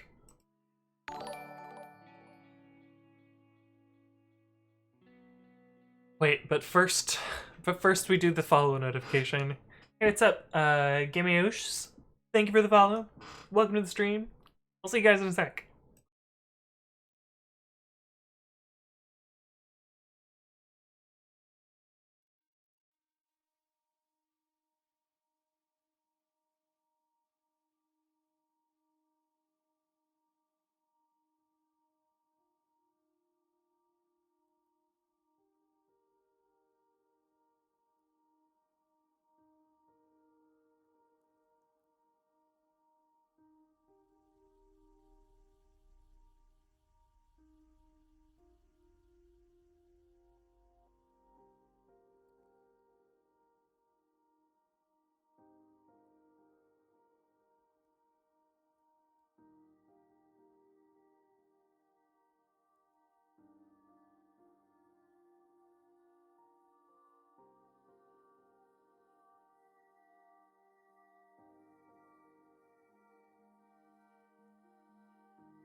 It is the year 2022, and Anthony Wright's code is a bang keyboard 30 command.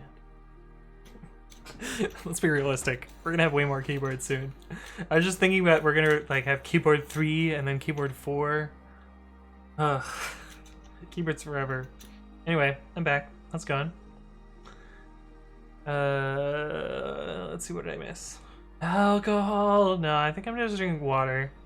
I think I'm already sloshed enough, which is silly because I only had, you know, I guess it's 3/4 of a liter. Oh no, wait, this is only 550 ml. I thought this was 750. I have no excuse for being this inebriated. But, oh well. Anthony becomes a keyboard reviewer. I mean, people send me keyboards. I'll probably use them and try them. Emosh says, Python is my favorite language. I'm studying Django. Nice.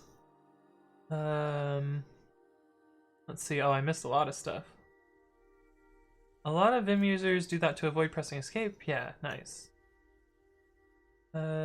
Short and precise, indeed.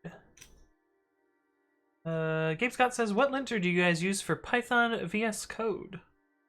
You've come to the right place. There are some linter aficionados in this in this stream.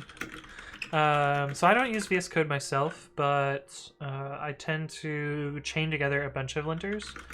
So here's just like an example where I'm chaining together a bunch of linters. So like like flake8 and autopip8 and an import reorder and a thing that puts commas in places and mypy and don't check in debug statements, use single quotes, white space fixers, etc. I basically chained together a bunch of these. And this is using a tool called precommit, which I created. And if you want to check out precommits, precommit.com. It's essentially like a configuration file for linters and code formatters, and it manages installing them, and you can use it with git hooks. And yeah, that's my linter spiel. Anyway. But yeah, definitely check that out if you haven't seen it before. It's one of those things where, like, if you haven't used it before, you don't really know that you need it until you've used it, I guess, kind of. But man, I don't know what I would do without it nowadays. And I'm not just saying this because I wrote the thing. I'm saying this because, like, it legitimately is one of the most important pieces of software that I deal with on a day-to-day. But let's check this merge request. This is dope. Thanks for working on this.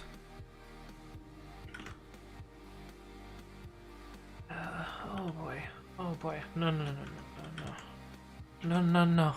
This is what I want to do. Review and give them a kitty cat or a doggo, or maybe it's the Pikachu. They got the kitty cat. The sarcastic high five kitty cat. Merge that. Johnny PRC says, have you worked with Kythe at all for cross-referencing? Is this the tab completion thing? With the, like, AI shenanigans? Pluggable, mostly language agnostic system for building tools that work with code. No, this is not the thing I was thinking of. I have not worked with Kythe.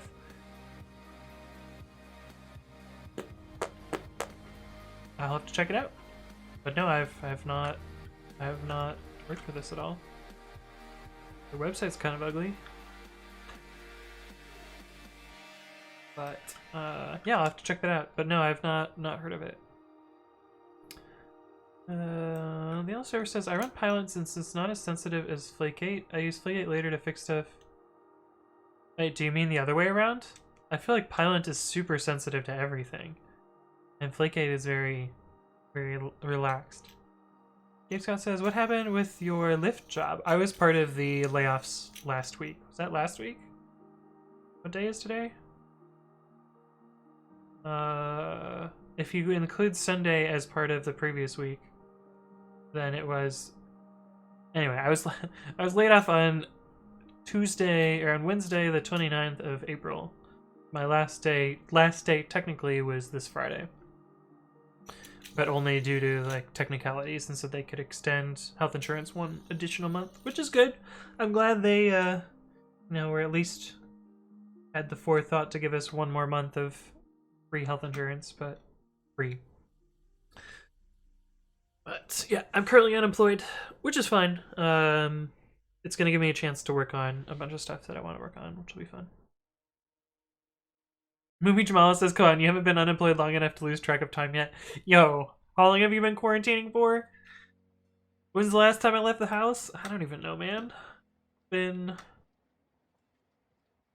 62 days since, or 63 days since I've left the house. Well, I got milk and bananas. That's my leaving the house. It's been 63 days since I've been, like, actually going out for anything other than groceries. Or anything other than basic groceries. I've been ordering most of my groceries on Amazon, which is nice.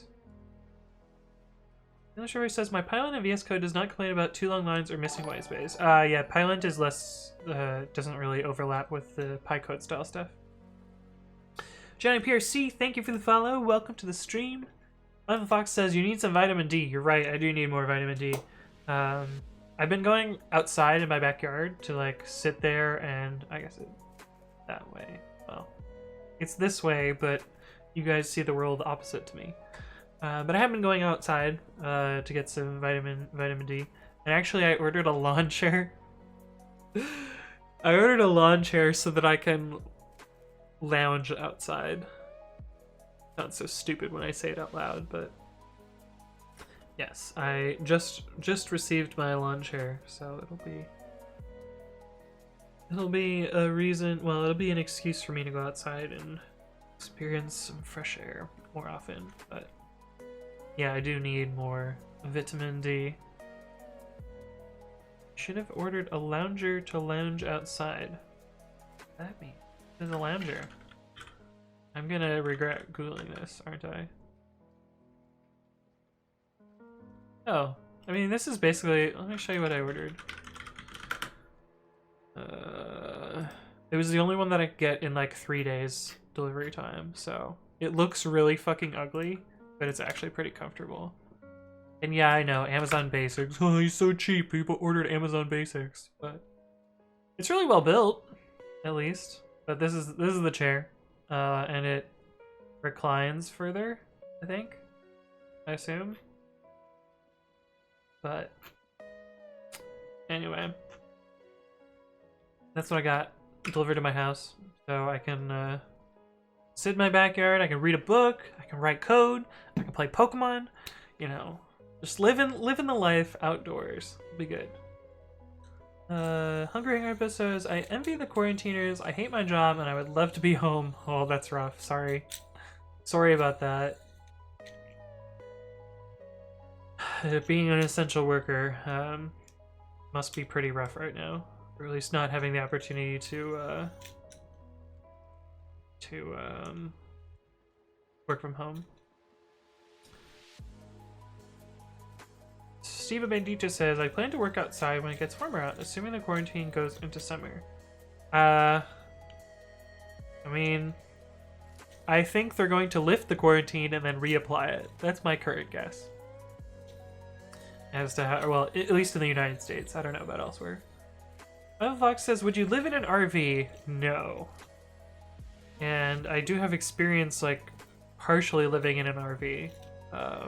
When my first year of high school, we were moving from one city to another, and we were moving out of the house, and so we were living in Lake Orion, but we were going to school in Oxford, and they're pretty far away, and my parents both worked at the time, and so they couldn't pick us up after school at the bus stop in Oxford.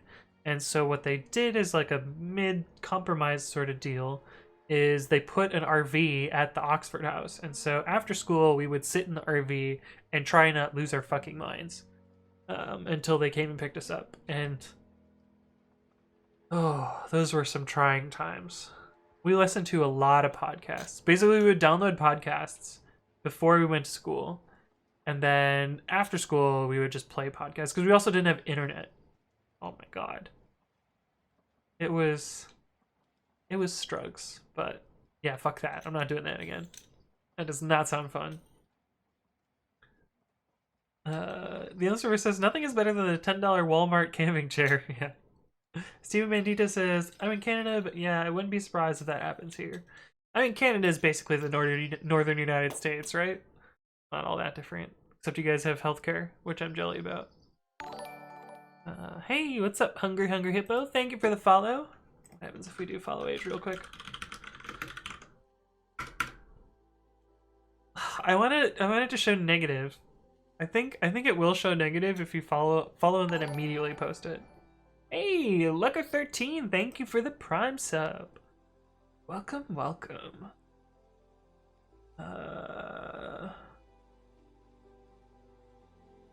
North America and South America here. He's almost an international artist. Yeah. I got people from all over the place. Usually we get a large European audience, but it's understandable that it's like, 2 in the morning, 3 in the morning for them, so understandable that they're not around, right? But yeah. I guess we can go on. Oh, I can delete an email now. Oh man. I'm usually very inbox zero kind of deal, but recently I've been slipping a little bit, which is rough, but Yeah, Mumi Jamala says, I'm here to represent Europe. Nice.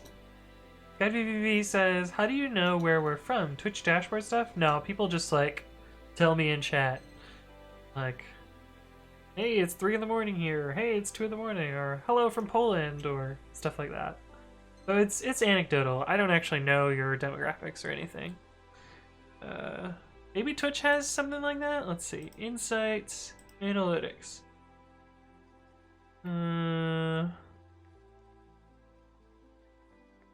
This is mostly like ad revenue, where people came from, similar channels.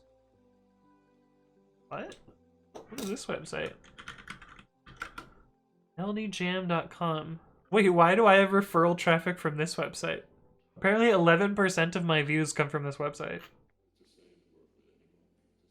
What? How? I haven't worked on games.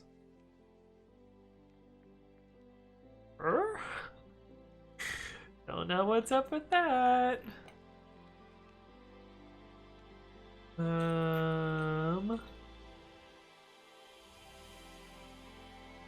What categories do my viewers like to watch? 28% is science and technology. 12% is just chatting. Valorant, Dota 2, LOL, and then 47% is other. So not even a majority of the people that watch my channel normally watch science and technology. I find that very strange. Huh. But yeah, it doesn't tell me demographics, which is a bummer. Well, probably fine, I guess. But yeah, thanks for looking, SDKCL. There's that thing with flags some streamers have below their stream. Oh yeah, it's Twitch plugin. I wonder how it counts what you normally watch. It's probably like, I don't know, I would guess like majority of time in a particular category or something like that.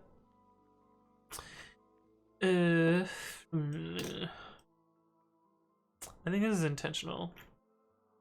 But let's see if I'm gonna be sober enough to find it.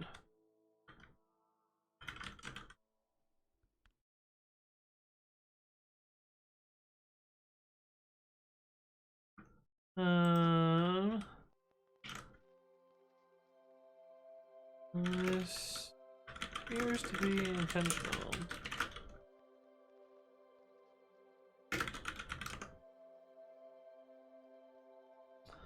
Maybe I should stop replying to GitHub comments. That's probably... I probably should have said more words there. Probably should have said more words there. Maybe I should go back and delete that. Nah, I'll just leave it, whatever. I should probably go delete that. Yeah, let's go delete that. Or we'll write more words. Let's write more words. Actually, let's see if there's a duplicate too.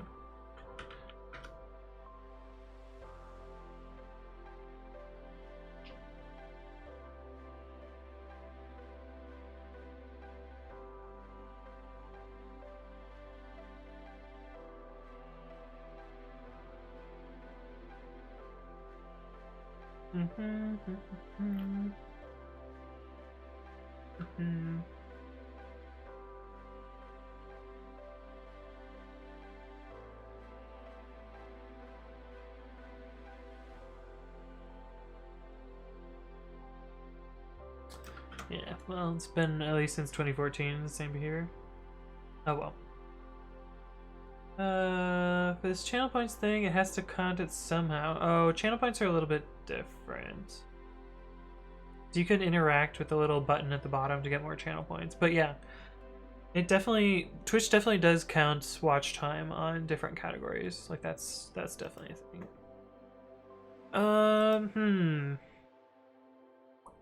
How long have I been streaming for? How mad would you guys be? That's not the right command. Uptime. 5 hours. Alright, we're gonna call it stream. I'm tired. We got the things that I want to get done today, which is I built the keyword, and we did some actual software stuff at the end. But yeah, it's been good. Let me do my little spiel, then we'll go find someone to raid. So if you like the content, I upload all my previous streams. Oh, I forgot to upload yesterday's. No, I did upload yesterday's. Nice. I upload my previous streams onto YouTube. That's youtube.com/AnthonyWritesCode. And I've been working on this mini series, although I've numbered it with 3 digits, so we're gonna do at least 100 episodes of it, right? Where I basically explain topics in programs and stuff. But yeah, that's that. I'm really proud of these. And I usually stream on Saturdays, although now that I'm unemployed, I'm going to be streaming most days on Twitch. Probably in the mornings, in Pacific time. But I announced those in 2 places. One of those is on Twitter, and the other one is on Discord. Does Strager's name really rhyme with swagger? Is it really Stragger? Really? Really? GameScott says, do you have any Python streaming projects coming up? Yes, I'm always working on projects, and pretty much always in Python. I don't know what I'll be working on next, but it will definitely be some Python stuff. But so yeah, like if Mondays are how they normally are, my Monday is usually a huge blast of random open source stuff. So if that happens, as it usually does, I'll probably be streaming just like miscellaneous open source maintainership stuff tomorrow. But yeah, I'm usually working on Python stuff. Today is kind of a weird stream. Yesterday was kind of a weird stream. But most of the time it's usually Python. At least 999 episodes. Yeah, then I'm gonna have to regret my numbering scheme and roll over, right? Cool, I'll watch. I've only just started learning Python. Nice. You have a founder badge, so you've been here for a really long time. Follow age. How long have you been here?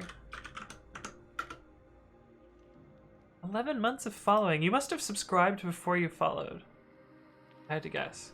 Unconfused. Anyway, but yeah, thank you all for watching. Let's go find someone to raid.